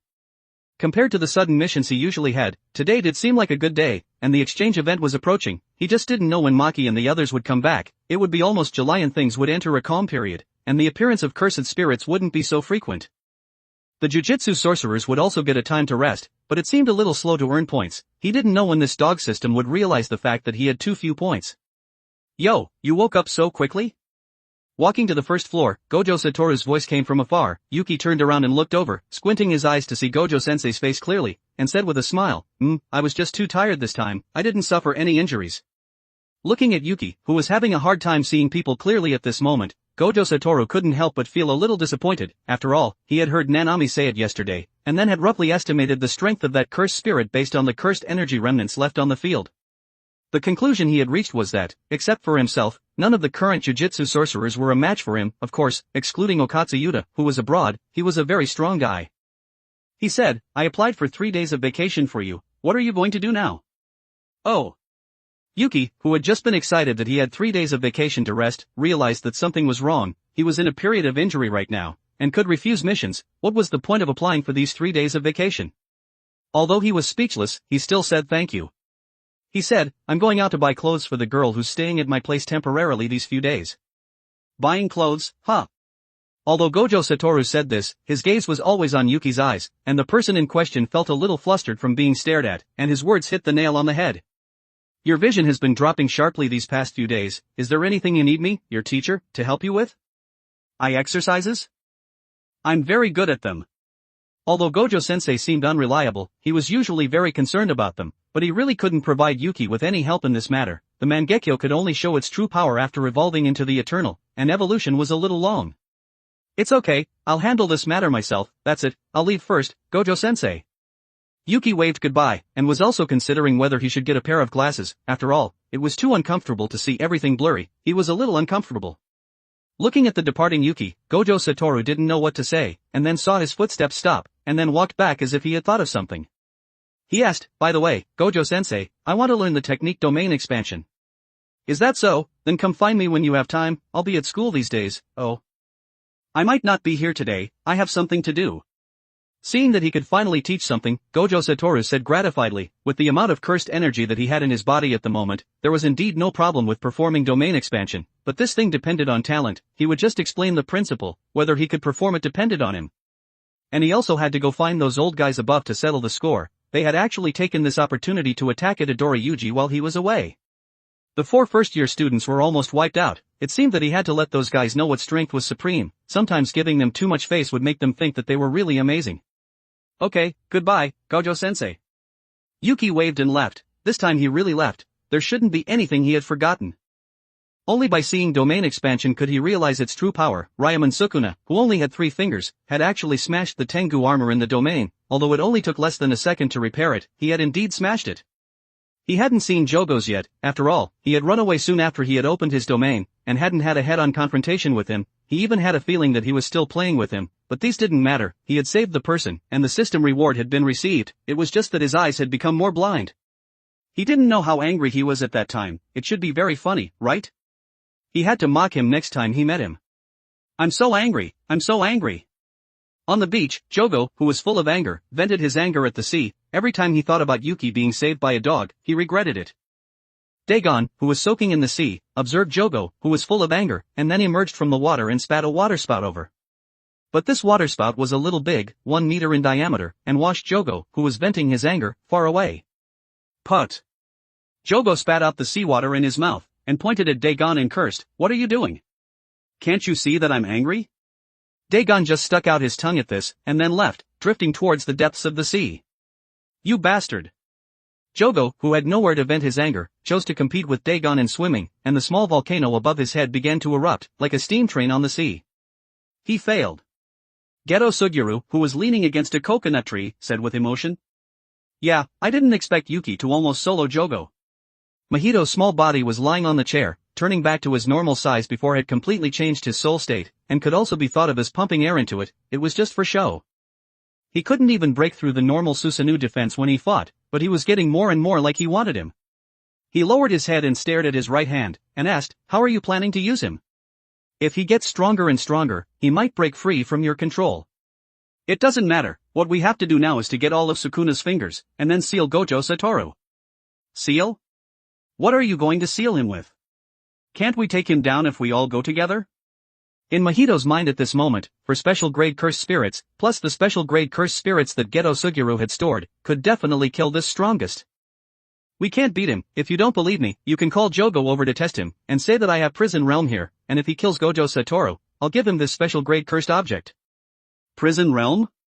Mahito naturally didn't understand this thing. After all, he didn't care about cursed objects, and shouted at Jogo, who was chasing Dagon in the sea, "Hey!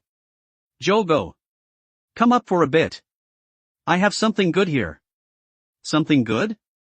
Hearing Mahito calling him, Jogo swam towards the shore. The 4 of them had gathered together, just to let the future world be dominated by cursed spirits. They had chosen Mahito to be the leader because he was smarter, younger, and had the greatest potential for future growth.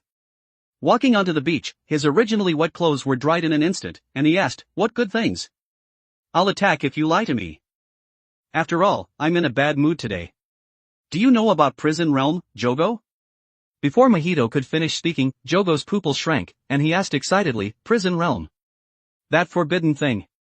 Jogo was a cursed object collector, so he naturally knew this thing. It was said that it was a living barrier cursed object, and anything that was sealed by him could never escape. This was a good thing, and its attraction to Jogo was directly maxed out. The volcano above his head erupted again, and he shouted, "Mahito, where is that thing? I'll go get it now." "It's with Geto." Geto said that as long as you defeat Gojo Satoru, he'll give it to you for free. Mahito glanced at Geto Suguru, who was standing aside. "Really?" A hint of coldness appeared in Jogo's eyes. They were only in a cooperative relationship with Geto Suguru, and he really wanted that thing. Adding a forbidden object to his collection, how awesome would that be? "Of course, as long as you kill Gojo Satoru, I'll give you Prison Realm right away," Geto Suguru said with a smile. I just happen to have a stomach full of fire with nowhere to vent it." Jogo naturally also wanted to challenge the strongest, and then said, "Keep prison realm for me, I'll take Gojo Satoru's head off right now." Good luck. Geto Suguru watched Jogo leave, and said to Hanami, who was standing aside, "I'll have to trouble you to follow Jogo, otherwise he'll be crushed by Gojo Satoru directly." "Is he really that strong?" Hanami, who had been standing for a long time, spoke. Jogo was undoubtedly the strongest among the four of them, whether it was his technique or his domain. "Who knows, you'll know if you go and take a look." Looking at Geto Suguru, who didn't say everything, Hanami still chose to follow, and Mahito also waved and left, and said, "Then I'll go out for a walk, bye-bye." "Bye." Geto Suguru looked at the group of cursed spirits who had left, and then glanced at Dagon in the sea, and muttered, "I should set off too, after all, there's still preparation work to do before invading Jujutsu High." "Sir, are you buying children's clothes?" Yuki walked into the store, carrying the vegetables for lunch and Ueno Sumi's toiletries, and the store was filled with young mothers bringing their children to pick out suitable clothes. Perhaps because it was just recently, the salesperson was also seeing such a young boy coming to a children's clothing store for the first time, and asked, "Sir, how old is the child you're looking for? Is it a boy or a girl? I can help you choose." 6 years old, a girl, you don't have to pick, just get me all the clothes, pants, underwear, etc. for this age.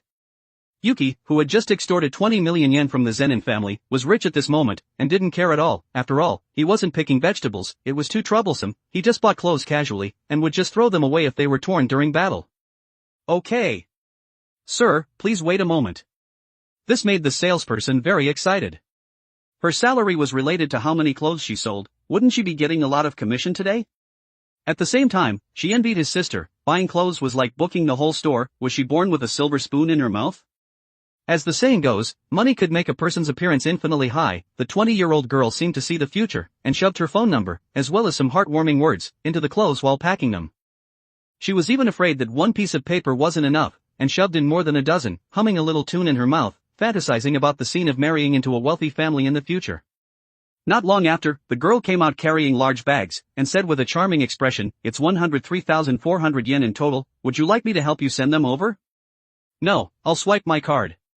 Yuki took out his bank card. He had already bought everything, and would just go back directly. What they sent wasn't as fast as he could run. "Okay." The girl was a little disappointed. She had thought that something might happen in the car. After swiping the card, she watched the boy leave, and kept thinking about the story of the ugly duckling turning into a swan, and the salted fish turning over.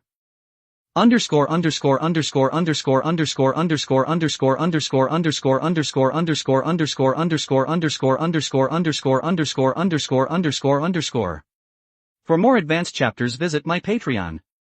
Patreon.com/Kane45. Tier, $10 casual reader, plus 20 advanced chapter. $20 intermediate reader, plus 40 advanced chapter. $40 expert reader, plus 80 advanced chapter. Update, Monday to Friday, update 3 chapters a day. Saturday and Sunday, off. Chapter 111, JKNS, Chapter 111. 2,185 words. Half an hour later, Yuki, riding on Shura, returned to Jujutsu High, and then saw Zen and Maki walking over, with Panda and Inumaki Toge standing far behind her. He said in surprise, "You're back. I just sold the vegetables for lunch today, let's have a meal together." Slap. Zen and Maki, who was full of anger, saw Yuki return, and immediately rushed over and swung a stick at him. Shura, who saw his master fly out dozens of meters, was frightened, and didn't seem to understand why Maki was hitting his master, but didn't ask because they usually cared for him too much. "Hiss, what's wrong?" Yuki asked, covering his face. He thought this was some strange welcoming ceremony. "What the hell is that girl in your room?" Maki was about to split at this moment. She had never thought that Yuki, who never approached women, would actually like young girls. She had originally heard that Yuki was injured and rushed over, pushed open the door and found that there was no one in the room, and a child's voice came from the bathroom. "Big brother, I'm taking a shower. Don't come in." Her glasses were about to crack from the shock at that time, and then she gently moved the handle and found that it wasn't locked, and then opened a crack and glanced in, and saw that little girl was hiding behind the door, showing her head and looking at her, and asked in confusion, "Who are you, big sister?" She was still wondering what this child was, and why she was living in Yuki's house, and then the little girl's next sentence made her prepare to pick up a knife and kill Yuki. Ueno Sumi said with a blushing face, "That, big sister, can you help me get a piece of big brother's clothes, in the closet, mine was too torn and was thrown away by the slug sage." Crack. Like a bolt from the blue, Panda and Inumaki Toge were about to come in, but were blocked by her outside the door, and then she locked it, and then began a soul-searching interrogation. "Who are you? Why are you here? what did that scumbag Yuki do to you? A series of questions startled Uenosumi, and then she answered slowly, my name is Uenosumi, I was picked up by Big Brother, we just slept together last night. And then there was no then, she opened the door, and then closed it, and said to Panda and Inumaki Toge, who had confused expressions, follow me to kill Yuki, and then left. Panda and Inumaki Toge looked at each other, with bewildered expressions, but they also followed. Zenin Maki asked, do you have any last words to say? What's going on? Yuki had a bewildered expression, and said, that child is just staying at my house for a few days. Staying for a few days and you slept together yesterday? I was unconscious yesterday, how would I know? Yuki looked at the stick in front of him, he had been stunned by the hit just now, but he also roughly knew why she had hit him, it should be because she saw Uenosumi taking a shower, right? He said with a speechless expression, would I, a dignified gentleman, be bored enough to like a young girl? Seeing that Zenin Maki was a little moved, Yuki continued, Principal Yaga just asked her to stay at my house for a few days, I spent the night at Fushigiro's the night before yesterday, and I was unconscious from fighting yesterday, how would I know if I went back to my own room to sleep? He got up and patted the dust on his body, and glanced at the vegetables on the ground, which were intact, and said, come over for dinner in a bit, anyway, I'm resting these few days, I'll just do what I used to do. Oh, okay. Seeing this, Zenin Maki was also a little embarrassed, after all, this was too embarrassing, to the point where she didn't dare to look directly at Yuki, who was picking up the vegetables on the ground.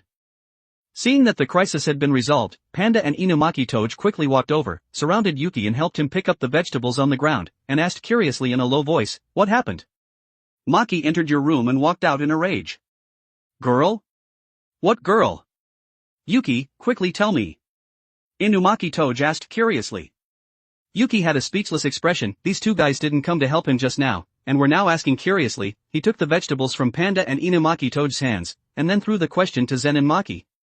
You guys go ask Maki, I'm going back first, come to my room for lunch in a bit. The one bear and one dog saw that Yuki wasn't saying anything, and then looked at Zenin Maki with curious expressions. Go away, it's useless to look at me. Zenin Maki said and then left directly. Panda looked at the departing Maki, and said softly, how scary, no wonder Yuki hasn't confessed to her for so long, he's scared. Yeah, Yuki's really pitiful, he's not interested in dating in the first place, and Maki isn't proactive, these two probably won't be together in this lifetime. Inumaki Toge agreed. Panda had a speechless expression, he always felt that they were no longer talking about the same topic, but he felt that he was right, and then remembered the purpose of their return this time, and said, a little more than a month later will be the time for this year's Kyoto Sister School Exchange event, the third-year seniors have been suspended again, let's take this time to go see the first-year juniors, and ask them if they want to participate. Let's go see how Megumi's doing. Inumaki Toge was also very interested in these juniors who had just entered school, and agreed. Click. Zenin Maki, who had returned to her room, had a flushed face, put the cursed tool she was carrying on the ground and then threw herself on the bed directly, covered her face with a pillow, and muttered softly, Really, how could this kind of oolong event happen when I finally had some free time? Should I be more proactive? After a moment of silence, Zenin Maki patted her face, and said, never mind, Yuki isn't in a hurry, why am I in a hurry, I should focus on dealing with the upcoming sister school exchange event first.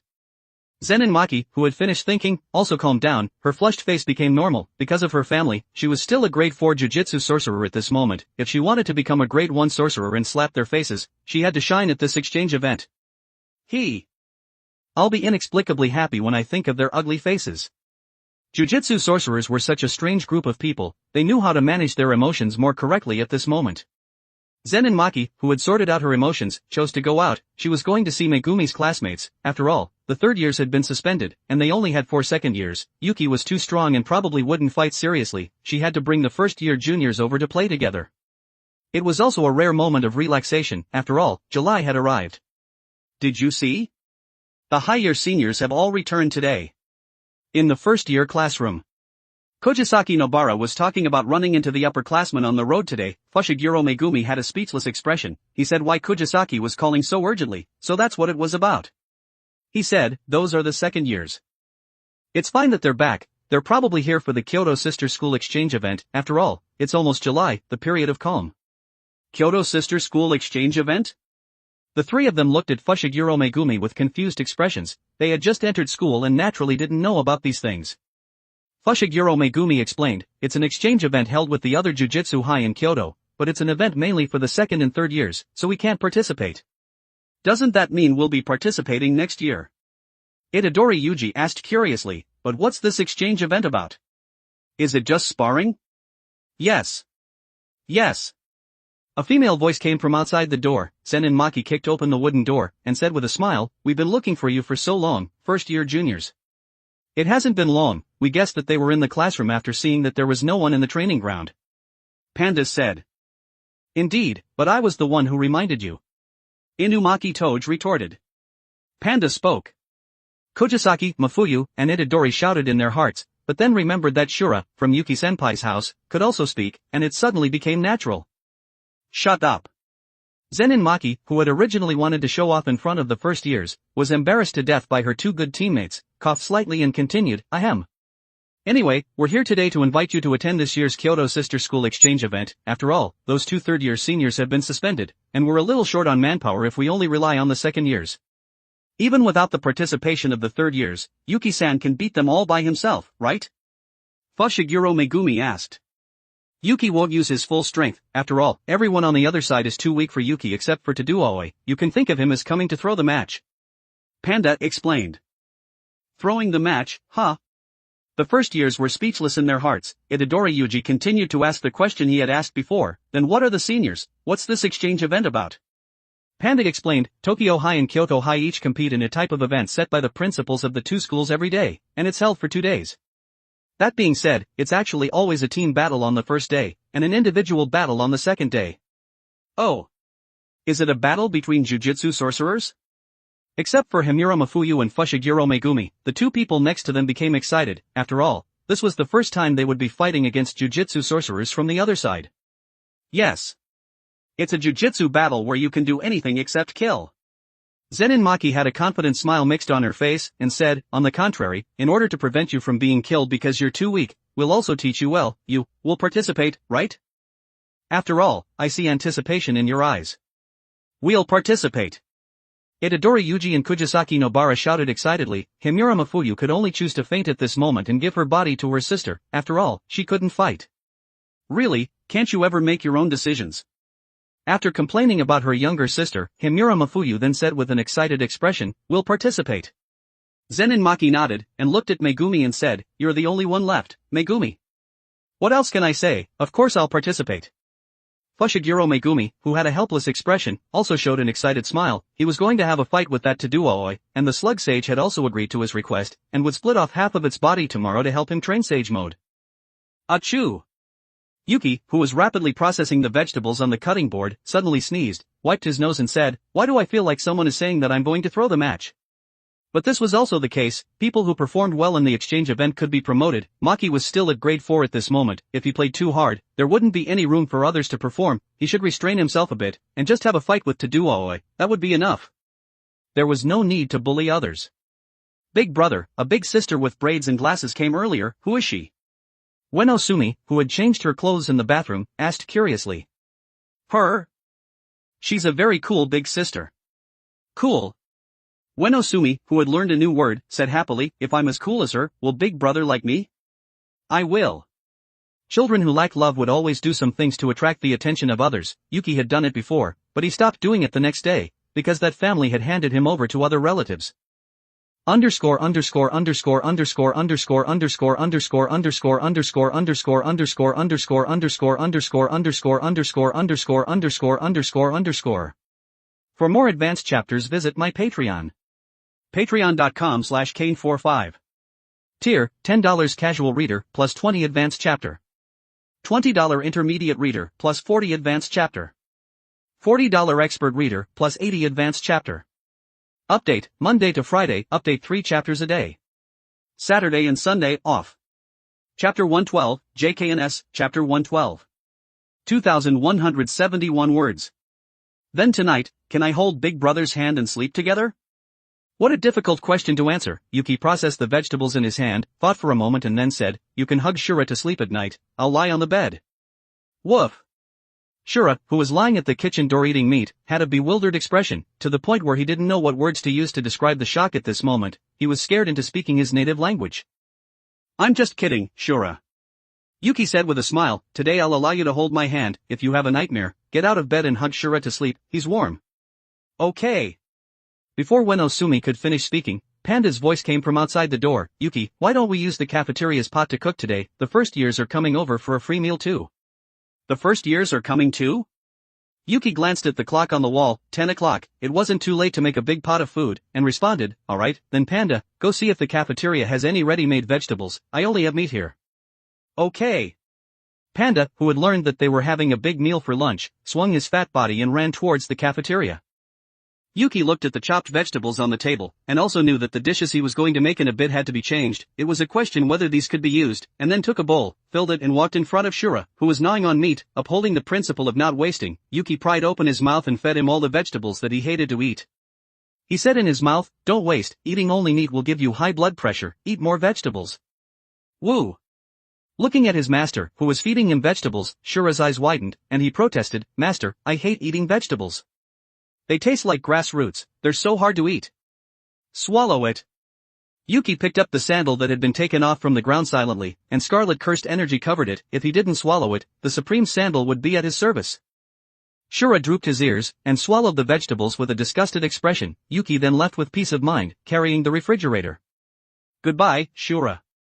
Uenosumi also followed and left.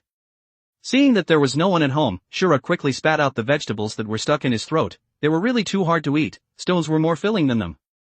You dare spit it out. Yuki, who knew that Shura would spit it out, made a surprise attack, and scared Shura into swallowing it completely. He couldn't even pull it out. Shura, who had finished eating the vegetables, lay on the ground with a wronged expression. He felt that all the meat he had eaten had been eaten for nothing. Woo! Seeing this, Yuki left with peace of mind. Anyway, he was always like this after eating vegetables, and would eat meat more happily than anyone else in a bit. This rare gathering, all of Shura's meat would be used for cooking. Anyway, he had bought it all himself. He just didn't know where Gojo-sensei was. After all, his expression today seemed a little off. Although he had a smile on his face, he could still feel that he seemed to be angry. What's the meaning of this regarding my students matter? Standing in the middle of 6 barriers, Gojo Satoru glared around. He was very annoyed by these guys who were all talk and no action. But it seemed that only 3 of the original 6 had come, and the remaining 3 hadn't come, or were guilty and didn't dare to come. Gojo Satoru, what are you making a fuss about here? The old man behind the barrier frowned. Although he didn't say too much because of Gojo Satoru's strength, he was still curious as to why he was angry. TCH. Knowing that it was useless to talk to them, Gojo Satoru didn't waste any time, and shouted loudly, tell those 3 who didn't come, don't do anything behind my back. It's fine if my students are alright, but if even one is missing, I'll make your heads move. After saying that, he kicked the door and left. His tone wasn't negotiating, but ordering. He had long been fed up with this trash. He just didn't have a reason to kill them, otherwise it would be quite troublesome to deal with the matters of the Jujutsu world. They were really a bunch of trash. It wasn't until Gojo Satoru was far away that the 3 people in the field reacted from their shock, looked at each other, and didn't know what to say. After a moment, they left one after another, without saying a word.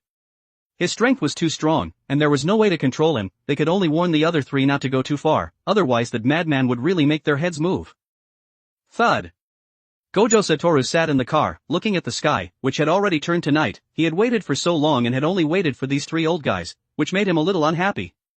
Ichichi Kiyotaka, who was responsible for driving, looked at Gojo Satoru, who didn't say a word, through the rearview mirror, swallowed, and then started the car slowly. He was also very uncomfortable being caught between the 2, he had no way to resist the orders of the higher-ups.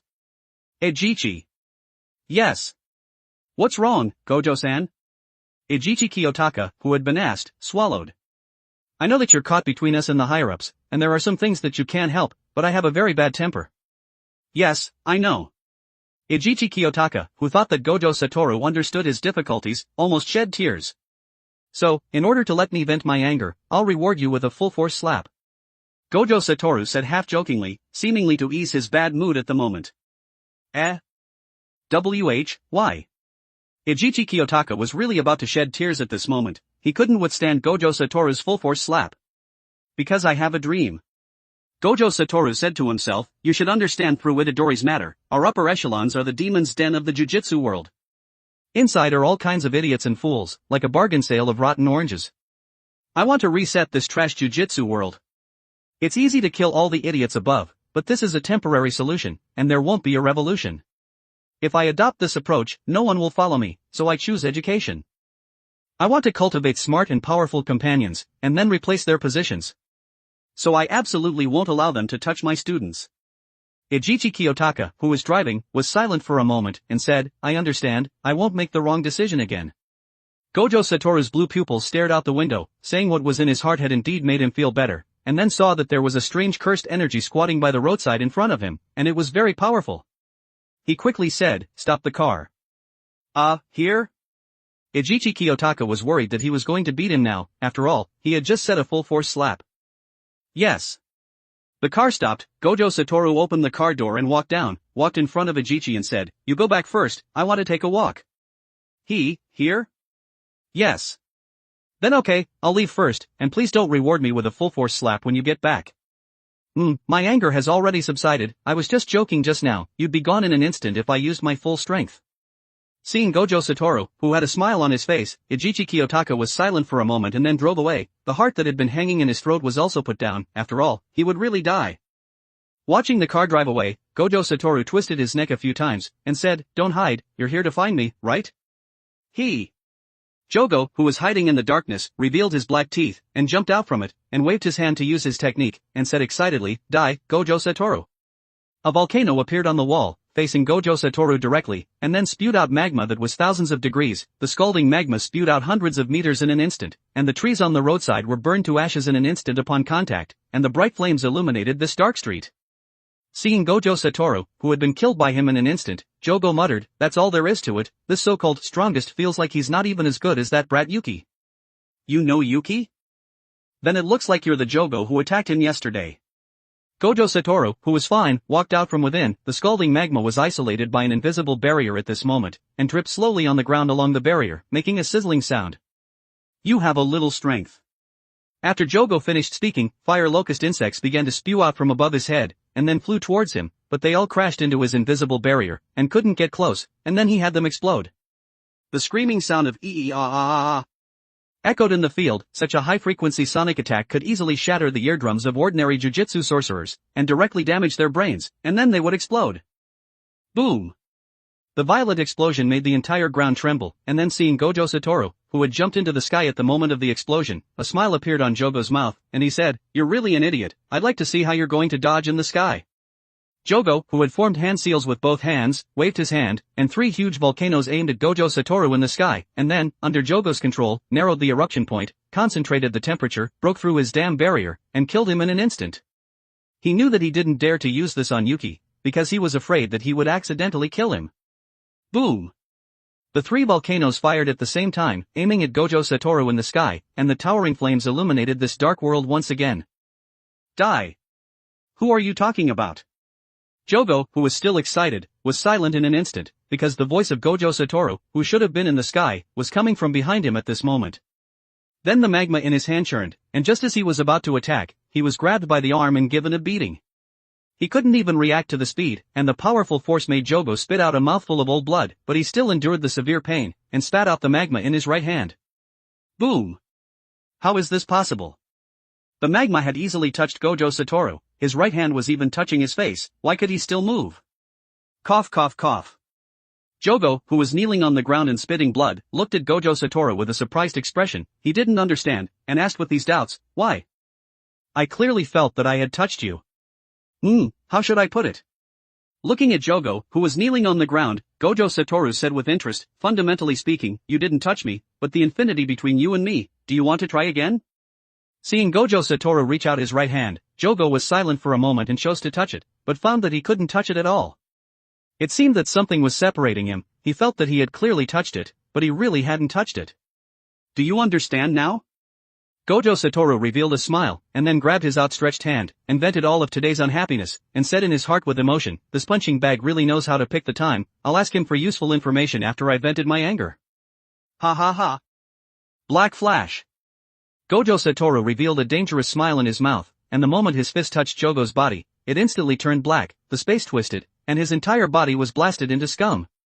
Underscore underscore underscore underscore underscore underscore underscore underscore underscore underscore underscore underscore underscore underscore underscore underscore underscore underscore underscore underscore. For more advanced chapters visit my Patreon. Patreon.com/Kane45. Tier, $10 casual reader, plus 20 advanced chapter. $20 intermediate reader, plus 40 advanced chapter. $40 expert reader, plus 80 advanced chapter. Update, Monday to Friday, update 3 chapters a day. Saturday and Sunday, off. Chapter 113, JKNS, Chapter 113. 2,393 words. With only the head left in his left hand, he said with emotion, "You're quite strong, you let me vent a little, so, who asked you to come?" Cough cough cough. Jogo coughed a few times, but couldn't cough up blood. He didn't even know what had happened just now. His body had exploded in an instant. What the hell was this person? Was this terrifying difference in strength for real? Speak quickly. Otherwise, I'll use you as a soccer ball. Gojo Satoru said and then stepped on him. This step would exorcise him completely. You're very strong, but sorry. Jogo said with a grin, and then a flower broke through the solid concrete floor, and appeared in front of Gojo Satoru. The sudden change was something he hadn't even noticed. He took a step back subconsciously. Hanami, who was hidden underground, instantly took Jogo, who was on the ground, and quickly fled. The flower bloomed, and a charming fragrance echoed in the air, making Gojo Satoru couldn't help but relax, and admired this beautiful flower with a contented expression. It wasn't until the appearance of 3 thorns that he reacted, and instantly cut off this flower, and looked at the hole in the ground and muttered, "TCH, when did it hide underground? I didn't even notice." Seeing Jogo running away, Gojo Satoru didn't feel anything, but just thought in his heart that the Jujutsu world would become more and more interesting in the future. What were the intelligent special grade cursed spirits gathering together to do? Huff, huff, huff.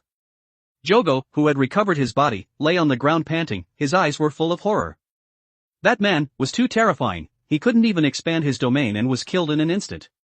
"Are you okay?" Hanami looked at Jogo, who was kneeling on the ground. "I'm fine, thank you, Hanami, I almost died in his hands." Jogo wiped the blood from the corner of his mouth, and also knew why Gojo Satoru dared to call himself the strongest. He was beaten so badly, even if they went together, it would probably be the same. They had to use the prison realm in Geto's hands to seal him. Otherwise, a world where only cursed spirits existed would be a joke. Let's go back, and see what plans that guy Geto has. I'll have to trouble Hanami to notify Mahito to run quickly when he sees Gojo Satoru, otherwise he'll die. Okay. After Hanami responded, flowers appeared under his feet. As the huge flowers bloomed and closed, Hanami also disappeared from the spot. Let's go back. How can there be such terrifying humans in this world?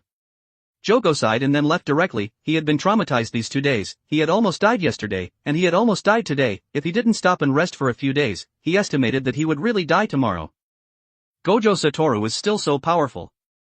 Geto Suguru, who had been following out of curiosity, walked out of the darkness at this moment, holding a cube in his hand, but strangely, the cube in his hand was like a living thing. Dozens of human eyes opened slowly, and the black pupils stared around, and then closed slowly. I originally thought that Jogo could create a flaw and seal him at this moment, but I didn't expect him to be killed in an instant, without leaving any flaws. Let's proceed according to the plan. Saying that, he turned around and left. The black gold Kasaya completely merged into the darkness, as if he had never appeared. All things in the world were pawns. In order to make the Jujutsu world more lively, wasn't this a reasonable sacrifice? It was the 3rd watch of the night. Mahito, who was wandering on the street, was inspecting his surroundings. He knew that his soul hadn't recovered yet, and he couldn't beat Yuki, but he should always find some fun toys for himself. The next day, Yuki, who had woken up, opened his eyes, and felt the strangeness on his body and knew that Ueno Sumi hadn't listened to his advice again, and had turned from hugging his arm to using him as a body pillow. He gently took away Ueno Sumi's right hand, and then got up and left, and simply went to the bathroom to wash up before putting on his shoes and going out. He was going to Gojo Sensei's place to learn domain expansion. The ultimate move of Jujutsu sorcerers. Of course, this thing also wasted cursed energy extremely. Whether it was Ryuman Sukuna or Jogo, their cursed energy was dropping sharply after using this move, and it could only be used as a finishing move. Although he had to admit it, he was a little doubtful that he could learn this thing. After all, Jogo's and Ryuman Sukuna's domains were related to their techniques. One was a melting volcano, and the other was like a person who was wielding a dining knife to cut the food on the plate. As for techniques, he himself didn't quite understand them. After all, this body was originally an ordinary person, and the cursed energy, Sharingan, and ninjutsu were all given by the system. But, whatever, the boat would naturally go straight when it reached the bridge. He should learn it first. It wouldn't be a loss for him anyway if he couldn't learn it. Leaving the dormitory, Yuki went straight to Gojo Satoru's residence. It was only 5:35 at this moment, although he felt that it was a little bad to go so early, but it was just a feeling. His conscience wasn't uneasy at all. After all, the happy thing of learning had to be done as early as possible. Knock knock knock. Yuki, who had arrived at Gojo Satoru's residence, knocked on the door and shouted, "Gojo-sensei! It's time to get up, I'm here to learn domain expansion. I've been waiting for you for a long time." Gojo Satoru opened the door, with a potato chip in his mouth, and there was a trace of fatigue next to his blue eyes, and the sound of a TV series came from the room. There was no doubt, Gojo Satoru hadn't slept all night. It seemed that he had watched TV series all night. It could only be said that he was worthy of being Gojo Satoru. No wonder he usually wore an eye mask. It turned out that it was to make it easier to fall asleep at any time. But Gojo-sensei, is it really okay for you to not have slept all day? Yuki asked in confusion. It's okay, I don't have anything to do recently anyway, let's relax. Do you want to watch it together? It's very touching.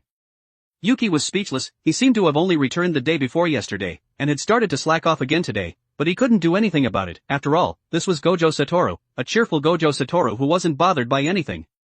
He said, we can talk about watching TV later, teach me domain expansion first. Is that so?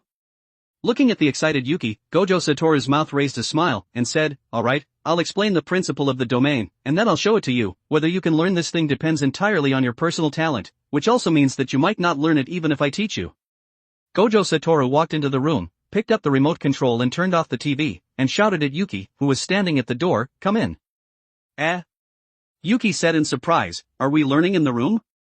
What if we tear down the house in a bit? It won't. Domain expansion is just a large spatial barrier that uses cursed energy to construct the innate domain. As long as you control the range well and only pull people into the domain, it won't damage the furniture. Of course, that excludes Ryaman Sukuna's open domain. Come in quickly. Oh, excuse me. Yuki took off his shoes and walked in, glanced at the neat surroundings and then locked his gaze on Gojo Satoru, who was sitting on the ground. Yuki, you've also seen domain expansion, haven't you? It's about using cursed energy to show the world deep in your heart. Gojo Satoru patted the clean floor and motioned for him to sit down, and continued, you can close your eyes and try to enter your inner world, don't restrain your desire for it, and then use cursed energy to show it. Okay.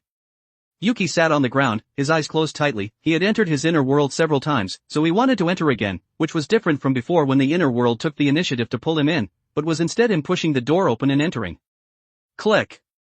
Yuki, who had found his inner world, pushed open the door and walked in, staring around. This place was like an eternal night paradise. The stars were shining, but what was different from the last time was that the dark ground had turned into a mirror-like water surface, reflecting the sky, making people feel happy. The boy didn't know what kind of destructive power this domain would have, but he just wanted to use cursed energy to construct it completely in the real world. His bare feet stepped on the water surface, causing bursts of ripples. Yuki looked down at himself in the water. He seemed to have an independent consciousness. His black pupils turned scarlet, and the Sharingan was evolving rapidly. Even his own eyes were turning unconsciously, until they reached the Mangekyo. Yuki seemed to be acting with the self reflected in the water, but he himself didn't feel anything wrong. He saw that he in the water slowly merged his hands, and then formed a hand seal, and said, mirror molded two sides. Crack! Yuki, who was originally standing on the water surface, shattered instantly like glass. Tap, tap. A crisp sound rang out, and Yuki, who had originally shattered, was actually gathering on the other side, staring at a completely dark space around him. He seemed to be outside the innate domain. But it didn't seem like that. Because he could feel everything inside the domain. It was a very wonderful feeling. It seemed that he could also return to the domain. The boy glanced around, and then looked down at the world inside the domain, and found that another reflection of himself had appeared over there. Yuki raised his right hand and clenched it slowly, and his eyes were staring intently at the other side. He also made the same action, without any delay, as if it was a real mirror. As Yuki's consciousness took the initiative to switch, his body cracked again, and then shattered. Like two planes, he could switch back and forth. It was a very wonderful feeling. Looking at the stars reflected in the water, and the self being reshaped on the other side, Yuki had a bold guess. His domain might be related to his eyes. The point that the domain was related to the technique was definitely correct. After all, he had also seen it, but what technique did he have? The only thing he had opened on his own was this Mangekyo Sharingan. Mirror World and Mirror Shatter. The name of the domain was now called Mirror Molded Two Sides, and it made sense, but as for its practicality, he had to pull Gojo-sensei in to take a look. He could only speculate so much himself. He still had to pull a professional in to take a look.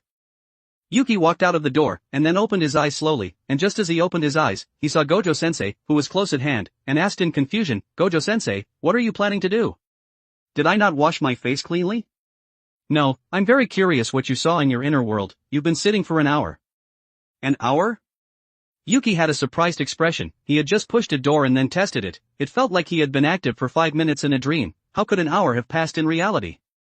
Yeah, but these aren't important. Did you see the answer you wanted? I should have.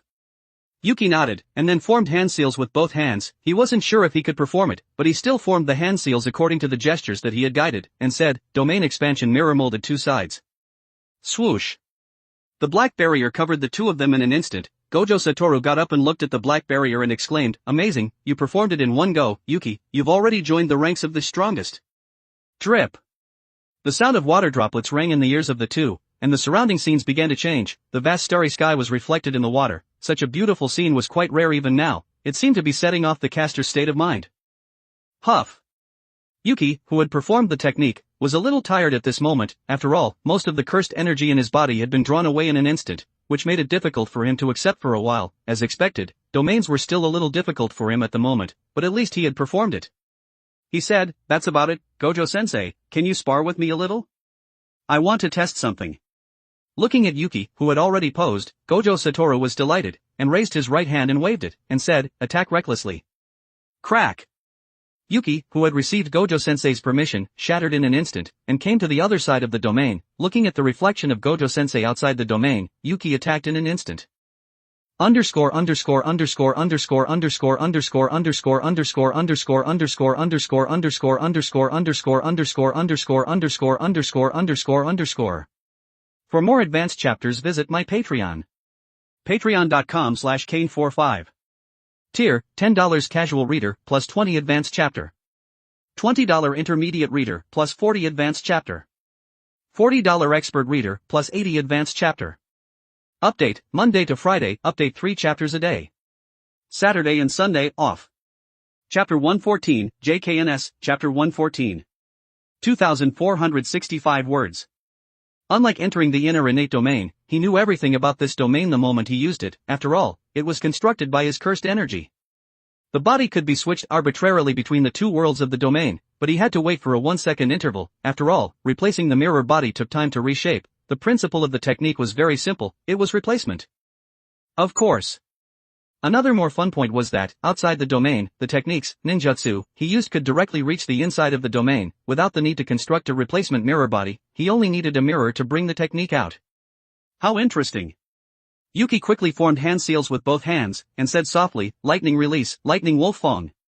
The sound of crackling lightning rang out, and then a lightning wolf was constructed, and appeared, running on the ground, and biting towards Gojo Satoru's reflection outside the domain. Gojo Satoru also seemed to notice that something was wrong. Yuki at this moment didn't seem to be on the same dimensional plane as him. His shattered body was being reshaped, but what was different was that there was a lightning wolf rushing in the reflection in the water, but it didn't exist in the real world. Crack!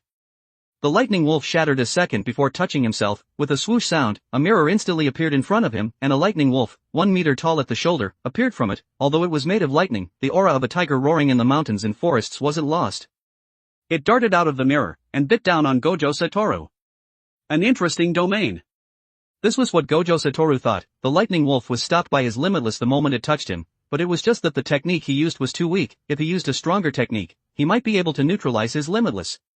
After all, the domain was equivalent to a buff, which would make the caster's state rise in a straight line, and the techniques used in the future would be strengthened. He just didn't know if his domain could pull him in. It would be good if it could, but it would be fun if it couldn't.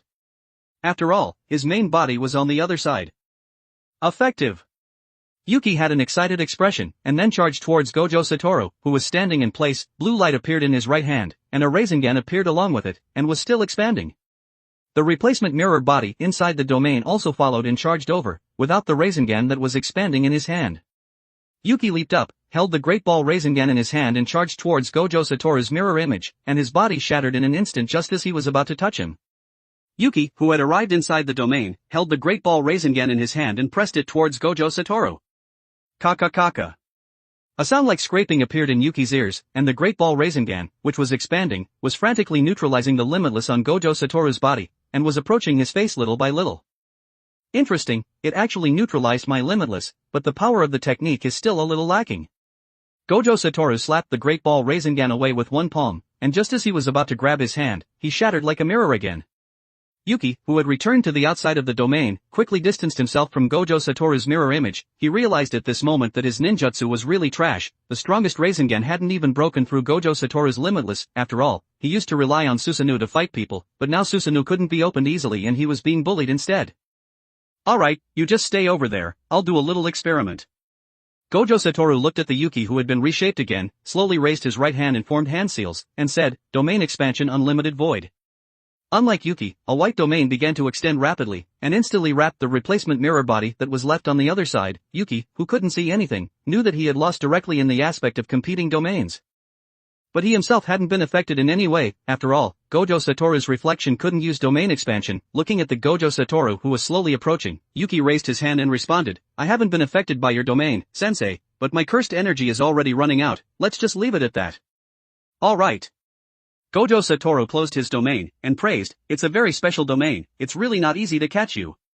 But the disadvantage is that I have too little cursed energy in my body. After fighting for a while, I can only rely on taijutsu to fight the enemy.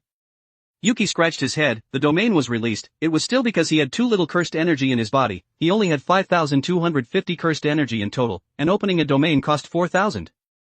It had almost drained him dry. But anyway, he had already taken his first step today, and he had to go cook for that little girl. He didn't know if it would be better to open Sage Mode and then use domain expansion. After all, he didn't have enough natural energy to open Sage Mode inside the domain. It was a bit of a headache. But he had also roughly figured out his bottom line, and he wouldn't suffer a big loss next time he had a showdown with Jogo. He had to use Mirror Shatter to tear off his head. Should he draw a more powerful ninjutsu? The sentence inadvertently appeared in Yuki's mind, but was immediately extinguished by himself. He didn't have much cursed energy in his body, and even if he had a powerful ninjutsu, it would still be useless to him. He should first get his cursed energy up to more than 6,000 before considering this thing. After all, he was too far away from the points needed for the Eternal Mangekyo Sharingan. After saying goodbye to Gojo-sensei simply, he left directly. It was 6:55 at this moment, approaching 7 o'clock. Zenin Maki and the others had already started training Itadori Yuji and the others in earnest on the training ground. Fushiguro Megumi should be training Sage Mode with the Slug Sage now.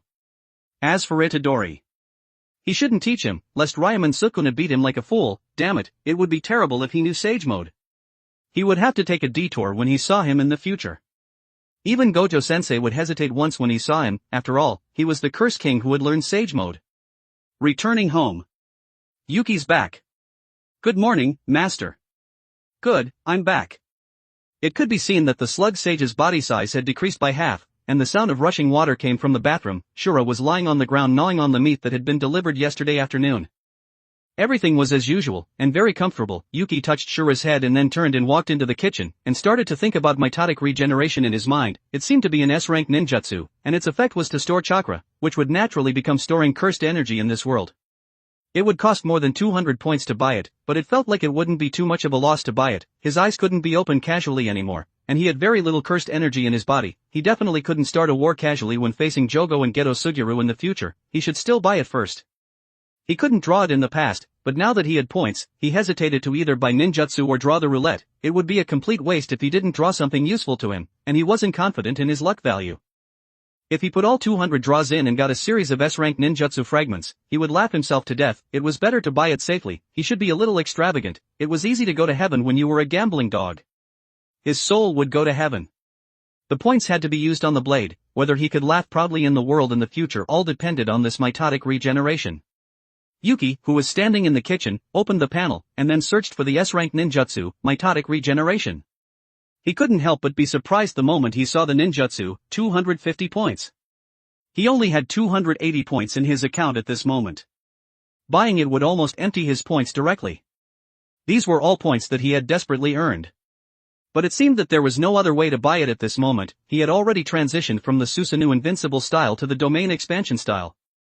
His fighting style had switched directly. For the sake of his life, he bought this S-rank ninjutsu with a painful expression, and then a system notification came. Congratulations to the host for purchasing S-rank ninjutsu, mitotic regeneration. Points minus 250, remaining 30 points. Congratulations to the host for purchasing the first ninjutsu, reward 50 cursed energy for permanent increase. Mitotic regeneration, a rhombus-shaped mark will appear on the forehead to store cursed energy. It belongs to sealing ninjutsu, and seals the excess cursed energy in the body in the rhombus-shaped mark on the forehead, and can use mitotic regeneration release to use the stored cursed energy for one's own use when needed. Seeing this, Yuki's tightly frowned brows relaxed. After all, you got what you paid for. Although he couldn't open Susanoo, Mirror World, and Mirror Shatter easily anymore, he also had mitotic regeneration, which was comparable to infinite cursed energy.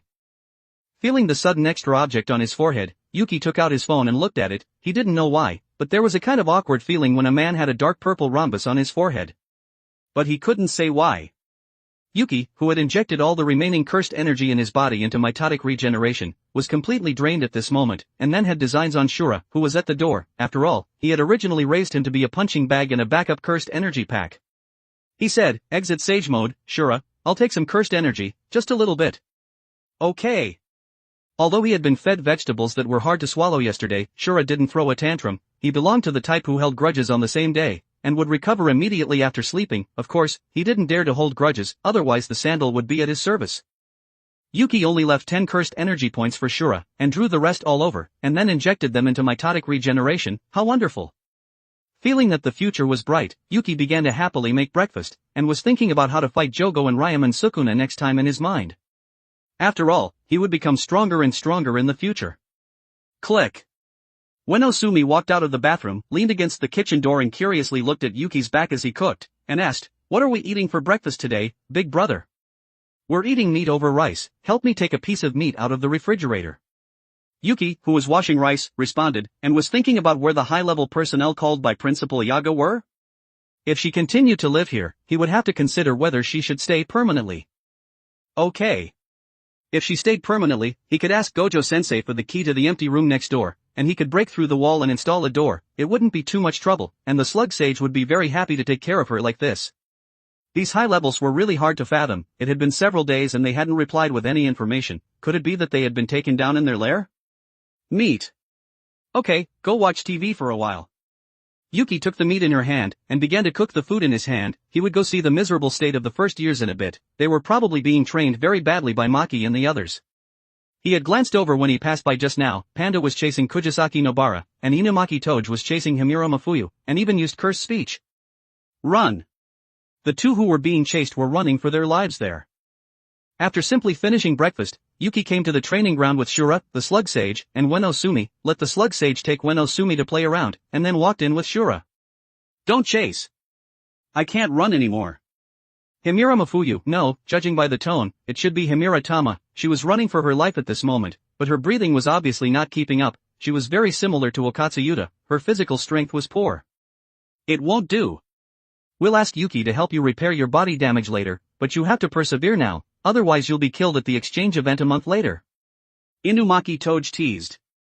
Yuki was speechless. He didn't have any cursed energy at this moment. "But you were treating me as a backup medical pack?" "He's here." Zenin Maki looked at Yuki, who was standing aside watching, and put away the wooden stick she was tapping Itadori Yuji with. I came over after finishing breakfast." Yuki looked at Itadori Yuji, who was lying on the ground with a big bump on his head, and asked, "Is this practical training?" "Yes, after all, their melee combat is too weak, their arms and legs are too thin, how will they exorcise cursed spirits in the future?" Zenin Maki said, and then tapped Itadori's head with the stick, and said, "Get up and train quickly, you're still lying on the ground even though you're so weak. Do you want to die a month later?" Underscore underscore underscore underscore underscore underscore underscore underscore underscore underscore underscore underscore underscore underscore underscore underscore underscore underscore underscore underscore. For more advanced chapters visit my Patreon. Patreon.com/Kane45. Tier, $10 casual reader, plus 20 advanced chapter. $20 intermediate reader, plus 40 advanced chapter. $40 expert reader, plus 80 advanced chapter. Update, Monday to Friday, update 3 chapters a day. Saturday and Sunday, off.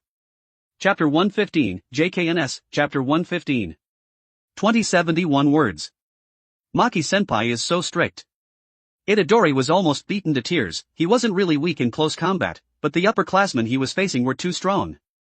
This senpai's strength was also terrifying. He couldn't gain any advantage, and was being suppressed and beaten. "Do your best."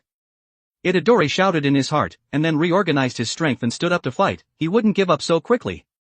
2 minutes later, Itadori, who had been completely abused unilaterally, was lying on the ground again. His face was swollen. Yuki was speechless, and just as he was about to say something, the phone in his pocket rang. Gulp. Yuki swallowed. Was this poisoned? He was getting phone calls every 2 or 3 days? But then he remembered that Gojo-sensei had asked for 3 days off for him, and still took out his phone and glanced at it. He was relieved when he found that it was Gojo-sensei calling. After all, there weren't that many missions for him to carry out. He answered, "What's wrong, Gojo-sensei?" "Mission. I'm really sorry, there's a mission that I need you to do. Please bring Itadori Yuji to the principal's office." Don't be angry, Gojo Satoru said euphemistically, knowing that Yuki didn't want to carry out missions. This mission can only be done by you, please. Alright. Yuki said helplessly, hung up the phone and shouted at Itadori, who was lying on the ground, come with me, Gojo-sensei is calling us. Oh. Itadori Yuji got up. You're going to carry out a mission again? Zenin Maki frowned. He had fainted twice in June, and with his strength, even normal special grade cursed spirits wouldn't beat him like that. It must be the one he had encountered when carrying out the mission in the mountains before. There's nothing I can do, with great power comes great responsibility, let's go, Itadori. Yuki turned around and left with a wry smile. Itadori Yuji was excited to death when he learned that he was going to go out on a mission with his senpai. After all, Maki-senpai had just said that Yuki-senpai was going to carry out a mission, and he was being called over, so he was definitely going to carry out the mission with his senpai. It felt so cool. It was the first time he was seeing what his senpai was like when he carried out a mission. Zenin Maki looked at Yuki's departing back, and there was a hint of disappointment in her eyes. The two came to the door of the principal's office, knocked on the door and walked in. Gojo Satoru, who was sitting on the sofa, said with a serious expression when he saw the two of them arrive. The situation is urgent, let me explain the mission process. People have been frequently disappearing near Satasakura High School today, and the dispatched jujutsu sorcerers have also lost contact, not excluding the possibility of death. This mission is relatively dangerous, it may be related to that group of cursed spirits gathering together, please investigate it, Yuki. I understand. Yuki nodded. Although the cursed energy in his body hadn't recovered yet, it didn't affect him going to investigate. After all, he wasn't going to fight to the death, he would run quickly if the situation wasn't right. DEA. Itadori Yuji swallowed. Although he had long been prepared to die, he couldn't help but feel some sadness in his heart when he heard that jujutsu sorcerers had died. He asked, what about me? What do I do? You're going to, there's a probability that you'll see the pinnacle of jujutsu battles, domain expansion. Domain expansion. Yaga Masamichi, who was drinking tea on the side, spat out the tea in his mouth, and looked at Yuki in disbelief, and then glanced at Gojo Satoru, who had a smile on his face, seemingly to confirm his doubts. The pinnacle of jujutsu battles. Itadori Yuji looked at Yuki-senpai, who was on the side, with an admiring expression. He was indeed very strong. Had he already reached the pinnacle of jujutsu sorcerers? Domain expansion. This little brat? Ryaman Sukune came out and glanced at Yuki, and then laughed. A pleasant voice came from the comfortable smile, and shouted, I was right about you, brat. When I come out next time, let's have a domain clash. Shut up, you're so noisy. Itadori Yuji slapped Ryaman Sukune, who was speaking, back, and then quickly apologized. I'm really sorry, I'll pay more attention next time. He always runs out to say a few words when I'm not paying attention. It's okay, go carry out the mission with Yuki, you can learn a lot of good things. Hearing Gojo-sensei say this, the two said bye-bye and then left directly. Click. The wooden door closed. Yaga Masamichi wiped the water stains on the table, and asked, Yuki has already learned domain expansion? He learned it this morning. He understood it right away. It seemed that he had already been able to touch the domain for a long time, but he had just not been looking at it directly. Gojo Satoru looked up at the ceiling. He wanted to figure out what the purpose of that group of special grade cursed spirits was. The unknown special grade cursed spirit from last night wasn't among the reported cursed spirits, and was also very good at hiding his aura. If he calculated it like this, it had already been confirmed that 3 special grade cursed spirits had gathered together, and he couldn't rule out that their purpose was to win over Ryaman Sukune in Itadori Yuji's body. After all, he couldn't think of anything else. Let's see, Itadori Yuji would grow rapidly under Yuki's education. After all, practical combat was greater than everything, and this would make a boy grow up quickly. The prepared two came to the school gate. Ijichi Kiyotaka was standing next to a black sedan waiting, and looked at the two who had arrived, and said, Thank you for your hard work, Yuki Jutsushi. This mission is very troublesome. 3 more people died not long ago, in a movie theater. Let's talk about it when we get there, there's no point in discussing it here. Yuki, who was battle-hardened, said quickly, after all, Ijichi Kiyotaka was just a support supervisor of Jujutsu High, and didn't have any combat power himself. He was responsible for guarding the rear, handing over, and could also supervise newcomers, and there was indeed no point in discussing it here. People would continue to die if they didn't find that cursed sorcerer or cursed spirit. Senpai is so indifferent during missions. Itadori Yuji looked at Yuki, who had a calm expression. It seemed that the deaths of these people didn't have much to do with him, and asked curiously, Yuki-senpai, why did you become a jujutsu sorcerer? Because I don't want to die. Hearing such a concise answer, Itadori said in surprise, could it be that senpai doesn't have a dream of saving the world? Even though you're so strong. No, that dream is too trashy. Yuki complained, which idiot would save the world? Having the power to protect others is just a side effect. Protecting family is the main purpose. Itadori Yuji had a wronged expression. After all, he had once fantasized about it like that. The two got into the car and headed to the vicinity of Satasakura High School. Ijichi Kiyotaka, who was driving, held the steering wheel with one hand and took out his phone and handed it to Yuki and said, "This is a surveillance video that was sent not long ago, Yuki Jutsushi, please take a look." Yuki took the phone, and Itadori, who was on the side, curiously watched. He opened the video. He saw two men and one woman sitting in the empty movie theater, seemingly chatting. They could still be seen laughing in the blurry video. How immoral, they're actually laughing in the movie theater, it's too disruptive to other people's moods. Just as Itadori Yuji finished complaining, the bodies of the three began to undergo distortion, their heads became deformed, and then returned to their original appearance, but the three were lying on the seats without moving, and the video ended. They're dead? Itadori Yuji had a confused expression. After all, the cursed spirit killing incidents he had seen were all brutal killings, with limbs broken. He was a little unaccustomed to this first time seeing this. They're dead. Ijichi Kiyotaka nodded and said, "There's also an eyewitness, but we're not sure. The time he walked into the movie theater clashed with the time the three died, and he came out not long after the three died. That's about all the information we have now." Yuki flipped back and saw a boy. The boy had a timid look in his eyes, and his long hair covered his entire left face. According to the information, he was a student of Satasakura High School, and his name was Yoshino Junpei, and his address. Mahito, huh? Yuki muttered in his heart. He didn't know what that guy, who was missing half of his soul, was up to again, but he could roughly tell that he had done it from watching the video. It was rare that he had actually helped those three people recover their bodies. He was probably burying bombs inside. After all, he would really do that with his bad taste. He asked, "Did any other support supervisors approach those three bodies?" No, why are you asking that? It's nothing, just don't approach them, otherwise the grade 4 Jujutsu sorcerers who go over will probably be killed in an instant. Let's go to that movie theater first. Yuki opened the window and looked out. The strong wind blew his hair, and the dark purple mitotic regeneration on his forehead was revealed. Understood. Ijichi Kiyotaka looked at the experienced Yuki, and also said with emotion about his growth. After all, he was just a child who didn't understand anything last year, but had grown into a Jujutsu sorcerer who could stand on his own this year. How amazing! Itadori Yuji's eyes were shining. He always felt that he had a full sense of security behind Yuki-senpai. He was too stable. The car stopped at the sealed-off entrance of the movie theater. Several police cars were parked on the side, and red police tape had been set up. Ijichi Kiyotaka took out his ID and walked in. The people inside had all been evacuated, leaving only the empty hall and the flashing electronic screens. Ijichi Kiyotaka, who knew that he didn't have enough strength to follow, stood in the hall and watched the two go deeper. After all, he was really weak. Tap tap tap. Footsteps echoed in the silent corridor. The entrance of the movie theater, which was usually crowded with people, felt like a scene of a store closing at 2 o'clock at night. The green emergency exit sign was flashing, as if there wasn't enough power, which added a hint of eeriness to this dark corridor. Cursed spirits would climb on the wall from time to time, glanced at the two, and muttered, "Wel, welcome." And then quickly climbed into what he thought was a safe place, as if he was shy. His appearance was like a gecko, but his eyes were like the tentacles of a slug, and there were human eyes growing on them. It feels like a haunted house. Itadori Yuji complained. Yuki didn't care, and came to the place where the three bodies were. They were lying quietly on the chairs at this moment, their eyes were bulging, as if they had been forced to fall asleep. He said, "Go exorcise those three."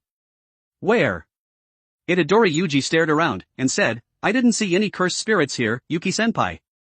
Those three, they've already started to mutate. If you don't exorcise them, it'll be difficult for you to fight in a bit."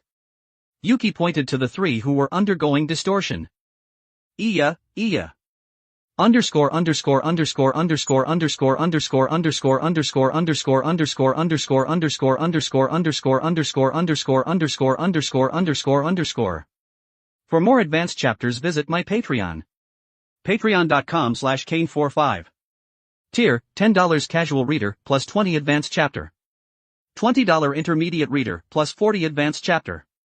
$40 expert reader, plus 80 advanced chapter. Update, Monday to Friday, update 3 chapters a day. Saturday and Sunday, off. Chapter 116, JKNS, Chapter 116.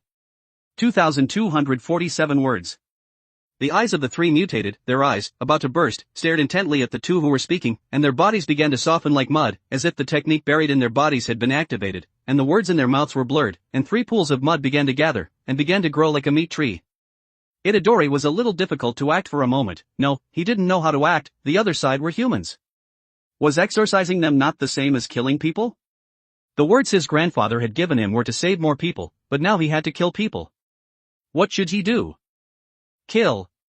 The giant tree moved its two thick legs, and the faces of the three people were perfectly presented on the trunk, and dozens of whip-like hands began to wave rapidly. The speed was so fast that after images appeared, and anything that was touched was destroyed in an instant.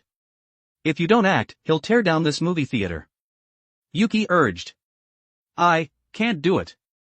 Itadori's eyes were full of horror, and his eyes were erratic. He could accept exorcising cursed spirits, because that could allow more people to survive, but the other side at this moment wasn't a cursed spirit, but humans. Once a person knew that they were going to kill someone, they would always have so-called burdens in their hearts. He didn't want to kill people, even if they turned into cursed spirits, after all. They were crying. He asked in a trembling tone, Yuki, senpai, can't you use reverse curse technique to turn them back? No, their soul forms have been completely changed, killing them is the best way to give them relief. Then that is to say, they could be saved before they transformed? Itadori asked softly. No. Yuki looked at the cursed spirit that was slowly approaching, and said, you watched the video, right? Their soul forms have already changed, so there's no saving them. Let's stop talking. Even if he's walking slowly, he'll be here soon. Exorcise him, this is their salvation. I understand. Itadori took a deep breath, and looked at the cursed spirit that was approaching. The panic in his eyes proved that he was still hesitant, and just as he was about to open his mouth to continue saying something. Thud. Yuki exorcised him directly with brute force alone. His solid right arm bulged with veins, the ground exploded, and the huge cursed spirit was instantly annihilated. You're too kind, Itadori, you're not suitable to participate in this kind of mission with me. Yuki pulled out his right arm from the cursed spirit's body, and shook off the bloodstains. He was now in a situation where he would definitely not use cursed energy if he could exorcise with taijutsu. Although curses could only be exorcised with curses, he only needed to lightly cover a layer on his fist, hardcore exorcism. Looking at Yuki-senpai, who had a smile on his face in the darkness, Itadori realized the difference between himself and him at this moment. He didn't care whether the enemy was human or not, as long as they were enemies, he would strangle them. He would never be soft-hearted, he had no compassion, no sympathy, and even enjoyed it. But even so, he couldn't say anything. After all, he was his senpai. No matter how he treated the enemy, he would always treat his own people with a smile. A very gentle, both serious, and morbid senpai. I'm sorry, senpai, I was soft-hearted, there won't be a next time.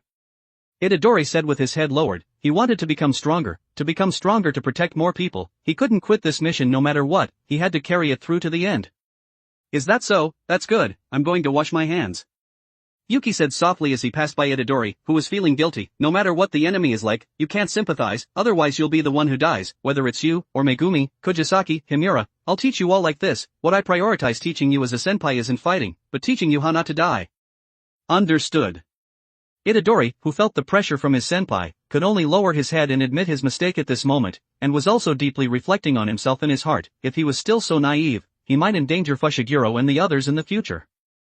Next. He would definitely exorcise them. After all, that was salvation for them. Itadori Yuji was hypnotizing himself like this. After all, he had come along, and he had to be prepared to change himself. He wasn't a weakling, he wanted to save more people. Alright, now that we've finished dealing with this place, let's go find Yoshino Junpei. After all, skipping class to go see a movie is a bad behavior, he has to be warned. Yuki, who had washed his hands clean, patted Itadori Yuji's shoulder, and had a smile on his face, as if nothing had happened just now. Ah. Yes. Itadori Yuji glanced at Yuki's expression, and found that he wasn't angry because of what had happened just now, and followed him. After joining up with Eiji Kiyotaka and handing over, the two left directly. Itadori Yuji asked in confusion on the way, how are we going to catch that Yoshino Junpei? Of course we're going to his house, how else are we going to catch him? Yuki had a speechless expression. Would he be bored enough to catch people all over the street? There were no cursed energy traces left on the scene, which meant that guy Mahito was just bored and doing experiments. To be honest, it was a question whether they could see Yoshino Junpei at night.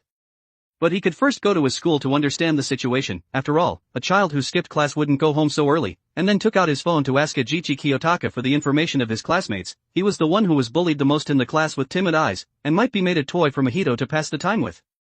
He said, let's not go to Junpei's house first, let's go take a look near his school. Oh, okay. Drip, drip. In a long-abandoned factory, sewage dripped into a small pool on the ground. The quiet environment made the sound of dripping water particularly noisy. Moss struggled to survive on the floor, and a huge cursed spirit, dozens of meters tall, collapsed on the ground. Its fat body made it difficult to move. What's this? It's a human experiment I did with a cursed sorcerer. But he doesn't seem to be working out. I feel like he'll explode if he grows another 5 meters. Mahito, who had a smile on his face, said this, but his expression seemed very satisfied with the work in front of him. After all, he had encountered a lost cursed sorcerer on the road, and then conveniently started an experiment, but that cursed sorcerer seemed to only be a grade 4 sorcerer. 15 meters tall was his limit, but at least he had added a piece of data for himself. Who? Yoshino Junpei looked at the black statue that was being shrunk in his hand. He put his hands on his chest. His open mouth and distorted face seemed to have experienced some painful things. If that was the person who was being enlarged, then this should be the one who was being shrunk. But he didn't feel anything. After all, he was already numb to this trash world. A smile appeared on his face, and the blood vessels in his temples began to bulge, and he muttered, "Can I also have this power?" "Of course you can." Mahito hugged Yoshino Junpei in his arms, lifted the scar on his face that was covered by his hair, stroked it and comforted him softly, like a caring older brother, and said, "I'll give you this power, but you have to answer me one question first." "What? What do you think humans are?" "What are humans?" Yoshino Junpei muttered in his mouth, and then recalled the people in school who were indifferent. Why couldn't they come up to help when he was being bullied? Some even joined in to enjoy it. The teachers also didn't understand anything. They would just criticize them a few times and that would be it, allowing them to continue being arrogant outside, while he would endure even more severe bullying. He said, "They're all people who don't care about anything, and only care about themselves, and only use the weak to establish their position. I don't understand why I have to experience those things." Yoshino Junpei held his head with both hands, and his hateful eyes were covered with bloodshot. "They say they're doing it for my own good, but they still make me eat bugs. Are they crazy? They start punching and kicking when they're said to be in pain. Why? Why am I always the one who gets beaten? It looks like everyone likes to play word games, because humans can't survive without making all kinds of excuses." Mahito stroked Yoshino Junpei's cheek, and said, "Do you know? Life has no value or weight, just like water to heaven and earth, life is just reincarnating between them. I'm the same as you, without meaning or value, so it doesn't matter what you do, you're free to live however you want, and you don't need a consistent way of life. Eat when you're hungry, kill when you hate, I'll affirm everything you do." This was the first time that Yoshino Junpei had received affirmation from someone other than his mother, and his face was mixed with excitement, and his eyes were also filled with sad tears. "Will you come again tomorrow? To chat with me?" Mahito wiped away the tears in his eyes, and felt that these boring days would become very interesting. Afternoon. Yoshino Junpei came to the door of his house with a happy expression. After all, he had met a confidant friend today, although he wasn't a human, but he was home now. Even if the original self was full of resentment, he should show his best side to his mother. He pushed open the door, and shouted, "I'm home, Mom." "You're back, there are 2 guests today." His mother's voice came from the bedroom, but the sound of banging came from the kitchen. "Guests?" Yoshino Junpei curiously glanced at the kitchen. A boy he didn't recognize at all was cooking inside. Wait. The buttons on his clothes were spiral-shaped students. He was indeed a student at this age, and the clothes he was wearing also looked like a school uniform, so according to what Mr. Mahito had said, he was a Jujutsu sorcerer? OSU. The sudden sound startled Yoshino Junpei. He shouted and quickly retreated, and asked, "What are you doing?" "I'm sorry, did I scare you?" Itadori Yuji scratched his head and said apologetically, "It's nice to meet you, my name is Itadori Yuji, hello." "Oh, hello." Yoshino Junpei saw that the person who had come was so polite, and also introduced himself, and said, "My name is Yoshino Junpei, what are you?" "We saw your mother fall on the road," Yuki, who was cooking in the kitchen, said. "We helped her home, and are cooking now, it'll be ready to eat in a bit. My name is Yuki." Hearing that his mother had fallen, Yoshino Junpei pushed Itadori Yuji away subconsciously and ran towards the bedroom. Itadori didn't care too much, and instead walked into the kitchen with an apologetic expression, and said softly, "Isn't it a little immoral to deliberately throw a pebble to make Auntie fall? How else would we get in? By breaking in?" Yuki rolled his eyes at Itadori. He could have taken care of this mission alone with a genjutsu, but he had to teach Itadori how to carry out this kind of mission in the future. It was really enough. Although it was a little troublesome, he was teaching his juniors after all, he just shouldn't do anything that he couldn't understand. "Why, yeah, that's right." Itadori Yuji scratched his head. He had opened his eyes today. He had walked around Satisakura High School smoothly in casual clothes, and had successfully entered Yoshino Junpei's class, and had asked about things related to him. It was a very common case of school bullying. Although it was very common, it made Itadori feel angry. He hated those people who only knew how to bully the weak, and his clenched fists couldn't be swung out. Because Yuki-senpai was inside chatting and laughing with them, seemingly to get more useful information, but after they finished talking, Yuki-senpai beat them up himself. It was very brutal, and after beating them up, he would use reverse curse technique to heal them. This wasn't physical torture, it was directly transferred to the mental. Underscore underscore underscore underscore underscore underscore underscore underscore underscore underscore underscore underscore underscore underscore underscore underscore underscore underscore underscore underscore. For more advanced chapters visit my Patreon. Patreon.com/Kane45. Tier, $10 casual reader, plus 20 advanced chapter. $20 intermediate reader, plus 40 advanced chapter. $40 expert reader, plus 80 advanced chapter. Update, Monday to Friday, update 3 chapters a day. Saturday and Sunday, off. Chapter 117, JKNS, Chapter 117. 1,790 words. After beating them up, he even asked if he felt relieved? He was really so gentle. In every sense of the word. Thank you very much. Yoshino Junpei stood at the kitchen door and bowed. Ah. No. Itadori couldn't accept this apology at all. After all, his mom's leg injuries were caused by Yuki-senpai, although reverse curse technique had healed it and only left skin injuries. It's nothing, just a small effort, Itadori, you two can chat, like about the worm man nut. Yuki continued to stir-fry the food in his hand. A qualified chef had to bring out the flavor of his own cooking. The worm man. Itadori's interest was piqued at once, and he said excitedly, Yuki-senpai, you've watched it too. Then do you remember which of 1, 2, and 3 is the best? 2. Yuki replied casually, he hadn't watched this thing, he had just seen the silver screen in the video, and had curiously investigated it, to give Itadori and Junpei a topic to talk about. The Worm Man 2 is really good. Yoshino Junpei, who had suddenly found a topic, said excitedly, after all, he had planned to go to the movie theater today to relive it, but he didn't expect to meet Mr. Mahito. Right. 3 was super boring, only 2 was pretty good. Itadori and Junpei seemed to have endless things to say at this moment, and the two went to the hall to chat. Sigh, it's not easy to raise children these days. Yuki sighed helplessly. What, do you have children at home at such a young age? Yoshino Nagi, who had bandaged her wounds, stood at the kitchen door, smoking a cigarette. She could be seen as a gentle and elegant, yet stylish woman. There's a 6-year-old, should be a younger sister, she's very clingy usually. Yuki responded. You're very good at cooking. Yoshino Nagi smelled the aroma of the food in the air, and praised, to be able to cook so well at such a young age, you'll definitely marry a very beautiful woman in the future. Thank you for your kind words, the food is ready, auntie, please go sit down. Okay, do you want to drink? You should drink, right? Yoshino Nagi looked at Yuki playfully. No, juice is fine. Yuki put the food on the plate and took it out, looking at Itadori Yuji and Yoshino Junpei, who were chatting happily, and said, let's eat. Oh. Itadori Yuji introduced, Yuki-senpai's cooking is very delicious, Junpei, you have to try it. Okay.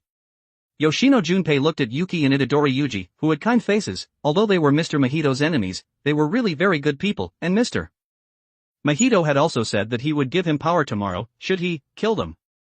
They should know the answer to this question, right, as Jujutsu sorcerers. The value of a person. Come, it's rare for us to have guests at home today. Yoshino Nagi took out beer and juice from the refrigerator and placed them on the table, looking at Junpei, who had a worried expression, and said, What's wrong, Junpei, aren't you happy that you made friends today? They aren't friends. Yoshino Junpei said with a blushing face, after all, friends were too luxurious for him. We're not friends? We chatted so much. Itadori Yuji, who was serving the dishes, said in surprise. We are friends. Yoshino Junpei, who had received Itadori's affirmation, revealed a smile, and said, We're friends. That's right, cheers. Yoshino Nagi was really happy at this moment to see her son come out of the haze. After all, he had been frowning all day, and when she asked him, he always said not to worry about him, but what mother wouldn't worry about her son? Yuki brought the last plate of food, and this banquet was completely underway. Itadori Yuji was talking about all kinds of interesting things, making everyone laugh. Half an hour later.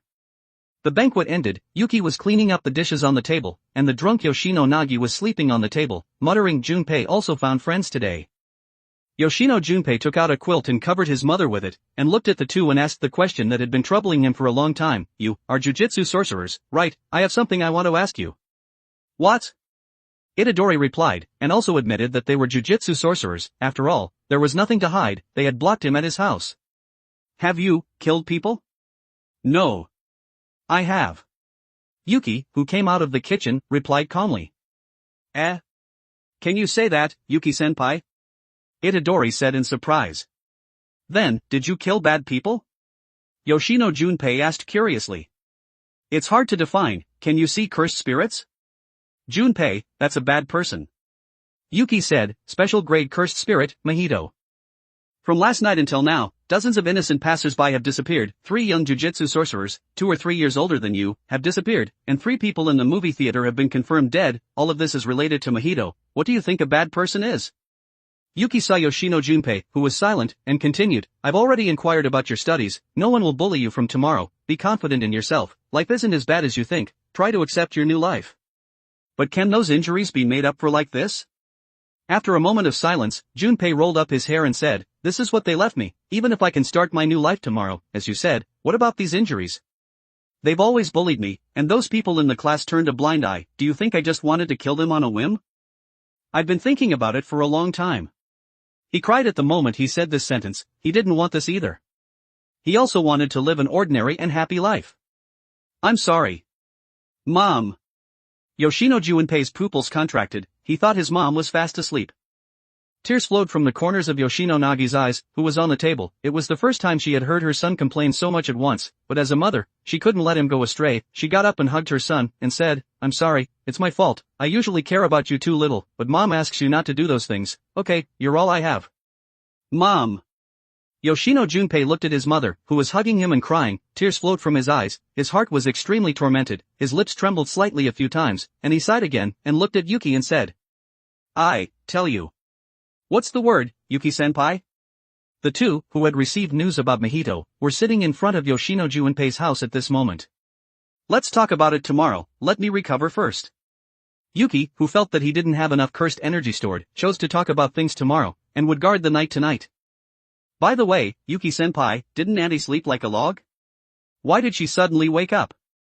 Faced with the curiosity from his junior, Yuki said, of course it's because I used cursed energy to help her sober up, otherwise how could a woman who had been drinking for half an hour wake up? Was she the reincarnation of Shuten Doji?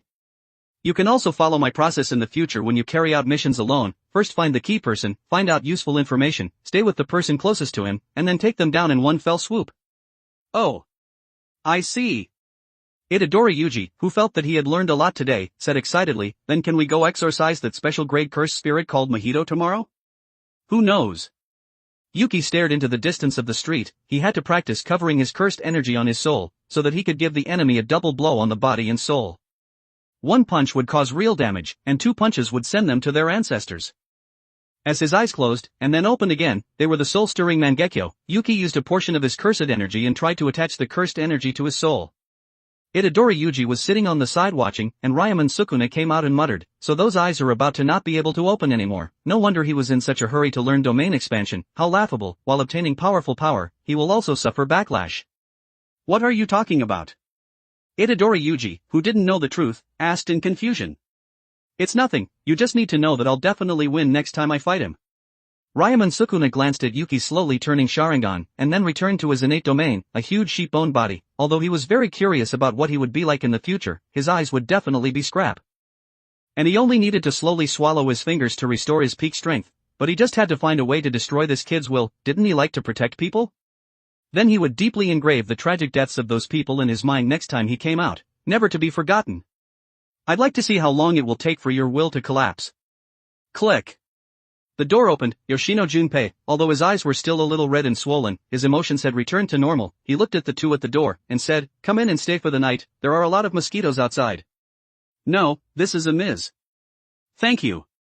Itadori Yuji was about to decline with the mission, but he didn't expect Yuki-senpai to get up and walk in directly. What happened to his professionalism? Itadori, aren't you coming in? Faced with Junpei's confusion, Itadori Yuji quickly ran in, and said, then I won't be polite. You're welcome, I should be thanking you.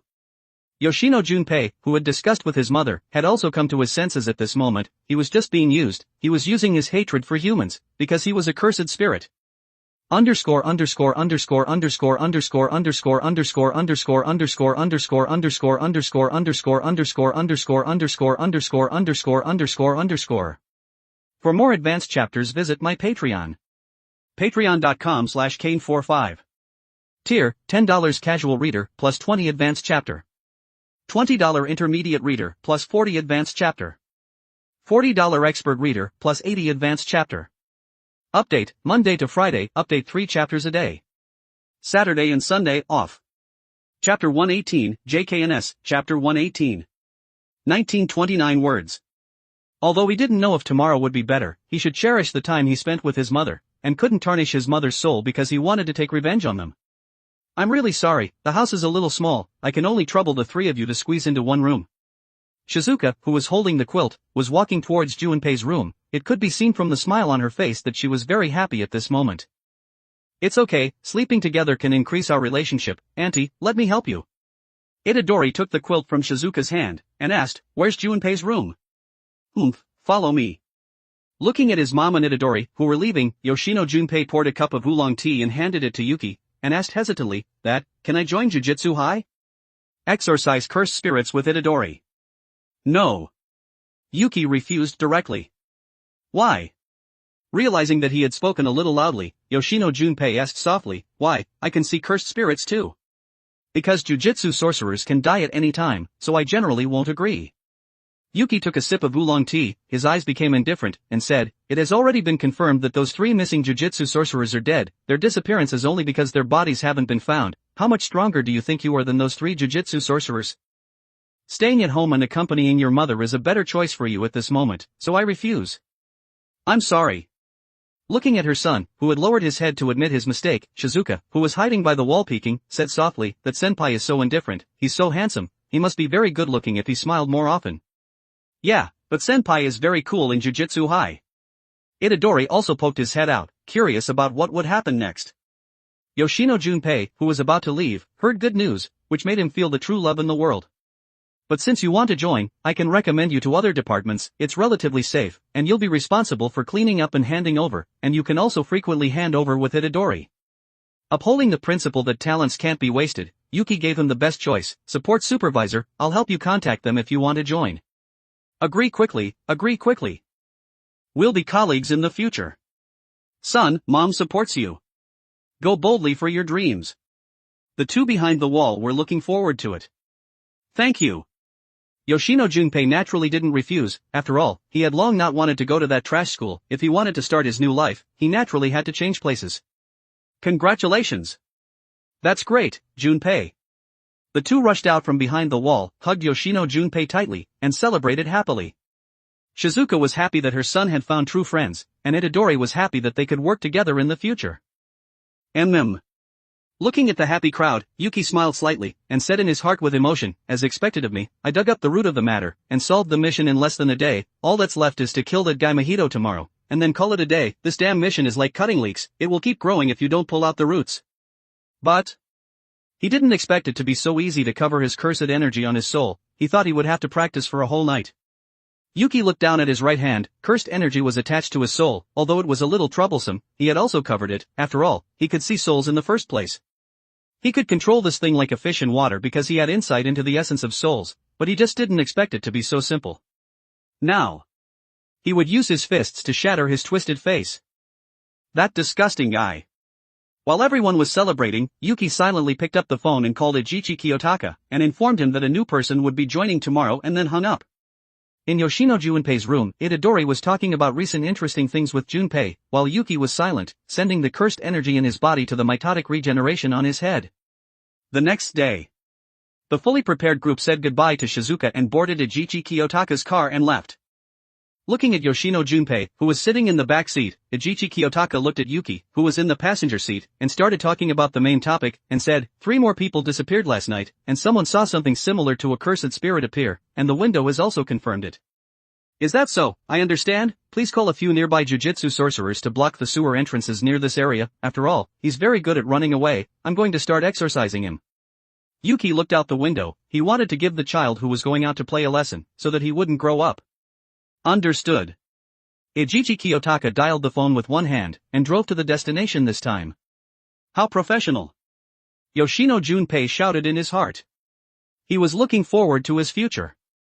Near a sewer, the black sedan was parked on the side of the road. Yuki looked at the cursed energy remnants left on the ground, told Eiji Kiyotaka to take care of Yoshino Junpei, and then walked in with Itadori. Aren't we going in? Looking at the 2 who had walked in, Yoshino Junpei curiously looked at Eiji Kiyotaka. Our mission is to guarantee logistics, not the front line. Our mission is to transmit important information and guarantee the survival of the Jujutsu sorcerers. Just watch here, you still have a lot to learn. Ijichi Kiyotaka was like a great senpai at this moment, standing straight in place, without moving. Yoshino Junpei also learned to do the same. After all, he didn't understand anything, he just felt that it was very powerful. Drip. The sound of water droplets rang out, and the two walked in the stinking sewer. Yuki said, "Can you see it? The cursed energy remnants left on the ground by the cursed spirit." Let me see. Itadori squinted his eyes and stared at the ground, his brows were tightly furrowed, and he had a serious expression. He naturally wanted to show off in the face of this good opportunity to learn. Tap tap.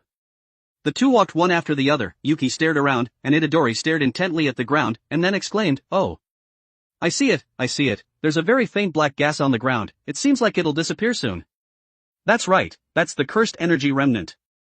Yuki nodded. Itadori was just slow-witted, but his fighting talent wasn't bad. If he could skillfully use the cursed energy in his body, he would be stronger in close combat than Megumi. After all, he was a summoner. Of course. If Fushiguro Megumi could skillfully use Sage Mode, then his strength would increase by leaps and bounds. He was now being evaluated as a grade 2 sorcerer just after entering the first year, which showed how high his talent was. But that thing was too hard to train. It took Inumaki Toge about 5 minutes to open it, and Ashura. He was the same as Toge, he was always in Sage Mode, although this made it easier for him to extract Sage Jutsu. Woo! As the two went deeper, they turned around and came to a huge abandoned factory. A cursed spirit with a body of dozens of meters was lying against the wall sleeping at this moment. "Oh yo, you found me so quickly?" Mahito, who was hanging on the rafters resting in a hammock, saw Yuki and Ryaman Sukuna's vessel on the ground, and was thinking about where to run at this moment. After all, he definitely couldn't beat him in a one-on-one fight. He always felt that. He had become much stronger again. But Ryaman Sukuna was also here, he would see if he could have a good talk with him. Mahito silently separated most of his soul body, prepared to run away at any time, and then began to greet Itadori Yuji, and shouted, "Ryaman Sukuna, can you show your face and talk?" Yuki didn't want to waste time with him, closed his eyes, and the sage marks appeared on his face, and then charged over directly with a Rasengan in his hand. How fast? Itadori, who was on the side, didn't even notice when Yuki-senpai had disappeared. He just felt his aura suddenly dissipate, and then he rushed to the side of that special grade cursed spirit Mahito with a huge blue ball in his hand. "TCH, I've already said that this kind of attack is ineffective against me." Mahito glanced at him, but still chose to avoid it. His hands quickly turned into bird wings, left the hammock and soared in the sky. He had originally planned to play for 2 days before leaving, but he didn't expect Yuki to find him so quickly.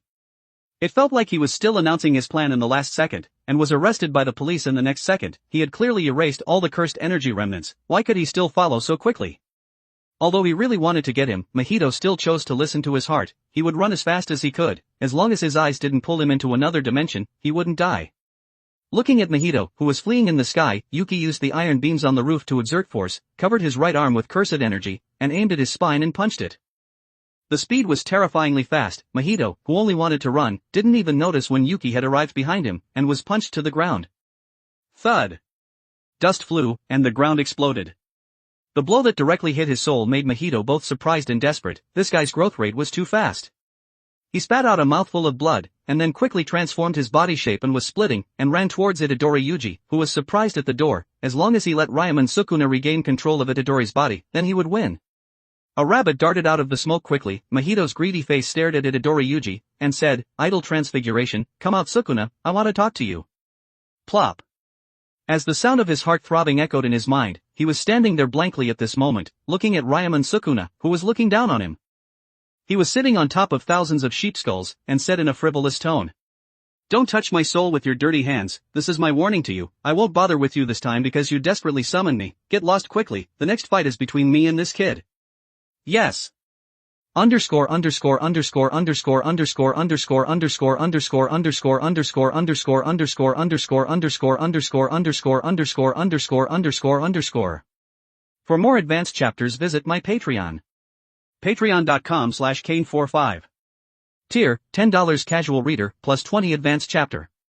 $20 intermediate reader, plus 40 advanced chapter. $40 expert reader, plus 80 advanced chapter.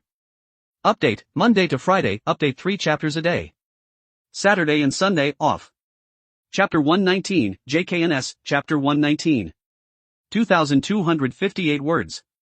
Mahito slowly lowered his head, swallowing all the words he was about to say. His tone was commanding. Although he was a little annoyed by his impatient tone, there was nothing he could do. He had been caught while traveling. Who could he reason with?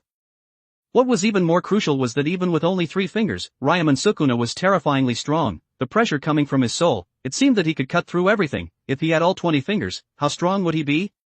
Mahito, who had left the mental space, quickly let go of Itadori's hand. He was going to run away. The soul body that had been separated at the beginning had already turned into a mouse and ran out, but before running, he wanted to see the battle between Ryaman Sukuna and Yuki. Although Yuki had won last time, it was in the domain after all. He couldn't see how the two were fighting at all. He would take this opportunity to take a look.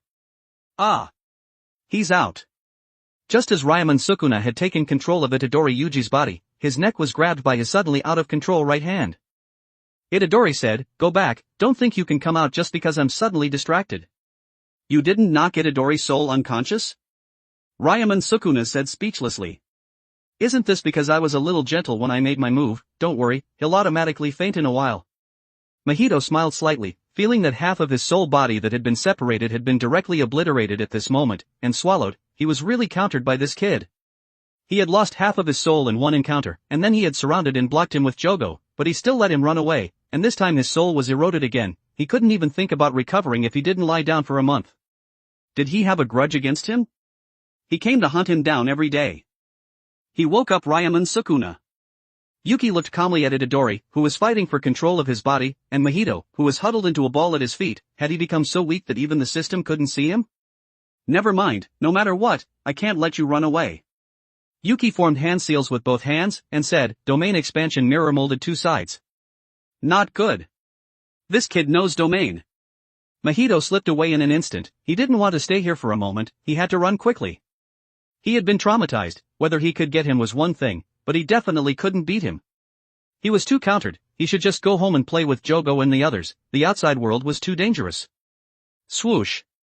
Just as Mahito's back foot had left, the black domain covered him in an instant, and Ryaman Sukuna had also successfully taken control of his body, and because of idle transfiguration, Itadori Yuji's soul was fast asleep. "Kid, you want to compete domains with me?" Ryaman Sukuna put his hands in his pockets, and looked at this beautiful domain with a disdainful expression, fully displaying his aura of being the only one in heaven and earth. "I didn't keep him." Yuki said with some regret. That guy Mahito ran away directly when he saw him like a mouse seeing a cat. Was he that scary? Why didn't he learn from that comrade Jogo, and just fight directly when things didn't go well? But the population disappearance incident should also be resolved. It didn't matter if he ran away. After all, the system didn't issue missions when it encountered him. He would maximize the use of waste, which was to let him trigger system missions a few more times. Sukuna had done this very well. It was already the 3rd time. The system mission was issued. Mission, defeat Ryaman Sukuna, 3 fingers. Mission reward, 40 points, permanent increase of 400 cursed energy. Kid. Seeing that Yuki was ignoring him, Ryaman Sukuna's anger rose directly. What if he had lost twice? How dare he despise him like this? "I'll kill you." Ryaman Sukuna formed hand seals with both hands, and the killing intent in his eyes couldn't be restrained from venting out, and the majestic cursed energy was overwhelming, like a hungry ghost who hadn't eaten for a long time, and a hoarse and deep voice echoed in the domain expansion malevolent shrine. Crack! The sound of glass shattering was heard the moment the dark and gloomy domain covered Yuki's body, and dozens of regular slashes pierced through it in the distorted cracks, and then scattered on the ground and turned into countless starlight. He's dead? No, he doesn't seem to be in the domain anymore. Ryaman Sukuna, who couldn't sense Yuki's existence, looked around. This was in his domain. How could Yuki disappear? "Really, you scared me. You actually didn't say a word before attacking. Do you want to eat a big ball so much?" The voice echoed in the domain, and just as Ryaman Sukuna was puzzled, pieces of glass shards began to gather in front of him, and turned into Yuki's appearance in the next moment, and just as he was about to attack and shave him into a sieve, a mirror appeared from behind him. A Sage Art, Super Great Ball Rasengan with a radius of 1 meter appeared from it, and then rolled down. A voice came out, "Sage Art, Super Great Ball Rasengan." Thud. What? Ryaman Sukuna, who had been ambushed, fell to the ground. This wasn't so much his domain, but rather a domain where the two coexisted. Yuki's domain was like an eggshell, and his domain was the egg yolk inside. It was wrapped, but Yuki himself was attacking him from outside the eggshell. What a strange domain, damn it. Ryaman Sukuna, who wanted to be safe, retracted his domain, and then saw the reflection in the water. The Rasengan behind him was constantly expanding, and was tearing his flesh little by little. "I found you. Brat. Dense cursed energy covered his right hand, his muscles bulged, and a powerful blow directly smashed onto the Rasengan, and sent it flying out like he was hitting a baseball. Thud! The huge Rasengan crashed into the starry sky. Raiman Sukuna clasped his hands together, and smashed them towards the surface of the water. He already knew this strange domain. This cunning kid had actually completely separated the two of them with a mirror, creating two worlds, causing the domain expansion he had used to be unable to penetrate. He would smash it. Thud! A dull collision sound rang out, and water droplets splashed up dozens of meters high, but Raiman Sukuna's fists never touched that fragile mirror. He was separated by something. You can't break it.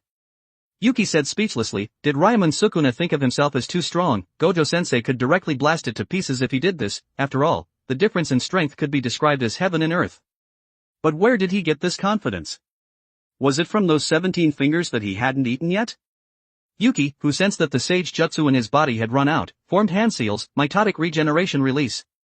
The cursed energy stored in his forehead began to flow back, and the scarce cursed energy in his body was restored to its peak state in an instant, and the sage marks on his face disappeared. Then he formed hand seals with both hands, and a huge lightning wolf appeared, and chased after Raiman Sukuna under Yuki's control. Lightning style, lightning wolf fong. Crack! The wolf's body shattered, a mirror appeared above Raiman Sukuna's head, and then darted out from it. A pair of lifelike wolf eyes glared angrily, and opened its mouth to bite. TCH. Seeing that he couldn't break the domain, Raiman Sukuna had an angry expression. He thought he could compete with him on the domain, but what the hell was this thing? Seeing the lightning wolf darting out from above his head, Raiman Sukuna waved his hand casually, and the lightning wolf disintegrated in an instant, and then sat on the ground with an angry expression. The lightning wolf, which had been beaten to pieces, scattered on the surface of the water, and the electric current on the surface of the water dissipated directly. The electric current didn't conduct through the water onto Raiman Sukuna's body. He was also depressed to death at this moment, and said, "Come out and talk, Yuki, I won't attack you." "I swear." Raiman Sukuna paused, and filled the word swear into the contract. "What's there to talk about?" The mirror body opposite Yuki shattered in an instant, and appeared inside the domain. This temporary contract was established. "Did you start getting frustrated because you couldn't hit me?" Yuki asked with a kind expression, and then took out the phone in his pocket and took a close selfie with Raiman Sukuna. Brat! Raiman Sukuna was also quite speechless in the face of this tricky domain. It was indeed a domain, but his domain was the kind that separated, like a spherical domain, with a steel plate in the middle. He was over there, and he was over here. He could switch back and forth, and he could only punch the air. It was a very rogue domain. He definitely couldn't let this kid use domain expansion first if he encountered him in the future, otherwise the range of his domain would be locked. Then he changed his tone, and praised, "I admit that you're a very talented brat, and you can use all kinds of weird techniques with ease, but you still can't beat me with just this." What he said wasn't false. The only ninjutsu he knew that he could use were Rasengan and Fire Style, Majestic Destroyer Flame, and the others were just things to distract people. If they continued to fight, it would probably be a competition of who had more cursed energy in their body, a hard consumption. With mitotic regeneration, he could put the eternal Mangekyo aside first. After all, it required too many points, and he couldn't afford it for a while. It was better to draw more ninjutsu and play with his own domain. "I still have a lot of cursed energy in my body. If we continue to fight, I'll still win in the end. After all, the cursed energy consumed by the domain isn't just a little." As Yuki said this, his black pupils turned into 3 tomo, and glanced directly at the cursed energy in his body, and then said with a smile, "Oh dear, it turns out that your cursed energy is running out. No wonder you're sitting on the ground without moving. Even if I let you cut me while standing here, you might not be able to cut me." Raiman Sukuna's face darkened. He didn't expect that this kid's eyes could also see through the cursed energy in other people's bodies. Now it was all over. He was completely exposed. His mouth twitched, and said, "You want to try?" "You can try." Yuki's pair of 3 tomo stared at Sukuna. Although the cursed energy in his body was running out, this running out had many meanings. Running out wasn't the same as not having any. It was like the water in a plastic bottle running out and the water in a reservoir running out. The level of the amount was different. A lean camel is bigger than a horse. No one bullies a dying lion. The air became solidified. The 2 solemn eyes stared at each other, and in the next second, the surface of the water rippled, and then exploded.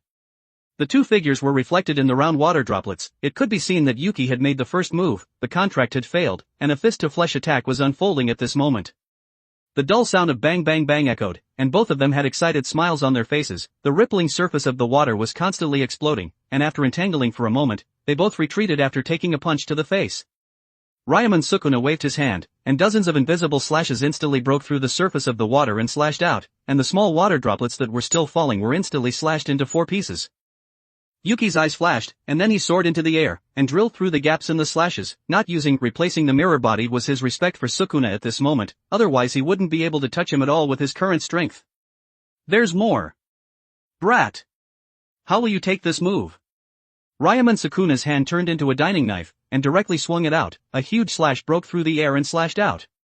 Unlike the previous small and sharp slashes, this strike didn't make any concealment. It was powerful, domineering, contained the aura of destruction, and was like a huge icebreaker, destroying everything that blocked it, and the waves splashed up dozens of meters. Breaking, destruction. Underscore underscore underscore underscore underscore underscore underscore underscore underscore underscore underscore underscore underscore underscore underscore underscore underscore underscore underscore underscore. For more advanced chapters visit my Patreon. Patreon.com/Kane45. Tier, $10 casual reader, plus 20 advanced chapter. $20 intermediate reader, plus 40 advanced chapter. $40 expert reader, plus 80 advanced chapter. Update, Monday to Friday, update 3 chapters a day. Saturday and Sunday, off. Chapter 120, JKNS, Chapter 120. 2,253 words. And, swift. In just a short moment, it reached Yuki, who was still in the air, and Sukuna revealed a smile in his mouth. He had just drilled through the gaps in those dozens of slashes just to anger him. If he didn't dodge this one, he would die. Snap. Crack. A piece of glass appeared on Yuki's right side, and he used it as leverage to kick himself away, and the huge slash instantly shattered the glass. Phew. You scared me. Yuki did a somersault and landed perfectly, looking at Ryaman Sukuna, whose cursed energy was completely empty, and teased, "You've tried, what can you do to me? You're dead next time." Ryaman Sukuna, who couldn't get over his anger, kicked Itadori Yuji, who was still unconscious, out, and kept comforting himself in his heart that he didn't have enough fingers. After all, he had killed hundreds of this kind of trash in his peak period as a jujutsu sorcerer. He had just not recovered his strength yet. Next time he would definitely beat him to his knees and beg for mercy.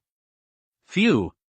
Looking at the completed system mission, Yuki closed the domain. He had learned a lot from this battle, such as the high-damage ninjutsu he needed at this moment. Rasengan was good, but if he didn't hold it, it would just be a ball, and Ryaman Sukuna would react and blast it away directly. He should just be a dirt dog and draw ninjutsu in peace. Mission completed. Mission rewards have been issued, 40 points, permanent increase of 400 cursed energy. He now had 70 points, and would complete 2 more missions to get ninjutsu. Yuki glanced around, and turned to look around. At some point, the originally empty abandoned factory was now surrounded by cursed spirits, and the giant cursed spirit, who had been lying against the wall, was now lying on the ground looking at him. It seemed that the only remaining soul had recognized the uniform of Jujutsu High, and tears flowed slowly, and a hoarse voice came from his mouth. Kill me. I will. Letting you go painlessly is the last thing I can do for you. Yuki slowly closed his eyes, and the sage marks appeared along with it. The only way to kill such a huge cursed spirit with one blow was to annihilate him along with his only remaining soul. This was the fastest way, he thought. The majestic sage jutsu gathered in his right hand, and then disappeared from the spot, and appeared above his head in the next second, and said softly, "Thank you very much for your contribution to the jujutsu world. I'll send you on your way now." The NK. You're welcome. After saying that, a thud sound rang out. Yuki, who was standing on Yuki's body, stared around. There were 3 jujutsu sorcerers, 1 was now confirmed dead, 13 were missing, and there were 10 cursed spirits in the field. After simply cleaning up these transformed humans, Yuki picked up the unconscious Itadori Yuji and roamed around, to see if he could find the bodies of those 3 humans and 2 jujutsu sorcerers. After searching to no avail, he took out his phone and notified Ajichi Kiyotaka to take charge of the follow-up work. After all, his mission had been completed, but that guy Mahito ran faster than anyone else when he saw him, and he couldn't catch him.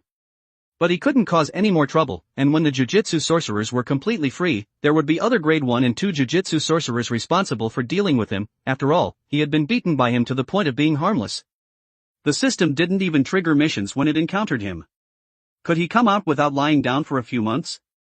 Just as Yuki was about to call it a day and return to school, the ringtone of his phone suddenly rang in his pocket. Yuki began to frown. He was now worried as soon as he heard the ringtone of his phone. The missions came so fast. He wanted to rest. TCH. He took out the phone in his pocket, and his tightly frowned brows perked up. Senpai, Kinji Hikari. What was he calling for? Could it be that his casino wasn't running smoothly, and he wanted him to go over and manage it? Just as Yuki answered the phone, Kinji Hikari's noisy voice came, and he could still hear the sound of dogs barking from time to time. "Yuki Kohai, have you considered coming over to manage my casino?" I'll go over in 2 days. Yuki, who was on strike, chose to go out and rest for a few days, and also wanted to see if Shura's son had inherited his technique. After all, they were of the same bloodline, and let him recognize a relative. Okay. Kenji Hikari didn't expect to invite him over so smoothly this time. After all, he had refused for various reasons in the past, and asked in confusion, could it be that Kohai has caused some big trouble again? No, it's just that July has come, and the missions to exorcise cursed spirits have also decreased, and the Kyoto Sister School Goodwill event is in August and September. I'm going to your place to relax. Not staying for long. Kenji Hikari said with some regret. After all, his casino scale could be expanded if Kohai came, and if this thing was expanded, the higher-ups would intervene, and there were also the three great families. He was just easily ignited by passion, he wasn't brain-dead, and how to operate a casino was a very important issue for him. He definitely couldn't fight those guys in the higher-ups alone. After all, he would GG if he was unlucky and didn't win the grand prize. Yuki Kohai was also very strong. It should be fine for him to help him operate it for more than a month to deter those guys in the higher-ups. Then he said with a smiling face and anticipation, okay, I'll be waiting for your arrival, Yuki Kohai. Yuki looked at the phone that had been hung up, and always felt that he had jumped into another wolf den. He put the phone in his pocket, and walked out carrying the unconscious Itadori. How would he say he performed this time? He was just slacking off the whole time, and had no highlights, but he should have learned a lot, and was also clearer about his own positioning, and the rest only needed to be handed over to Maki and Gojo-sensei to hone his martial arts. He should be more than enough to face the upcoming Kyoto Sister School Goodwill event.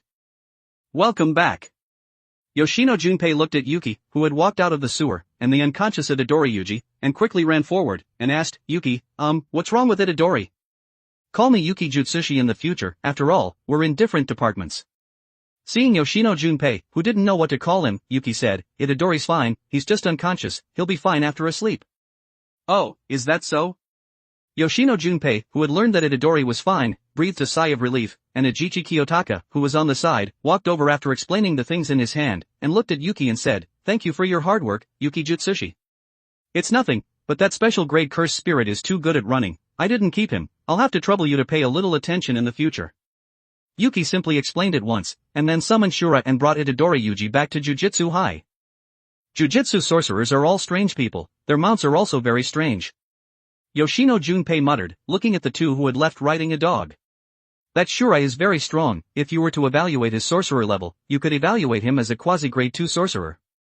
Ajichi Kiyotaka pushed up his glasses. After all, he had encountered Shura's fighting appearance in Jujutsu High. He was thick-skinned and had strong explosive power, and could also shoot from a long distance. The evaluation of quasi-grade 2 sorcerer was already quite conservative. Is that so? Then what level is quasi-grade 2 equivalent to? Yoshino Junpei asked curiously. If you were to compare it to normal humans, you would at least need to use a rocket launcher to deal with him, and you might not be able to break his defense. So strong. Yoshino Junpei swallowed. As expected, those who could be Jujutsu sorcerers weren't ordinary people. No, it should be said that they were already non-humans. No wonder he didn't agree to him being a Jujutsu sorcerer. Compared to Mahito's sweet words, he felt that Yuki Jutsushi's strictness was more suitable for him now. Alright, get ready, don't throw up your breakfast when you see the cursed spirit corpses inside in a bit. After all, Yuki Jutsushi always seeks to kill with one blow, especially those cursed spirits that have been transformed from humans. They won't be exorcised, they'll only be killed. Remembering that he didn't care about those humans yesterday, Yoshino Junpei felt ashamed at this moment, and also said with emotion that he didn't have too much contact with Mahito, otherwise he would also turn into those appearances when he got tired of him. Let's go. Ajichi, who felt that Junpei was ready, walked in front, and took him to see what he would face in the future. There were many choices in a person's life. The most important thing was to abide by one's bottom line. A person without a bottom line, then it was meaningless for him to live. Try to add some small goals for yourself, that might be much better. An hour later, just as Yuki had arrived at the gate of Jujutsu High, he saw a black sedan parked on the side of the road. The words Kyoto were written on the car door. It wasn't hard to guess that the principal of Kyoto had come to discuss the Kyoto Sister School Goodwill event. After all, they had to determine the competition items in advance and then start preparing for the work. He had destroyed a forest for them last year. Wouldn't that old guy want to destroy it back this year? Walking into Jujutsu High, he saw two blurry figures darting around on the roof. Yuki didn't care about this. After all, it was too common for the two schools to fight when they met, and they could also increase their friendship with each other. My best friend. Where are you? A sudden roar made Yuki freeze in an instant, and then looked at that blurry figure in the sky. He seemed to be shirtless. There was no need to say, this was definitely to do Aoi. After all, he was the only one who would do this. He threw a Itadori, who was in his hand, to Shura, who was on the side, and said, help me take care of this kid, I'll go take a look. Okay, master. Sure, I nodded, looked at the figure of his master leaving, and then stared around. He didn't know why, but he had a feeling of being stared at. It wasn't the déjà vu of that human eye, it was just that feeling of being watched. It was very wonderful. Don't shout, Yuki is out on a mission, he's not here. Panda stared at Taduaoi, who was shirtless in front of him, and behind him was Fushiguro Megumi, who had been beaten to the ground. Stop the bleeding.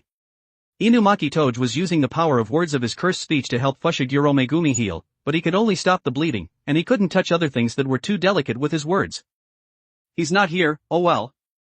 Taduaoi had a disappointed expression when he learned that Yuki wasn't here. He thought he could have a spar with his best friend today. His spar with Fushiguro Megumi had been forcibly interrupted, and he couldn't muster up any interest at this moment, not to mention there was also a cursed speech user staring at him. I just got back, what did you call me for? As the sound of stepping on wood rang out, Yuki's voice echoed in the ears of the three people and one bear. He simply glanced at the battlefield, and said, Taduaoi, you're bullying a first-year kohai, that's very immoral. Yuki! Panda was overjoyed, and shouted, waving his fist, quickly beat him up. Let this guy see your power. I don't want to fight, I just had a head-on collision with Ryuman Sukuna an hour ago, I'm a little tired. Yuki refused directly. After all, he really wasn't interested in continuing to fight, although he hadn't seen Taduaoi use his full strength. It was better to save it for the Kyoto Sister School Goodwill event. After all, if they really fought, this place would be torn down, and Principal Yaga would roar again. Then let's talk about it at the exchange event. Underscore underscore underscore underscore underscore underscore underscore underscore underscore underscore underscore underscore underscore underscore underscore underscore underscore underscore underscore underscore. For more advanced chapters visit my Patreon. Patreon.com/Kane45. Tier, $10 casual reader, plus 20 advanced chapter. $20 intermediate reader, plus 40 advanced chapter. $40 expert reader, plus 80 advanced chapter. Update, Monday to Friday, update 3 chapters a day. Saturday and Sunday, off. Chapter 121, JKNS, Chapter 121. 2,132 words. Taduaoi didn't care. After all, his main purpose for looking for Yuki wasn't to spar, but to go to a handshake event for Takada-chan later. He wasn't very familiar with Tokyo, and was a lost cause outside of Kyoto. He rummaged through the tickets in his pocket, and said, let's go find Takada-chan together, my best friend. We, who haven't seen each other for a year, need this kind of romantic friendship, under the gaze of Takada-chan. This guy is not lightly ill. Inumaki Toge complained. Indeed. Panda nodded, but at least the crisis was resolved. If they really fought, he and Inumaki might not be able to handle this guy. After all, he was a man who could exorcise special grade cursed spirits on his own. Although Yuki could too. I understand, wait a moment, I still have an unconscious kohai here that I have to send back. Yuki didn't refuse, jumped down from the wooden stake, and the dark purple rhombus on his forehead floated into everyone's eyes. When did Yuki like to wear accessories?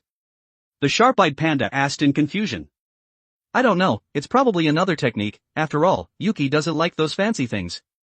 Inumaki Toge shrugged, looked at Fushiguro Megumi, who was on the side, and asked, can you still move? Ah. I forgot to ask Yuki to heal you just now. It's okay, Inumaki-senpai. Fushiguro Megumi slowly got up, his eyes reflected Taduaoi's figure. After all, this guy was really strong, his physical strength was terrifying. Although he didn't win this time, he could definitely beat him when he could enter Sage Mode. Then I'm leaving, see you at the next exchange event. Taduaoi was quite polite, muttered where did my clothes go, and then jumped off the dozens of meters high platform. If you want to continue being a jujutsu sorcerer, you have to learn to choose the target to provoke. In the corridor, a thud sound came from the drink vending machine, a cup of hard material fell to the exit, Kujisaki Nobara was lying on the ground, her white sportswear was damaged, and a hint of flesh color was revealed in the round hole. Zenin Mai, who was holding a gun, gently pulled the trigger, and a click sound rang out, and said with a smile, the bullets here are all specially made, they'll hurt a lot when they hit people, but they won't draw blood. Who are you? What did you do? Himura Mafuyu, who heard the sound of fighting, jogged over, looking at Kujisaki, who was lying on the ground, her black pupils turned from surprise to glare, and stared intently at the woman in front of her who looked similar to Maki-senpai. Oh yo, isn't it obvious? Zenin Mai looked at the girl who was glaring at her with interest, looking at her easy-to-bully appearance, her poisonous tongue instinct was unconsciously brought into play. I heard that you have a classmate named Itadori who's a Sukuna's vessel, I'm really worried about you. After all, it's very scary to be with that kind of monster who can lose control at any time, isn't it? You're not allowed to insult Itadori. He's not a monster. This time, Himura Mafuyu didn't call her sister to come out and clean her up, but instead moved and charged forward, and technique gathered on her hands, and struck towards the enemy in front of her. Itadori Yuji was Ryaman Sukuna's vessel, that was right, but he wasn't a monster. And this guy had also attacked Kujisaki, unforgivable. You're as stupid as that guy, you're provoked by a few words, regardless of how many times stronger the enemy is than you. Zeninmai raised her gun and fired, and the special bullet accurately hit Himura Mafuyu's ankle, and took advantage of her body losing balance to kick her in the face, and sent her flying out. Bang! Ouch, my face. Himura Mafuyu covered her face, and tears couldn't stop flowing out of her eyes. Although she had special training, it had only been a few days, and the effects of the special training hadn't been shown at all, and she only knew some superficial things in actual combat. Oh dear, you're crying already? The first-year students of Tokyo High aren't very good this year. Zeninmai said with a smile. This is speechless, you dared to kick my face? Himura Tama, who had replaced her sister's body, glared at the woman in front of her. Her eyes still had tears in them, which made her expression look a little strange at this moment. She picked up a rubble on the ground and applied star retention manipulation on it, and chose to explode, and threw it out after calculating the time. Zeninmai was preparing to catch this harmless move with her bare hands. After all, what kind of attack method could a first-year student who had been kicked and cried have? It was just impotent rage. Stop it! Zenin Maki's voice came, and a wooden stick suddenly darted out, and knocked the stone away, and just as Maki turned her head to look over, a violent explosion came from behind her. Thud! The violent explosion caused a wave, and stirred the hair of the women in the field. Zenin Maki scolded, "Do you want to kill her? Tama? And you, Mai, what's the point of bullying a first year? TCH, she was the one who kicked my face first, and made my sister cry." Himura Tama said with a dissatisfied expression. A woman's face was a taboo, and because it was a taboo, their conversations were even more to the point, not to mention that she had also kicked Himura Mafuyu and made her cry. It was a pity that she didn't die. Kujisaki Nobara, who had been lying on the ground like a corpse, had somehow crawled behind Zeninmai, and then suddenly locked her neck tightly, and the veins on her forehead bulged, and said, "It's a pity that Tama's move didn't kill you. You actually dared to make a hole in my sportswear. Quickly leave your uniform as compensation." "This is a sneak attack, right?" Zeninmai said angrily. "You should burn incense that you didn't die this time, Mai." Maki, who was walking over, said speechlessly. Luckily she had sharp eyes and saw the technique engraved on the stone, otherwise that one would have at least blown off one of her arms. She had actually made Tama want to kill someone. Should she praise this guy for having a really poisonous mouth, or was she stupid? She was preparing to catch a stone that someone else had touched with her bare hands. She probably wouldn't even know how she died in the future. TCH, you, a dropout without cursed energy, dare to talk to me on equal terms? Even when she was at a disadvantage, Zeninmai's mouth was still so hard. How are you any different from me? You only know how to apply cursed energy to objects, you don't even know a bit of technique, right? Looking at Mai, who was being locked down by Kujisaki Nobara, Zenin Maki was thinking about how to punish her. After all, her mouth was smelly and hard, and she wouldn't admit her mistakes even if she died. She, as her older sister, had to teach her what it meant to know her mistakes and correct them. You're fighting over here too? It looks like you haven't suffered any injuries. Yuki's voice came. Looking at the situation in the field, and realizing that everyone was fine, he didn't plan to use reverse curse technique to heal them. Yo, isn't this Maki's lit? Zeninmai saw Yuki coming, and had thought about how to insult Maki next, but just as she had said half a sentence, a size 38 caught her eye, and her face made intimate contact with the sole of the shoe. In the next moment, she fainted. Don't talk if you can't speak. Zenin Maki, who killed her own family member righteously, looked at the unconscious Mai, and signaled Kujisaki Nobara to let go, and said, "Why grow a mouth if you're not going to be a good person? Then I'll send this kid Itadori back to the room first." Yuki glanced at the unconscious Mai on the ground, and didn't care. "Best friend, I'll see you at the gate of Jujutsu High later." Taduaoi looked at the unconscious Zeninmai, picked her up with one hand, and waved goodbye to the women in the field, and prepared to send her to Miwa Kasumi, who had come with him. After all, he saw that the two of them usually played pretty well. Losing was losing. As for avenging his companion, he would let her fight back at the next exchange event. He didn't like to interfere in matters between women. "Nice, Makine. You kicked her beautifully." Himura Tama shouted loudly. "Is Fushiguro okay?" After all, he was fighting with him just now. Kujisaki Nobara looked at Taduaoi, who was leaving, and said in surprise, "Could it be that Fushiguro has already been beaten to death?" "It's not that serious, Panda and Inumaki Toge have already gone to save him." Zenin Maki said awkwardly, and that guy came following behind Yuki. It would be strange if Megumi was okay. Let's go, the small episode is over, let's continue training. Tama, switch for you back. Seeing that Zenin Senpai didn't ask about her playing too hard, Himura Tama quickly handed over control of her body, and Fuyu took over. Her pupils turned black, and a look of crying was added to her calm expression. Himura Mafuyu sobbed, "Makine, that woman who looks similar to you kicked my face, it hurt so much." I kicked her too, don't cry." Maki comforted her like she was coaxing a child. This kind of thing was quite common, after all, she wasn't the one who exorcised cursed spirits, but Tama, so her own combat skills were pitifully few, she had to hone her own personality slowly. "Makine, is it true what she said about you not having cursed energy?" Kojisaki Nobara remembered their conversation just now, and was also a little curious about how she became a jujutsu sorcerer without cursed energy. It's true." Zenin Maki pointed to her glasses, and said, "If I didn't have glasses, I wouldn't even be able to see curses. The cursed tools used to exorcise curses themselves carry cursed energy." "Isn't that?" Kojisaki Nobara remembered the slaughter demon that Gojo-sensei had given Itadori Yuji, that cursed tools seemed to have this effect. After all, Itadori didn't know how to control the cursed energy in his body at all. "You want to ask me why I'm still a jujutsu sorcerer?" Zenin Maki touched Fuyu, who was in her arms, and said with a smile, "Because I'm very stubborn, I want to become a grade 1 sorcerer and slap the faces of those guys in my family. After all, they've always looked down on me." "How cool." Kojisaki Nobara said with an admiring expression, "I respect Makine very much." "Is that so? But I won't be easy on you later." Go easy on me, Makine." "Impossible." "Has Yaga not come yet?" Principal's office. The old and frail Yaga Yoshinobu was sitting on the sofa with his hands resting on his cane, his white eyebrows were like willow catkins, his goatee moved with the wind, and he didn't know what he was thinking under his serious expression. A blue-haired girl in a suit stood by the wall, with a katana hanging on her waist, standing in place like a guard. Bang! The door was pulled open. Taduaoi walked into the principal's office, glanced at Miwa Kasumi, who was standing by the wall, and handed the unconscious Mayan his hand over, and said, "I'm going out to attend Takata-chan's individual handshake event, I'll leave Mai to you to take care of." "Oh." Miwa Kasumi looked at the unconscious Zenin Mayan Tadu's hand, blinked her eyes, and her slow brain finally reacted, and said in surprise, "Why is Mai unconscious?"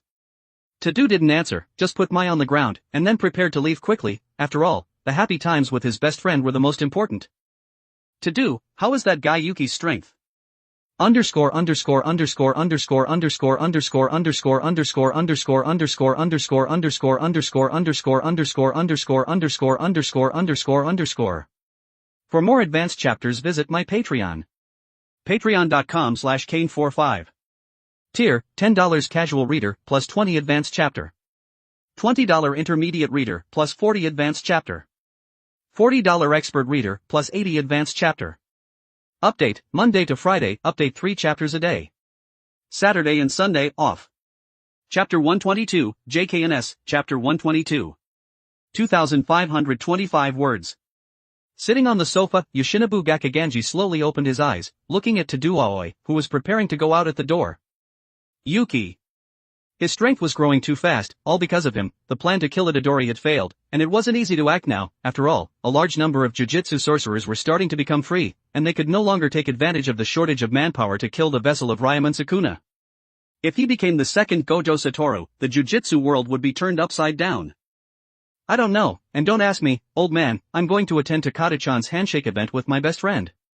Taduaoi said and then left directly. He didn't care about the infighting between the higher-ups. If they dared to disturb his spar with his best friend, he would twist their heads off. "Good morning, Tadu." Good morning." Seeing Gojo Satoru walking over, Taduaoi nodded. He still had the most basic respect for the strong, after all, he was the strongest. Walking into the principal's office, looking at Gakkiganji, who had a gloomy face, Gojo Satoru sat on the sofa calmly, and crossed his legs and said, "Sorry, I've kept you waiting for so long, it's probably been 10 minutes, thank you for your care before." "Where's Yaga?" Gakkiganji Yoshinobu didn't choose to haggle with Gojo Satoru, and asked, "Since you know you're already 10 minutes late, then why isn't he here?"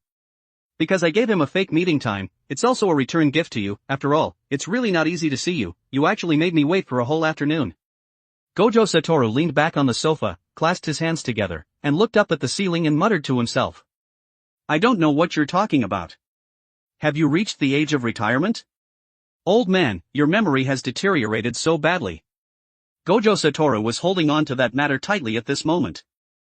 The atmosphere in the field became heavy, and Miwa Kasumi, who was watching on the side, swallowed, but remembering her duty as a guard, she still warned, "Wait a moment, there's a problem with your statement, this is disrespect to the principal, we'll have to ask you to make a report at the relevant place." Whatever, I'm just here to talk. Gojo Satoru didn't care, and continued, I won't hold you accountable for the Itadori thing for now. The night before last, I was attacked by 2 special grade cursed spirits on the way back to school. One of them hasn't revealed his face yet, and the other is Jogo, who had been entangled with Yuki a few days ago. Oh. That's really a disaster. Gakuganji Yoshinobu was shocked, but didn't say it out loud. According to Gojo Satoru, there were already 3 special grade cursed spirits gathered together. This had never happened before. Don't misunderstand, for me, it's just like a small episode of encountering a questionnaire survey on the road. But those special grade cursed spirits have now appeared with 3, and there's no guarantee that there are other guys of the same level.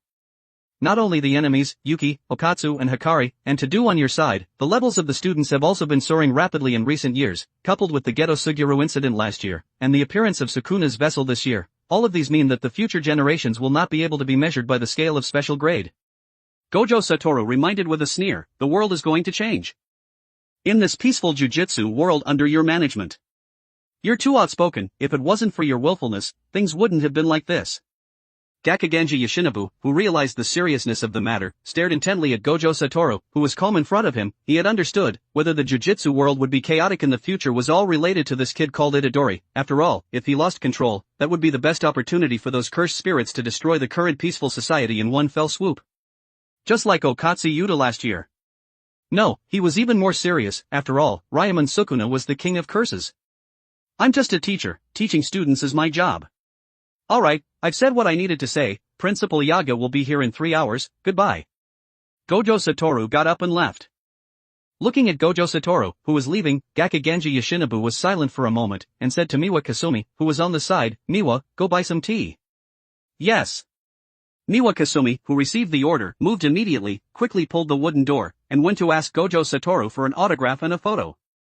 Although she had a verbal conflict with him just now, that was after all her duty. The 17-year-old her yearned for Gojo Satoru, who had the name of strongest. It was a great opportunity at this moment. She would be disappointed for a whole year if she didn't get a photo. Looking at the closed wooden door, Gakuganji Yoshinobu raised his left hand and rubbed his eyes, looking a little tired, and muttered, I still have to find a way to kill Itadori, but, before that, there seems to be a casino opened by a jujutsu sorcerer in Tachijai Prefecture. It would be fine if he didn't expand his business, and I could turn a blind eye, but if he continued to expand, then I could only deal with it. After all, the cake is limited. The two arrived at Takata-chan's individual handshake event. Taduaoi wiped his hands, and said with an excited expression, please give me the Takata beam. The cute girl with pigtails, a red collar around her neck, and a height of 1.8 meters said with a smiling face, okay, here it comes. Under Taduaoi's expectant gaze, Takata raised her left hand and made a peace sign. Her left eye closed, and said playfully, Takata-chan. Oh. Although Yuki, who was standing behind Taduaoi, didn't understand what they were doing, perhaps it was because their aesthetics were different, but the people lining up behind him were excited at this moment. If he let Maki do this. Thinking of this, a strange smile appeared on Yuki's face for no reason. Realizing that his facial expression was a little out of control, he quickly retracted it, and made himself smile less wantonly. Looking at Taduaoi, who was being pushed away by the staff, Yuki walked forward and looked up at the 1.8-meter Takata. To be honest, she was really tall. Ahem, hello. Takata hummed lightly, and stretched out her hands with a smiling face. Yuki handed his hand over. Although he wasn't as excited as Taduaoi, he also revealed the enthusiasm that ordinary fans should have. After all, it was his first time chasing stars, and learned from Taduaoi and said, please give me a Takata beam. Alright. Takata raised her left hand, and said in a delicate voice, Takata-chan.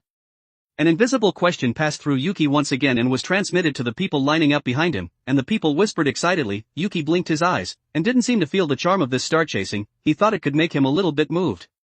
After all, the expressions of the people in the field were high, but it had to be said that this did indeed reduce the pressure from society on people, and moods could be transmitted to each other, and so could happiness. After saying thank you, he left directly, and went to other places to play with Taduaoi. Click. On the beach, an iron door appeared out of thin air, and the deflated Mahito slowly stepped into Dagon's domain. He was in a complicated mood at this moment. He couldn't believe it. It had only been a few days, and that guy Yuki had already learned domain expansion. Awakening, in despair? Your body seems to have gotten smaller again, Mahito. Geto Suguru, who was wearing a kasaya, looked at Mahito with a smiling face. It could be seen from his unhappy eyes that he seemed to have encountered something big, and asked curiously, what's wrong? What could make you so depressed? That guy used domain expansion. Mahito stared intently at Geto Suguru, and then remembered that Yuki had a contract with him, and a smile appeared on his lost expression, and said, "Didn't Yuki sign a contract with you, Geto? Hand him over to me. He can already use domain expansion." Geto Suguru was a little surprised, although he said with emotion that his growth rate was so fast that it was beyond his reach, but this contract was signed with him, how could he give it to these guys? He said with a smile, "It looks like you're a little out of control today, Mahito. Take a good rest for a month. After all, we're going to invade Jujutsu High next," and seize the Sukuna fingers stored inside. Realizing that his emotions were indeed out of control, Mahito was silent for a moment, glanced around, and found that Jogo and Hanami weren't here, and asked, "What are we invading that place for? Those fingers will eventually be eaten by Itadori, right? If we dared to let him eat them, we would have let him swallow them all the moment he entered school." The third finger was still eaten by Sukuna himself. The higher-ups of Jujutsu High can't estimate the strength of Itadori Yuji's vessel. They don't know which finger he'll go berserk at, so they'll gather all the fingers in advance and then let him swallow them all at once, and then kill him. We can't wait until that time, although it's a bit troublesome, we'll still retrieve them ourselves. Is that so? Then where are Jogo and Hanami? Mahito nodded, and slowly regained his sanity, and his body, which was as big as a child, jumped onto the long chair, changed into a comfortable posture and lay down, and stared at Dagon in the sea. "They're out, and I have to go out too, Mahito, you should take a good rest." Geto Suguru pulled open the door, his expression was a little melancholy. After all, that guy Yuki was growing too fast. If he didn't monitor him, he would soon be out of control. He had to let that little guy keep a good eye on him. Take care. The next day, Yuki, who was going on a trip, took his whole family with him. When Osumi was already sitting on Shura waiting at the door, and shouted, "Let's go play, let's go play." Estimating that those guys in the higher-ups of Jujutsu High were all dead, her temporary stay had turned into a long-term stay. It was really worrying. After packing his things, Yuki called the Slug Sage to go to Senpai Hikari's place in Tachijai Prefecture together. He put on sunglasses, the Slug Sage was lying on his shoulder, picked up the suitcase and left directly. He had also discussed this matter of going on a trip with Gojo-sensei yesterday, and after saying goodbye to everyone simply, he walked out of Jujutsu High. He took out his phone and glanced at the map. He didn't know why, but he always felt that his phone started a beat slower from yesterday. He didn't know if it was because he had been using it for too long, and it was time to change it. But he didn't play games usually, and the thought of changing his phone disappeared in an instant. He touched Shura's head and said, "Today we're going to Senpai Hikari's place to see your son." "Okay, master." Shura wagged his tail frantically. Although he didn't know what it felt like to be a dad, he was sure to learn from master. As everyone set off, a cicada drilled out of the forest. Its black pupils stared at the people who were leaving, and under its mimetic appearance was a mechanical body, and said, "Start executing the mission." Yuki and the others arrived at the casino in the afternoon. The originally white clouds had been stained by the red sun. Looking at the high-rise buildings inside and the signs that said no entry, he seemed to be able to hear the noise coming from inside. It was very faint, but it was enough to prove how big of a scale Senpai Hikari had opened this casino to. "The building is so tall," Osumi said with a sausage in her mouth. Yuki was carrying a bag in his left hand, which contained dozens of grilled sausages. He had bought some more when he saw that Sumi wanted to eat them, and put the Slug Sage on his shoulder onto Shura's body, and just as he was about to dial the phone, he saw two people running out in a hurry from inside. Yuki bro, don't move, we'll pick you up right away." Two burly men ran over in a puff of smoke, but Yuki himself didn't recognize them, looking at them respectfully, taking away the grilled sausages and suitcases in his hand. The two said with a smile, "Just leave these small things to us, Yuki bro. My name is Jin and Yun, please come inside." Okay. Yuki, who had his hands empty, followed behind the two, and then stared around. He didn't know why, but he always felt like he was being followed by someone on this road, and Shura had the same feeling, but he just couldn't find anyone. There wasn't even an aura. It was as if they weren't being spied on by a living thing. It was a very strange feeling. Who had he offended again? Walking into the underground garage, the cheers became stronger and stronger, and the two in front were taking him to a carnival stage. It seemed that something was waiting for him. Woohoo! Dear viewers, the exciting and stimulating Gachinko Fight Club Elimination Tournament can actually see the director come down in his lifetime. So who is he waiting for to come down to the field this time? On the arena without railings, the original two-story underground parking lot had been smashed through, and standing on the second floor were all well-dressed, wealthy, and powerful big shots. They were like spectators, watching Hikari Kinji, who had taken off his shirt and revealed his muscular body in the field. The hip-hop commentator on the side continued, "Although I don't know who the contestant is, this is definitely the most exciting event ever held by our Gachinko Fight Club. Underscore underscore underscore underscore underscore underscore underscore underscore underscore underscore underscore underscore underscore underscore underscore underscore underscore underscore underscore underscore." For more advanced chapters visit my Patreon. Patreon.com/Kane45. Tier, $10 casual reader plus 20 advanced chapter. $20 intermediate reader plus 40 advanced chapter. $40 expert reader plus 80 advanced chapter. Update, Monday to Friday, update 3 chapters a day. Saturday and Sunday, off. Chapter 123, JKNS, Chapter 123. 2,264 words. Hey, hurry up, Kohai, it's been more than half a year since we last met, let Senpai see how strong you are now? Hikari Kinji had a smile on his face, and muttered the word passion in his mouth. Almost there, Yuki bro. Jin turned his head and glanced at Yuki, and said, there are 2 rules for the duel, no escaping, no using techniques. I'm really sorry for telling you here, this is what big brother Hikari told me, he said he wanted to have a real man's duel with you. Even if he didn't say it, Yuki had guessed 7 or 8, after all, there wasn't anyone here worth Hikari-senpai taking action himself, it was normal for him to be itching for a fight. Speaking of which, it seemed that the last time he had been punched into the wall and vomited blood by Hikari Kinji was at the exchange event. It would have been fine if he hadn't remembered it, but the more he thought about it, the more he itched to hit back, and asked. What's this, no escaping? Yun said, it's to fight within the visible range of the guests, Yuki bro. I understand. Yuki nodded, and when Osumi, who had finished eating the grilled sausage on the side, pulled his hand, and asked, is big brother going to fight? Fighting will hurt. I know. Yuki touched Wen Osumi's head, took the grilled sausage from Jin's hand, and said, keep eating, when you meet someone you want to hit in the future, I'll teach you how to dislocate bones. The slug sage was speechless, could he teach this? But she was just an ornament at the moment, she couldn't speak, she couldn't move, and could only be manipulated at will. Dislocate bones? Okay. Wen Osumi said happily, hearing that it seemed to be a lot of fun. Jin and Yun were speechless, they always felt that this child's future would be very brutal, or she would be infected with other fetishes. Alright, Yuki bro, big brother Hikari is in front, we'll take your younger sister to watch from the 2nd floor. Yuki patted Shura, signaling him to pay attention, although that feeling of being spied on had disappeared when he entered the underground garage, he still had to be vigilant, especially with Wen Osumi, who had no combat power, he had to prioritize protecting his weakness when he didn't know what the enemy's purpose was. Shura nodded, and then followed the 2 to the 2nd floor. Big brother, see you later. Faced with Wen Osumi's shout, Yuki said see you later and then left. Looking at Hikari Kinji, who was staring at him, the original cheers stopped abruptly at this moment. Standing under the light, the host on the ring looked at the young man in the distance, and the man in charge of the live broadcast slowly turned the camera, giving Yuki, who was under the fate light, a close-up. Everyone was looking forward to, what did the person who could fight the man who had founded this club look like? Should I do a cool striptease? Never mind, it feels too idiotic. Yuki walked forward, and muttered in his heart, to be honest, it was the first time he was purely brawling with Senpai Hikari, after all, he usually used quantity suppression at this moment, if 1 Great Ball Rasengan wasn't enough, he would use 2, and if 2 weren't enough, he would use 3, anyway, he had mitotic regeneration, and his shortcomings had been made up for. It's a young man. The host shouted, and Yuki also slowly walked into everyone's eyes, the eyes of the audience on the 2nd floor also became strange, after all, the difference in body size was too big, there was a difference of a whole head. Their body shapes were different, any discerning person would bet on the club director. Long time no see, Yuki Kohai, let's have a passionate duel. Hikari Kinji put on an attacking stance, his muscles bulged, his veins popped out, and his lines were distinct, like a perfect sculpture, making people feel intimidated. Ah, of course, after all, I want to settle some bad things.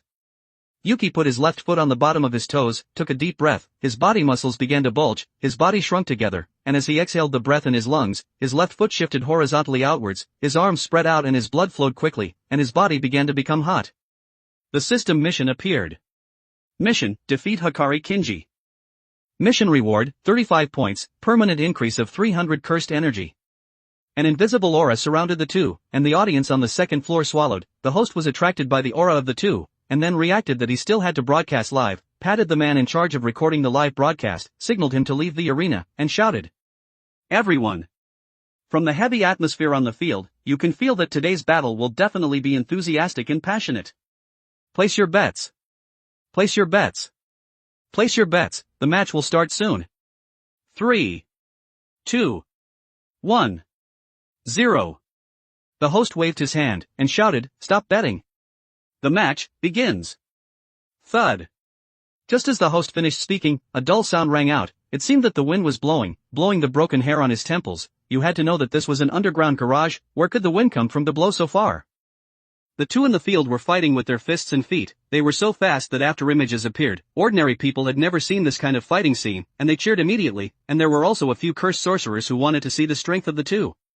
After all, this was a casino, black eats black, it was too common, whoever was stronger was the boss.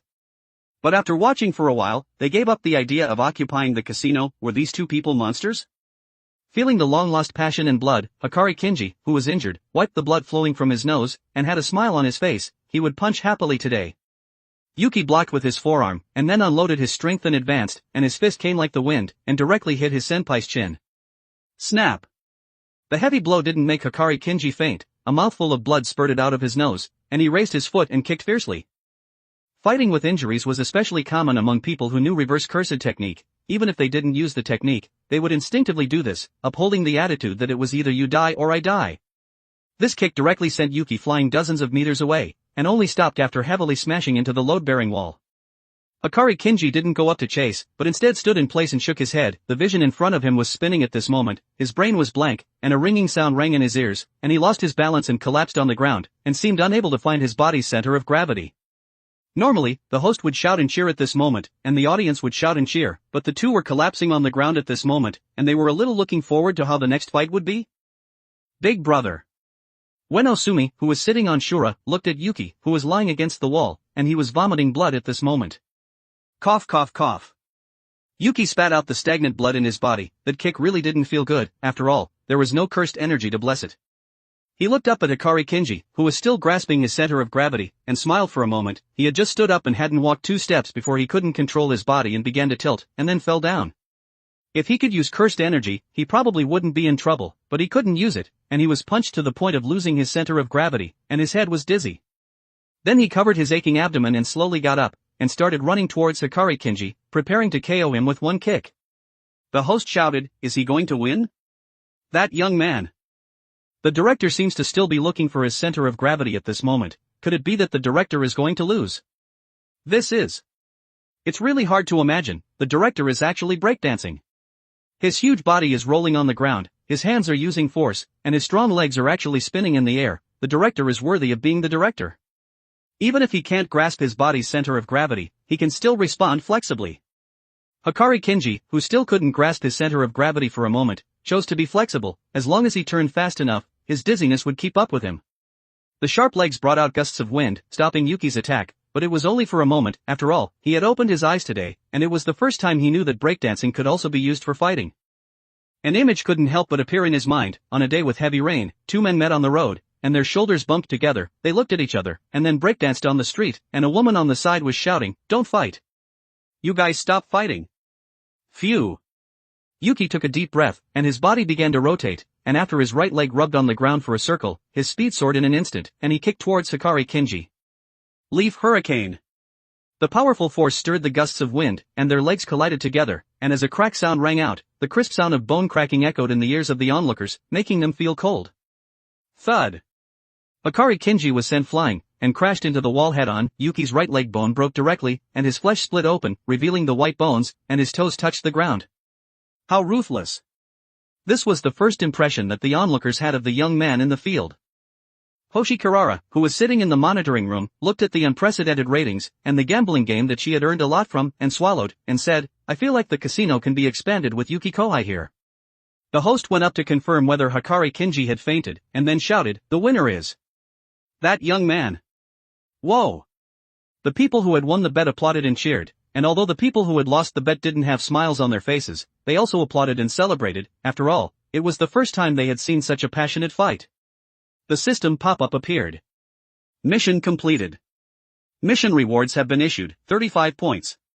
Permanent increase of 300 cursed energy. Phew! Yuki looked at Hikari Kinji, who was being carried off the field, and glanced at his current points. He already had 105. It cost 16 points to enter the Ninja World Roulette, and he could draw 89 times. He would complete another system mission. After all, when drawing ninjutsu, he had to be as happy as possible. How could he enjoy himself without more than 100 draws? Thud! 4 people jumped down from the second floor, and blue cursed energy floated on the surface of their bodies like flames, and they had strange smiles on their faces. They hadn't originally planned to make a move, but the two had already been seriously injured, the strongest director was unconscious, and this young man had also broken his leg. They would reap the benefits. The leading man sneered, "Kid, kneel down now and..." "What are you babbling about?" At some point, Yuki, who had a broken leg, appeared in the middle of the four swallowed, their expressions became terrified, and they slowly turned their heads to look over. The young man's black pupils had turned scarlet, and 3 tomo were spinning, just with this one glance. The young man in the eyes of the 4 instantly turned into a giant cursed spirit dozens of meters tall. The 4 had never seen such a powerful cursed spirit, and were scared out of their wits, and ran away in all directions. In the eyes of the onlookers, they had just jumped down, and then ran away in all directions as if they had seen a ghost. Yuki limped off the field, and in a place that the crowd couldn't see, the injuries on his leg began to heal, and then returned to normal. A familiar voice came. "Long time no see, Yuki Kohai. I was originally thinking of dealing with those few people myself. Come to the office with me. Jean and your younger sister are already waiting there." "Big brother, are you okay? You were vomiting blood just now." Click. Underscore underscore underscore underscore underscore underscore underscore underscore underscore underscore underscore underscore underscore underscore underscore underscore underscore underscore underscore underscore. For more advanced chapters visit my Patreon. Patreon.com/Kane45. Tier, $10 casual reader, plus 20 advanced chapter. $20 intermediate reader, plus 40 advanced chapter. $40 expert reader, plus 80 advanced chapter. Update, Monday to Friday, update 3 chapters a day. Saturday and Sunday, off. Chapter 124, JKNS, Chapter 124. 2,588 words. The iron door closed. When Osumi jumped off the sofa, Hikari Kinji, with a bandage wrapped around his head, was lying on the chair, and Shura was staring at his own son at this moment. He seemed to not believe that he, with his black long hair, would have a white-haired son, and had been staring at him for a long time. Woof. The little Tibetan Mastiff, who was being stared at, slowly lowered his head, seeming a little scared. "It's nothing, just a small injury." "Stop staring, Shura, you're scaring your child." Yuki glanced at him, and didn't pay too much attention, put when Osumi, who was holding his hand, on the sofa, and looked at the dozens of electronic screens on the wall, which were monitoring the entire underground garage. "How is it?" "My underground casino, which I spent more than half a year creating, is now large-scale." Hikari Kinji muttered. It was clear that he was a little uncomfortable from that blow just now. "It's okay, but this violates Article 8 of the Jujutsu Regulations confidentiality." Yuki looked at the people fighting in the arena. He had only glanced at the so-called Jujutsu Regulations, and he didn't pay too much attention to it after knowing a rough outline. Yuki Kohai wouldn't care about these, right? This casino can earn millions in an hour, and completely realizes financial freedom. I'll give you tens of millions as a reward, and quickly stabilize another casino within a month. Those guys in the higher-ups will intervene. Yuki glanced at him, and after thinking for a moment, he felt that there was nothing wrong with freeloading these tens of millions. He would go back when the exchange event came, and he wouldn't take over this casino. He would make a fortune before going back. After all, no one would disagree with money. He said, "I understand, I'll help you manage that casino for more than a month. I'll see what I want for the reward, how about it?" "Deal." Hikari Kinji wasn't afraid of Yuki asking for a high price. He needed to expand at this moment, and Yuki could earn money during his trip. It was a fair trade, and then snapped his fingers. Hoshi Karara, who was playing with Wen Osumi, got up, opened the drawer and took out a map, and opened it and said, "It's here, the club hotel 2 kilometers away. We haven't taken action yet. There are also jujutsu sorcerers sitting there, doing the same business as us." Yuki got up and glanced at it. Indeed, the location over there was better than here. It was in the most prosperous stage of Tachijai town. Although he hadn't been here, the surrounding high-rise buildings could prove this point. He asked curiously, "Since that place is better than here, why don't you just change bases? After all, with Hikari-senpai's strength, it should be easy to take that place down, right?" Hikari Kinji, who was on the sofa, fell silent. Hoshi Karara said with a smile, "Isn't it because Hikari is stubborn, and insisted that he could definitely surpass the other side if he opened it himself, and it's almost open now, and it's also more troublesome to change bases. If we fought directly, one side would definitely have a vacancy in their strength and couldn't hold the field, so we're troubling you." Looking at Karara-senpai, who was more feminine than before, Yuki nodded, glanced at the monitor, and a black shadow suddenly flashed past, and his calm face became silent. It was very similar to a cicada, that thing. He was just highly nearsighted at this moment. He wasn't blind. The feeling of being spied on all the way had made him uncomfortable. He hated this feeling of being stared at. It seemed that his only remaining secrets were about to be exposed. He said, "I'll go over and take that place down tonight. Slug Sage, you take care of Sumi. Yuki, take care. Big brother, goodbye." Ueno Sumi looked at his torn pants, and the red blood stained the blue pants black, but there was no wound, although she was a little reluctant. This was what Big Brother had to do, she couldn't let Big Brother hate her. Master, I'm going too. Shura had lost interest in his son at this moment, and suddenly felt that being a dad wasn't good at all. He looked silly, and he didn't know who he inherited it from. It was better to act spoiled with his master. Shura, you stay here. After Yuki finished speaking, he transmitted information in his heart. You'll be responsible for protecting Ueno Sumi these days, follow her every step of the way, you know? I understand. Shura had a wronged expression on his face. He didn't want to play with this little girl, after all, she was always playing with him. Good boy. Yuki touched Shura's head, and was also very helpless looking at his wrong little expression. He couldn't use his strength when playing with Sumi, after all, the difference in strength between them was too big. It was like a human playing with an insect. It was walking on the ground and he had to be careful not to accidentally step on it to death. Naturally he couldn't use his hands and feet. Take care, Yuki Kohai. Hoshi Karara waved his hand, and was preparing to call some people over to help clean up the battlefield in a while. Come back quickly after you're done, I'll order a big hot pot. Hikari Kinji, who was lying on the sofa, ordered takeout. Remember to get a yin-yang pot. Yuki smiled and pushed the door to leave. Just as he went out, that faint feeling of being spied on appeared again, but he didn't care. He took out his phone and started flipping through the map. Let him follow if he wanted to follow. If he wanted to follow, it was best not to reveal any flaws. If he was discovered, he would definitely kill that guy. At night, the beautiful sight of the sunset clouds had dissipated, leaving only the towering buildings under the moon. The street lights were shining, and people who had gotten off work were laughing and talking in groups on the road, and the beep beep beep of horns rang out in turn, and people who had gotten off work were sitting in their cars waiting. It was the peak of traffic jam at this moment. Various shop signs were hanging on the high-rise buildings, and Yuki, who was wearing sunglasses, glanced at the shop sign and walked in. Club Hotel. He didn't think much of it when he looked at the map, but now that he saw it, he knew the difference between the two. Just the magnificent hall at the entrance showed that the owner of this shop had strong strength. There were also many people dressed in bright clothes walking in one after another at this moment, with smiling faces, praising each other, and their hands were clean, and they didn't look like they were here to discuss business in the hotel, and arrange rooms. Yuki also followed with interest. After all, he was in unfamiliar territory, and he was a little curious about the identity of the owner of this place. Hikari Kinji dared to play like this because he was strong, and 2 or 3 grade 1 jujutsu sorcerers couldn't control him. The premise was that he had bad luck. If he had good luck, it wouldn't be 2 or 3. Had the people who violated the jujutsu regulations given those old guys in the higher-ups benefits to be able to open it so big? The people in suits in front walked into the elevator. Yuki stood at the door waiting, looking at the flashing numbers on the wall, and finally stopped at -2. Yuki tapped it, and the elevator started to rise, and the surveillance camera on the ceiling was also moving, and stopped on the young man who was standing at the door waiting, and only slowly moved its gaze after he left.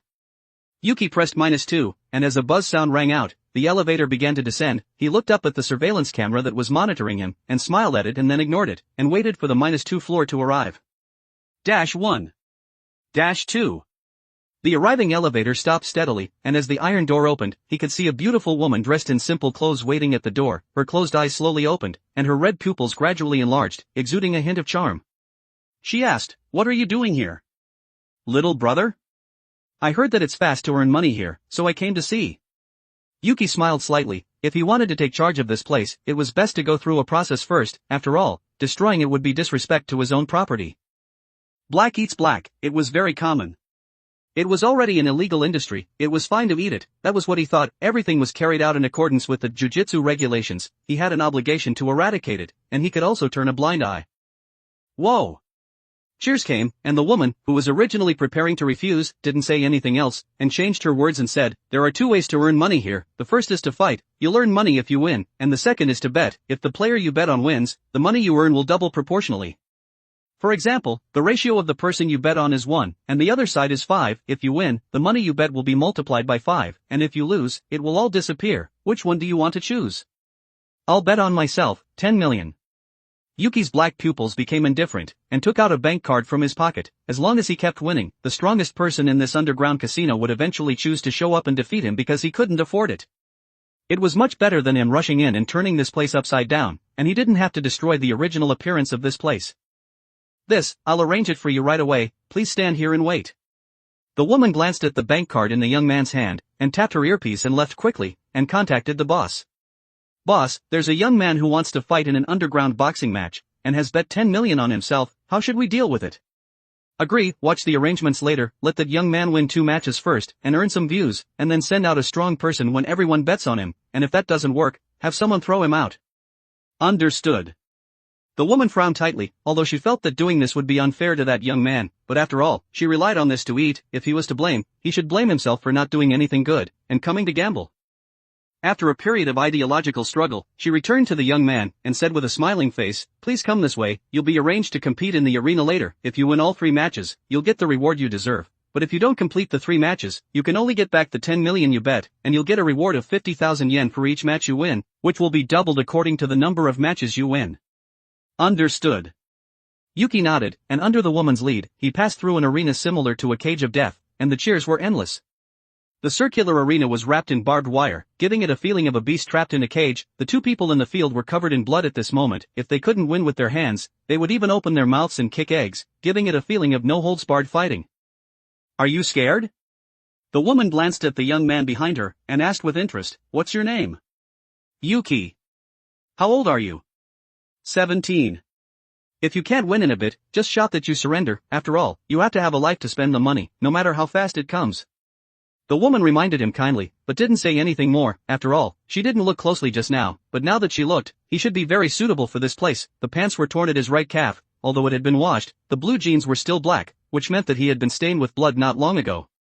She had been working here for so long, and it was easy to see these details, and took the young man to the waiting area, and took a photo and sent it to those who were responsible for manipulating the gambling table. She took out a credit card machine and said, "Alright, you can bet on yourself now, good luck in the match." "Thank you." After Yuki finished betting, he closed his eyes and rested, waiting for his turn to appear. Although there was no sound coming from the waiting area, there were quite a few people sitting and waiting to appear, a full dozen of them. Most of them were fierce-looking people, shirtless, and showing off their muscles that exuded male hormones. There were also some large sumo wrestlers, and conversely, some thinner people would attract the attention of the people in the field. After all, they would get 50,000 for winning a match, 100,000 for the second match, and 200,000 for the third match. They all wanted to meet someone weak and make a lot of money, instead of meeting a strong person at the beginning, suffering a body full of injuries and not earning a single hair. A dwarf like Yuki, who was 1.75 meters tall, was very eye-catching. After all, he was only 16, and could still grow. There was no situation of the strong bullying the weak in the waiting area. Everyone was waiting for the front desk to call their name. It was a battle of trapped beasts. As long as they kept winning, the enemies would keep increasing, and there was no chance to rest, and everyone was an old hand and didn't want to waste any more energy. Only an idiot would bully the weak. Was wasting this energy the same as disagreeing with money? Whoa! The atmosphere on the field has become tense. The player, who has won 2 consecutive victories, is being pressed to the ground by the madman player. Can he make a comeback and take away this 350,000, or will he stop here? The pleasant voice of a normal person entered the ears of the people in the waiting area, and their closed eyes opened one after another, a little curious about whether he could get this 350,000. Underscore underscore underscore underscore underscore underscore underscore underscore underscore underscore underscore underscore underscore underscore underscore underscore underscore underscore underscore underscore. For more advanced chapters, visit my Patreon. Patreon.com/Kane45. Tier, $10 casual reader, plus 20 advanced chapter. $20 intermediate reader, plus 40 advanced chapter. $40 expert reader, plus 80 advanced chapter. Update, Monday to Friday, update 3 chapters a day. Saturday and Sunday, off. Chapter 125, JKNS, Chapter 125. 2,198 words. Unfortunately, player finally tapped the ground and called a stop, and he didn't get the generous prize for winning 3 consecutive matches. Everyone shook their heads helplessly after hearing this. After all, it was already amazing to have finished 2 rounds, and their body had been almost completely exhausted. If they could win that, they could have gone to professional boxing. Why would they come to fight in underground boxing matches? Alright, next, please welcome the opponent of the madman player to the stage. He is the 17-year-old gentle young man, Yuki. Yuki heard the host calling his name, opened his eyes, and saw 2 staff members running into the waiting area and calling him, and got up and walked over. After the 2 glanced at the photo and confirmed it, they took him to the arena in a hurry, as if they would be deducted money if they were too slow. This place was indeed very professional. In comparison, Hikari-senpai's place seemed a bit rubbish. If it were him, he would have changed bases that day, instead of double opening. But his senpai was nostalgic, and had a stubborn temper. He would rather risk being taken down together in double open, than abandon the fighting club he had created with his own hands. As Yuki was led onto the stage by the 2 staff members, the atmosphere lights in the field suddenly went dark, and 3 searchlights shone on Yuki, almost blinding his eyes, and the electronic screen hanging in the sky also revealed the young man's figure. On a somewhat immature face, a pair of pure and flawless eyes stared ahead, and didn't have the cruel, fierce, and intimidating eyes of the previous contestants. It seemed that nothing could enter his eyes, as if this wasn't an exciting arena, but a crowded street, and they were just ordinary people passing by, and there was nothing worth paying attention to. It was also the first time that the host had seen this kind of expression, and he forgot how to comment for a moment. He had dropped out of junior high school, and the amount of knowledge he had learned in his brain wasn't enough. But in order to not have his salary deducted, he shouted loudly at the Madman player in the arena, "It looks like the Madman player will have an easy victory in the second match. I wonder if he'll have a chance to take our third match." The Madman in the field had a confused expression. He was just an actor, responsible for ending those players who wanted to win 3 consecutive matches. Shouldn't you be boasting about how awesome he was? Clang! The iron door opened, and the gentle young man Yuki walked in. Looking at the young man with such a thin body, the Madman frowned tightly. After all, it wasn't easy to be an actor. He had to lose reasonably, otherwise he would be fired if the secret operation was discovered. But how was he supposed to lose? Anyone could see that he was sure to win. He was a little suspicious that he would knock him down with one punch. Never mind, he would use running out of energy as the reason for losing. Luckily he wasn't the number 2 actor, otherwise it would be even harder to lose. The host shouted, "The 2 people in the field are ready. Start the 10-second betting countdown. 10, 3, 2, 1. Stop betting. The match begins." As the host shouted, the actor Madman also rushed over, shouting to the sky. He couldn't wait to shout out all of his aura, but the fist he swung was reducing its force. Yuki didn't understand what he was doing, and kicked him out, sending him flying dozens of meters, and directly crashing into the iron net, causing it to bend. Cough cough cough. The Madman spat out a mouthful of blood. The young man in front of him was definitely a jujutsu sorcerer. His strength was too terrifying, and muttered in his heart, "He's just acting," and he ran into a real guy. The host was completely confused at this moment. He had only been here for less than 2 days, and had never seen this kind of scene. The barbed wire was bent. This kick could probably knock down an elephant. The onlookers also didn't say anything about acting. After all, the bent barbed wire and the bloodstains on the ground were all on the big screen, and they only knew that this young man was very strong, and betting on him next time would definitely be a sure win. A jujutsu sorcerer? In a dark room, there was only a TV flashing. A man was sitting on the sofa, and spat out smoke, picked up the phone on the table and started dialing. Send out a jujutsu sorcerer to deal with him, and feel him out. Yes. Really, did he think he could make money wantonly just because he was a jujutsu sorcerer? But, this young man looks a little familiar? It seems that I've seen him somewhere.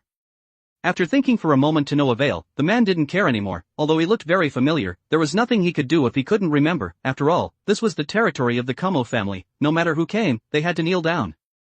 Yeah. Yuki player is unexpectedly strong. The host, who had been temporarily replaced by the contestant, continued to shout, "Next, please welcome the next contestant, Masaru, who has created a 5-game winning streak." Whoa! The audience in the field was instantly ignited. After all, it was already very rare to win 3 consecutive matches here, and winning 5 consecutive matches had almost reached the peak of this fighting arena.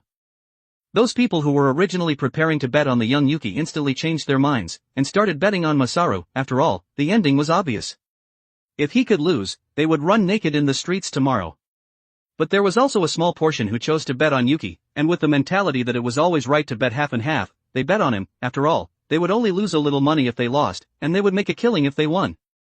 The man with a height of 1.9 meters, a strong body, distinct muscles, and a scar at the corner of his eye, intimidated the onlookers as soon as he came on stage. A sorcerer, huh? Yuki glanced at him. Although he couldn't see the total amount of his cursed energy without opening the Sharingan, this guy was a grade 3 sorcerer at the very least, not excluding the possibility of being a quasi-grade 2. Was the 3 great families backing this? Then it would be interesting to swallow it.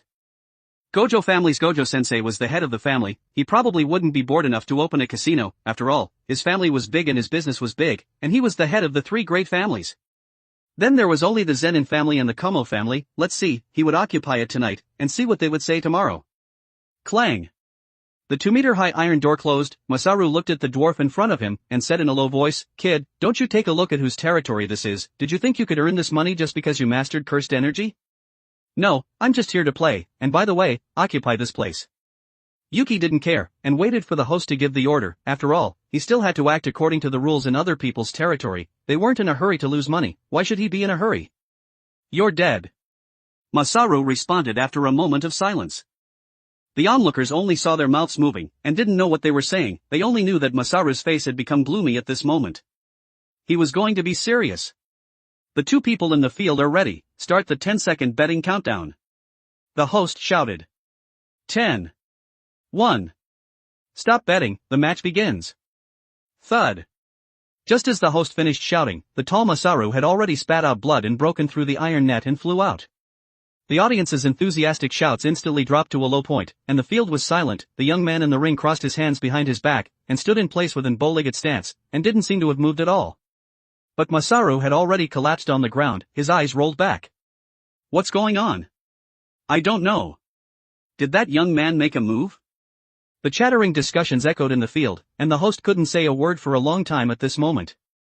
Yuki looked at the man outside the ring, and muttered, "A grade 3 sorcerer is barking in front of me. Who gave you the courage? Quickly deal with the money from this gambling game, clear the audience, and stop the live broadcast."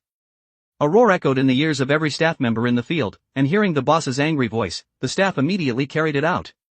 The host shouted, "I'm sorry, everyone, that's all for today. Please leave the field in an orderly manner. The money you won from betting is now being sent to your bank cards. It's ending early today. I'm really sorry." What? I knew I should have bet on that young man. Sigh, it's another day of losing everything. Nice, I bet 50,000 and it was multiplied by 20 in an instant. The audience in the seats also left one after another, looking at the information in their phones. Some were worried and some were happy.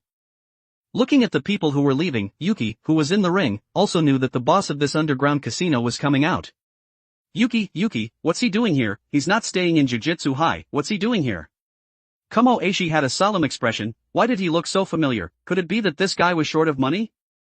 That wasn't right. A person who could take out 10 million at will would be short of money? Although he didn't know what he was here for, he could only regard it as coming to make trouble at this moment. The three great families knew about each other's little secrets, but they didn't announce it to the outside world. As long as it wasn't too much, the higher-ups wouldn't care. After all, he had violated the jujutsu regulations, and he couldn't call himself the Kumo family, otherwise he would be ruthlessly thrown out of the family, and excommunicated. He could only use Black Eats Black to drive him out at this moment. He picked up the phone that was still on the call, and shouted, "All the jujutsu sorcerers in the casino gather, and kick the troublemaker out." Yes. Kumo Eishi pulled out the katana in his left hand, and walked towards the casino on the ground and underground second floor. In the field, all irrelevant people had been cleared out, and what replaced them were three men holding knives. They stood on the high platform and stared intently at Yuki in the field, and didn't rush to attack, but stood in place waiting. Yuki didn't care, and walked out of this cage, waiting for the owner of this casino to arrive, and began to think about how much money he should ask for in the future. After all, this place was so big, it wouldn't be too much to ask for $1 billion. He felt that other than the Gojo family, the other two families liked to do bloodline experiments. The Zenin family had wanted him to leave behind his bloodline before, probably in order to surpass the Gojo family. After all, the Six Eyes, which only appeared once every 100 years, meant the peak of the jujutsu world from the moment it was born.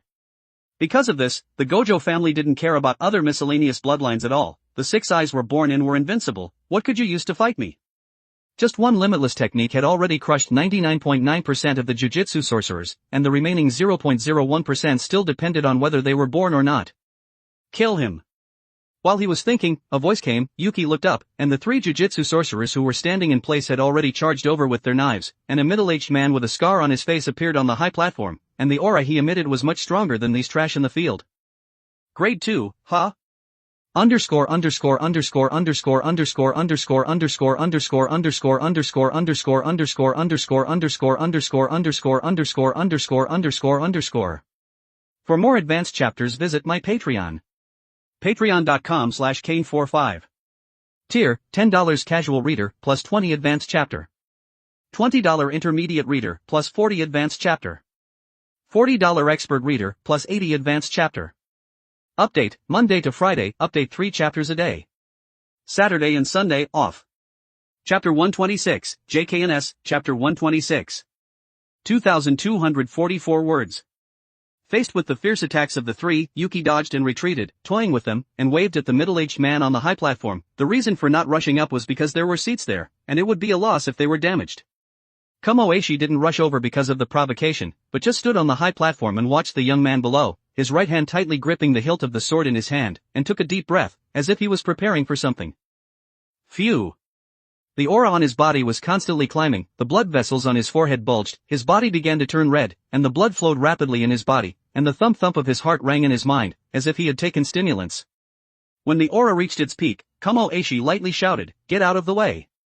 The three people who were entangled with the young man quickly left after hearing this. They could tell from the moment they exchanged blows that the three of them were no match at all, and the other party had never fought back from beginning to end. "He's coming!"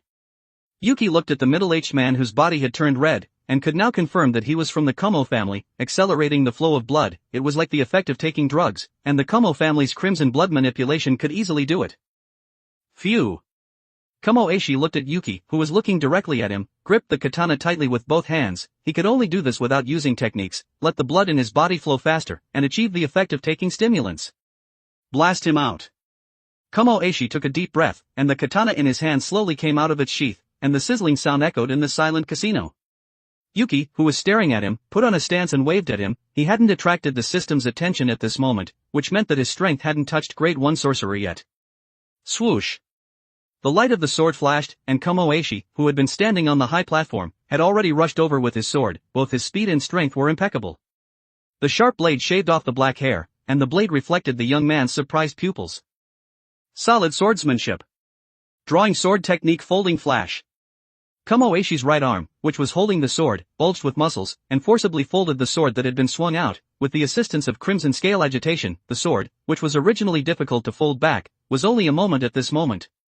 It was as if the sword was as light as paper, and he could swing it at will. Yuki took 2 steps back, touched the blood flowing from his chest, and praised, "You're very capable. You've been studying swordsmanship for many years, right? Go to hell." Kamo Eishi wouldn't talk nonsense with him, and quickly swung the sword in his hand, hitting his neck directly. Swoosh! The sound of breaking through the air cut through. Yuki took a step back and left the attack range. His eyes stared at the katana that flashed past his chin, and the sword wound on his chest began to heal. That folding back had indeed amazed him. After all, when he was learning from Maki-senpai, it was all about opening and closing, giving off a feeling of I can use it however I want. The sharp swordsmanship made it impossible for Yuki, who was unarmed, to get close. He glanced at the 3 people standing in the distance, and then turned around and rushed over, and shouted, "I'll get a sword and fight you. If I use techniques, this place will be destroyed. Wait a moment. Don't run." Kamo Eishi wouldn't let him escape. After all, using this kind of technique put a great burden on his body, and he might reduce his lifespan if he used it for too long. He was like a pressure cooker at this moment. The blood in his body was flowing rapidly. Once he leaked his energy, he would be done for. He would kill him with one sword. His lips opened to inhale, his legs crouched down, and his hands, as if they were red-hot, tightly gripped the scabbard and the hilt of the sword, and as his legs suddenly exerted force. Kamo Eishi, who was like an arrow shot from a bow, arrived behind Yuki in an instant, and his sword was unsheathed, and killing intent permeated. Drawing sword technique steel-cutting flash. He's dead. Looking at Yuki, who had been cut in the back of the neck, Kamo Eishi couldn't believe that he could actually kill him. Thud.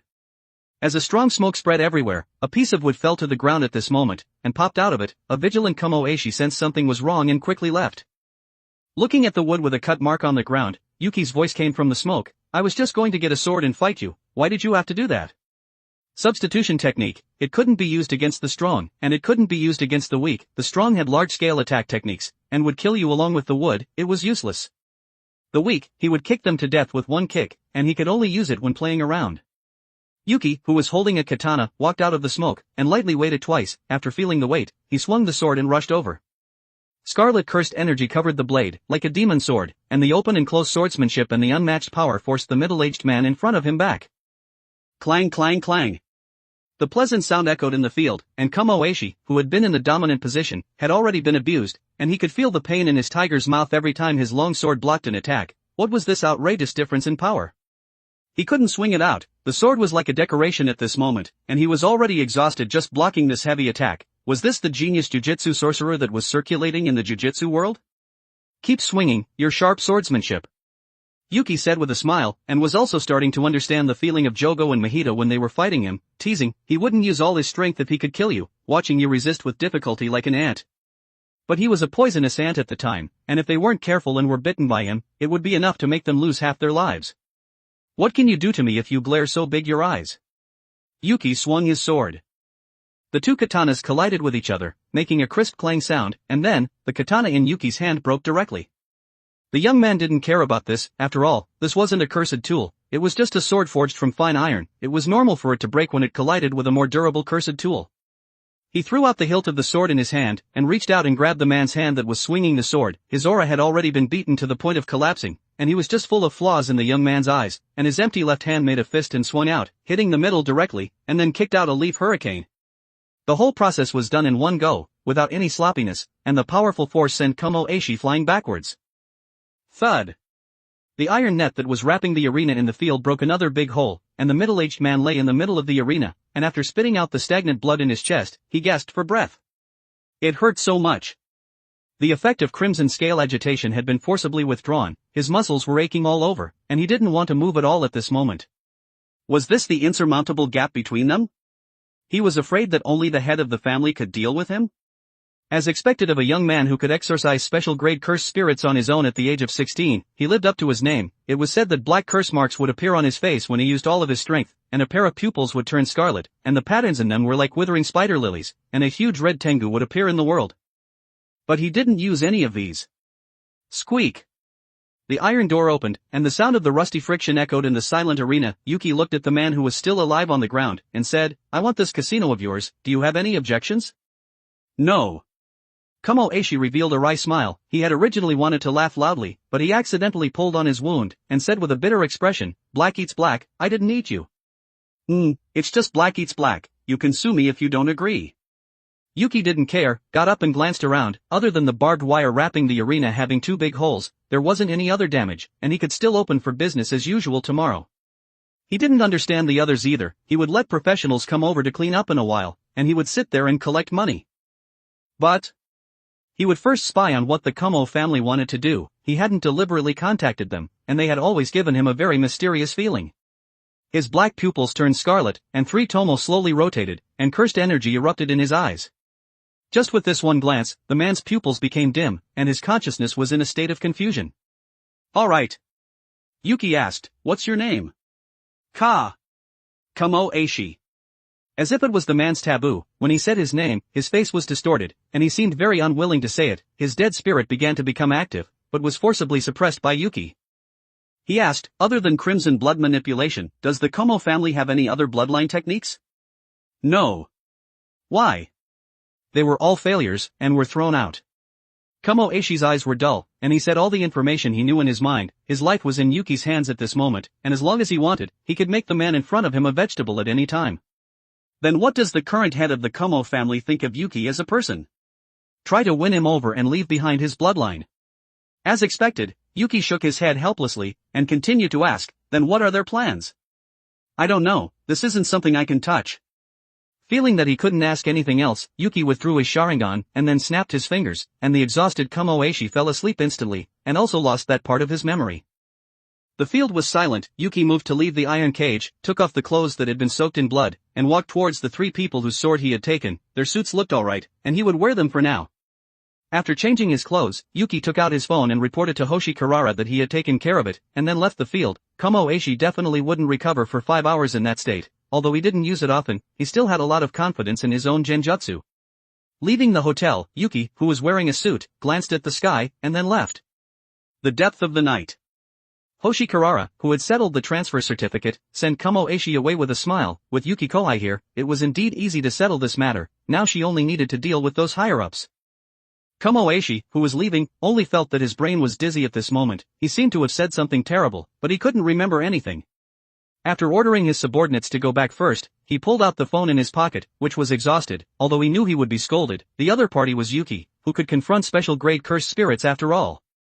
He believed that the family would definitely understand him. After all, he had already tried his best. He walked into the alley, and the beep-beep of the phone rang out in the dark alley. "What's wrong, Eishi? What are you calling for so late?" An old voice came from the phone, and Kumo Eishi quickly said, "The club hotel has been taken down by Yuki. He..." Click. Underscore underscore underscore underscore underscore underscore underscore underscore underscore underscore underscore underscore underscore underscore underscore underscore underscore underscore underscore. For more advanced chapters, visit my Patreon. Patreon.com/Kane45. Tier, $10 casual reader, plus 20 advanced chapter. $20 intermediate reader, plus 40 advanced chapter. $40 expert reader, plus 80 advanced chapter. Update, Monday to Friday, update 3 chapters a day. Saturday and Sunday, off. Chapter 127, JKNS, Chapter 127. 2,201 words. The crisp sound of breaking echoed in the alley, and the phone in Komo Eishi's hand fell to the ground. Eishi? What's wrong? Answer quickly, Eishi. Perhaps realizing that Eishi might already be dead, the phone was quickly hung up, and the pitch-black alley was illuminated by the faint light of the phone screen. Komo Eishi was still standing in place, but his head had been twisted 180 degrees, and his surprised pupils couldn't close for a long time. Standing next to Eishi was a man who was shirtless and wearing a black apron, and the bald man looked at Eishi's terrified and desperate face, and said with satisfaction, "It's really nice to be a clothes rack." Then he looked into the depths of the alley, and asked, "The person has been killed according to your instructions, when will you take me to kill Gojo Satoru? I want to use him as a clothes rack." "I know, don't be so anxious." Geto Suguru, who had a smiling face, walked out from the depths of the alley, picked up the phone on the ground and said, "I'll take you to see Gojo Satoru soon. Haste makes waste, right? It's also not bad to make him a clothes rack, after all, he's a grade 2 sorcerer." "Oh. A grade 2, huh?" The man was suddenly interested, picked up Eishi's corpse and said, "Then I have to go back quickly, remember to notify me when you kill Gojo Satoru." No problem." Geto Suguru glanced at the man who was leaving, put the phone in his pocket, and said, "Let the Kumo family involve that kid first, otherwise the finger retrieval plan won't be so simple. You found a brainless guy like this, it's time for our cooperation to begin, brain. I hope you can call me Geto, or Geto Suguru." Faced with the sudden gentle voice, Geto Suguru looked over with a smiling face. Outside the alley. A child wearing a kasaya and with a bowl cut walked over. He looked no more than 15 years old. "Okay, Geto." The boy asked, "Cooperation?"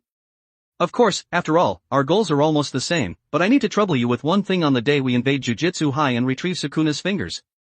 Geto Suguru said with a smile. Okay, don't make me wait too long." The boy nodded, and then turned and left. Of course, after all, we've both been waiting for a long time.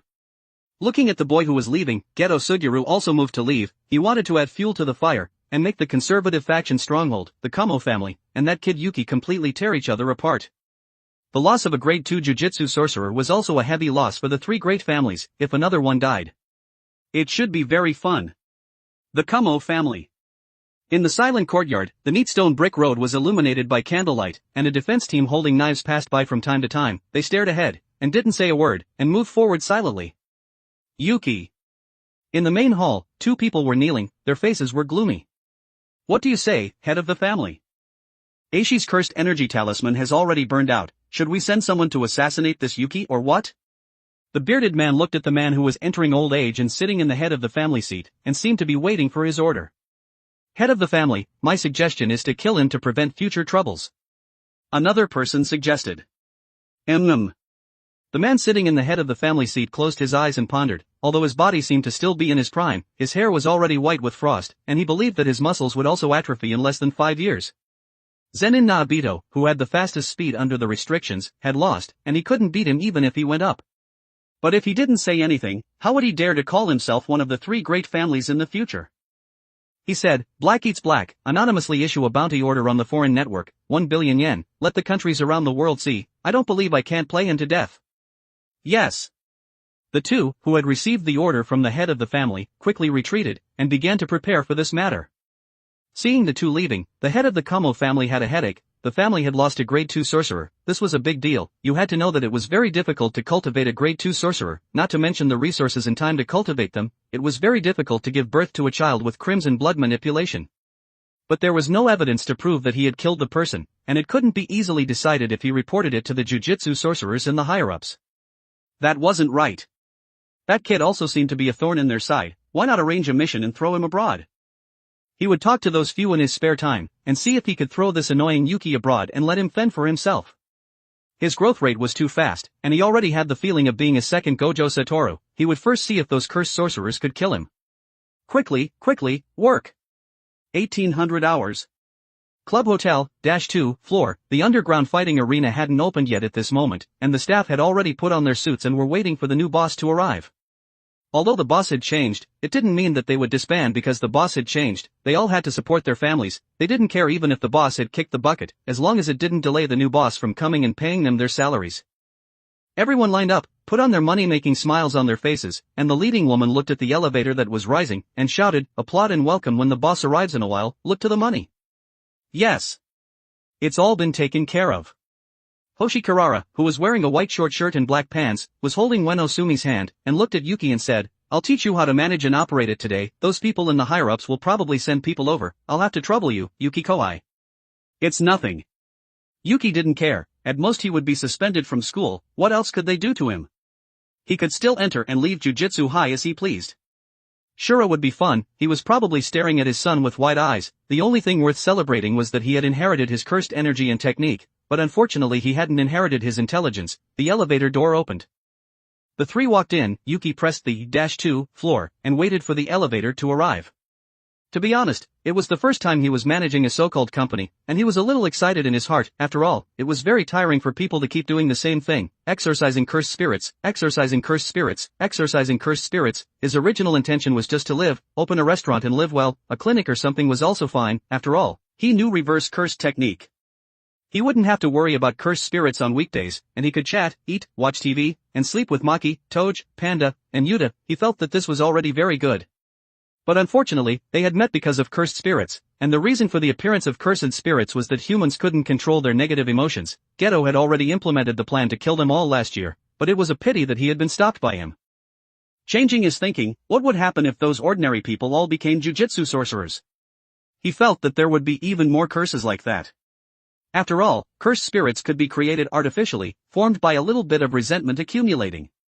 People would hate themselves at this moment once they imagined beautiful things. Yuki, who knew this well, quickly interrupted his imagination, otherwise he might try to cooperate with Geto to kill all humans and forcibly create world peace. Ding! The elevator arrived at the -2 floor. The iron door slowly opened, and before he could step out, he heard a loud voice coming. "Good morning, boss." Yuki was stunned, and Kirara-senpai on the side patted him, signaling him to take this step, and Uenosumi also let go of his little hand. In her eyes, it seemed that no one was more trustworthy than Yuki. He would make delicious meals, and although he spoke coldly, he had always been concerned about her, and she could feel it. Perhaps it was because she was used to being alone on weekdays, and she was very sensitive to this kind of thing, and also remembered some words she had heard before. When you find someone who loves you, then the world will still be colorful. Yuki took his first step, and his young face was reflected in the eyes of a group of workers, and the leading woman looked at their boss with some surprise. Wasn't this the person she had received yesterday? How did he become the boss here today? This confusion also echoed in the hearts of everyone in the field. After all, they would more or less take a look at the people who fought in the arena. Yuki saw the leading woman. Compared to yesterday's cool reception outfit, today's suit was more pleasing to his eyes, and after thinking about what he, as the boss, should say at this moment, he shouted. "Good evening, wage slaves, are you ready to earn money and open for business?" Everyone in the field looked at each other, and just as Yuki thought he had said something wrong, everyone in the field said excitedly, "Serve the money." It feels good. Yuki muttered in his heart. He suddenly liked these guys a little. Their purpose was simple, to serve the money. Everyone in the field was also very optimistic about this boss at this moment. His first declaration was money. It looked like he would be easy to get along with. Hoshikara, who was standing in the elevator, revealed a smile. Such a direct speech, without any concealment, as expected of you. Then she led Uenosumi out of the elevator, and began to direct the preparations for the next work. Yuki listened on the side, but there wasn't anything major. It was just managing the turnover of funds, and using his strength to hold the field. That was also the so-called manipulation, fake matches. Since the jujutsu sorcerers in the field were all from the Kumo family, they would naturally be gone, and he would be the only one left, and he would have to go on stage himself if he met a sorcerer who came to earn money. It wasn't too much trouble. He could let go of everything after managing the daily income, and kicking out the people who were trying to take the stage. There was a dedicated person to manage the hotel above, and he didn't want to take over that thing. After all, what was good about managing a hotel? He came to the house that Kumo-eishi had lived in before, and smelled a strong smell of smoke as soon as he opened the door, and Yuki walked out as soon as he entered. It was so uncomfortable to breathe into his lungs. He didn't understand why he didn't open the vents when he smoked. Was it really good to just keep smoking secondhand smoke? Perhaps it was heaven for those nicotine addicts, but it was hell for him, who had never smoked. He had someone change a room before he lived in it, and Uenosumi happily pounced on the big bed. Yuki turned on the TV, and had Shura, who was teaching his son at Hikari-senpai's house, carry the slug sage, and he used a summoning technique to summon the two together. He didn't like to carry the omnipotent summoning scroll at this moment. After all, the summoning beasts inside cost too many points, and he definitely couldn't play with it at this moment. Maybe he could play with it recklessly after he got a few S-rank ninjutsu and activated the Eternal Mangekyo Sharingan. Alright, master. Shura's voice rang in his mind. Yuki bit his index finger, and his hands began to quickly form hand seals, and shouted, summoning technique. Bang! Underscore underscore underscore underscore underscore underscore underscore underscore underscore underscore underscore underscore underscore underscore underscore underscore underscore underscore underscore underscore. For more advanced chapters visit my Patreon. Patreon.com/Kane45. Tier, $10 casual reader, plus 20 advanced chapter. $20 intermediate reader, plus 40 advanced chapter. $40 expert reader, plus 80 advanced chapter. Update, Monday to Friday, update 3 chapters a day. Saturday and Sunday, off. Chapter 128, JKNS, Chapter 128. 2,198 words. As the smoke dissipated, the huge Shura was sitting on the ground at this moment, and put the slug sage down from his mouth. He suddenly felt that he was more willing to play with Ueno Sumi than to teach that stupid son. That guy was too stupid. Teaching him had given him a bit of a cerebral hemorrhage. Slug sage. Seeing the suddenly appearing slug sage and Shura, Ueno Sumi on the bed hugged them. Little Sumi. The slug sage, who was being held in her arms, rubbed Ueno Sumi's face, and Yuki said with a smile, I'll have to trouble the slug sage to play with her, I still have things to deal with. Shura, you just watch TV. Okay, master. Shura was lying on the ground, and didn't forget the order his master had given him yesterday, protect her well. Perhaps for him, teaching his son was really a troublesome thing. The slug sage wasn't interested in his son either, and could only let him drift with the tide. After all, he was just a child who was a little over a year old. It was better to lie in his master's arms and act spoiled. Watch TV properly, little Sumi. Yuki waved goodbye and left. He didn't know why, but he felt that some interesting guys might come to the casino today. After all, the Kumo family would have to get back their face no matter what. Leaving the room, Yuki moved to meet up with Karara-senpai. He was in the control room at this moment, checking the recent gambling table operations. It was very professional. He felt that Hikari-senpai's path to opening a casino might not be so smooth without him, and they gave him a very strange feeling. They spoke very intimately. Had they confirmed their relationship? Arriving at the -1 floor, the casino would open at 1900 hours, and a large number of viewers would be introduced at that time, to participate in his moment of turning from a dirt dog to a rich man. He believed that the sense of incongruity from yesterday had already been imprinted in the minds of the audience. They wouldn't bet on the strong at will, but would bet on people with thin bodies and a sense of mystery. This would be a tug-of-war between himself and the audience. He was getting a little excited just thinking about it. This job was very compatible with Hikari-senpai, who was a gambler. He pushed open the door of the control room, and Hoshi Karara was checking the previous income situation at this moment, and 5 staff members were standing behind him, and they seemed to be a little unable to use their abilities at this moment. Good evening. Yuki greeted the 5, and then walked behind Karara-senpai, looking at the screens on the wall that were responsible for monitoring everything in the field. Good evening, boss. The 5 relaxed their tense expressions when they saw that they could talk to the boss normally. After all, they were all tech nerds, and didn't see people much on weekdays, and they were inevitably a little restrained when talking to strangers. This job was a great benefit for them. They could sit together and talk about their favorite anime wives, and felt like they had returned home. Home wasn't as good as here. They had money, and they had people. What's the word? Yuki glanced at the time. There were still 40 minutes until the opening. The accounts have already been recorded. It's 5 times as much as our side. I underestimated this place a little. Hoshi Karara, who had finished his work, lay on the chair, and asked, by the way, I forgot to ask, Yuki Kohai, how is your relationship with Maki-senpai developing? Karara-senpai is really joking. I'm already very tired now, and I don't have time to talk about love, do I? Yuki said with a smile. After all, those guys were very noisy. And he hadn't been in love either, and his position on the so-called love was very vague. In his opinion, it was enough to chat and train with her on weekdays, and see her happy every day. He thought the same way about Panda, Toj, and Yuta. It was enough to be happy in life. 1840. At the front desk of the club hotel, a man and a woman completed the check-in procedures and then went to their room. 1 billion, will be set for life if we kill him. The woman had a mole on her face, her heroic long hair was flowing, and her undulating figure wasn't concealed by her plaid shirt that was so earthy that it exploded, and the embroidered buttons always revealed a hint of flesh color, which was a bit charming. It won't be so easy to hit. After all, he's a jujutsu sorcerer with a 1 billion bounty. He just entered the country by plane. Let's explore for a few days before making a decision, and find some information first. Don't have money to earn and no life to spend. The man had a cigarette in his mouth, and didn't light it. There was no greed in his steady eyes. It was as if whether he could get this 1 billion had nothing to do with him. His eyes glanced at the slogans on the corridor from time to time. No smoking in the corridor. After all, he knew what kind of person could be priced at 1 billion yen, a person who was about to enter the special grade. Although he was a child, he couldn't be underestimated. After all, everyone knew the path that talented people came out on, and talent and bloodline were everything. I'll go in as a gambler in a while, and see if there are any idiots who self-destruct at the start, and I'll also observe his strength. After the man made his suggestion, he opened the door, and didn't care whether the woman responded or not, and closed the door after entering the room. Damn smoker, why don't you suffocate to death? The woman rolled her eyes, glanced at her room, picked up the keycard and pushed the door to enter. 1901. Some people had already arrived at -2, they weren't discouraged by the sudden end yesterday. Anyway, the money had all been given to them. What was more important than money? They were all looking forward to today being even better. Although there were also some people who were attracted by the passionate fighting, that was just a minority, like looking for gravel in the desert.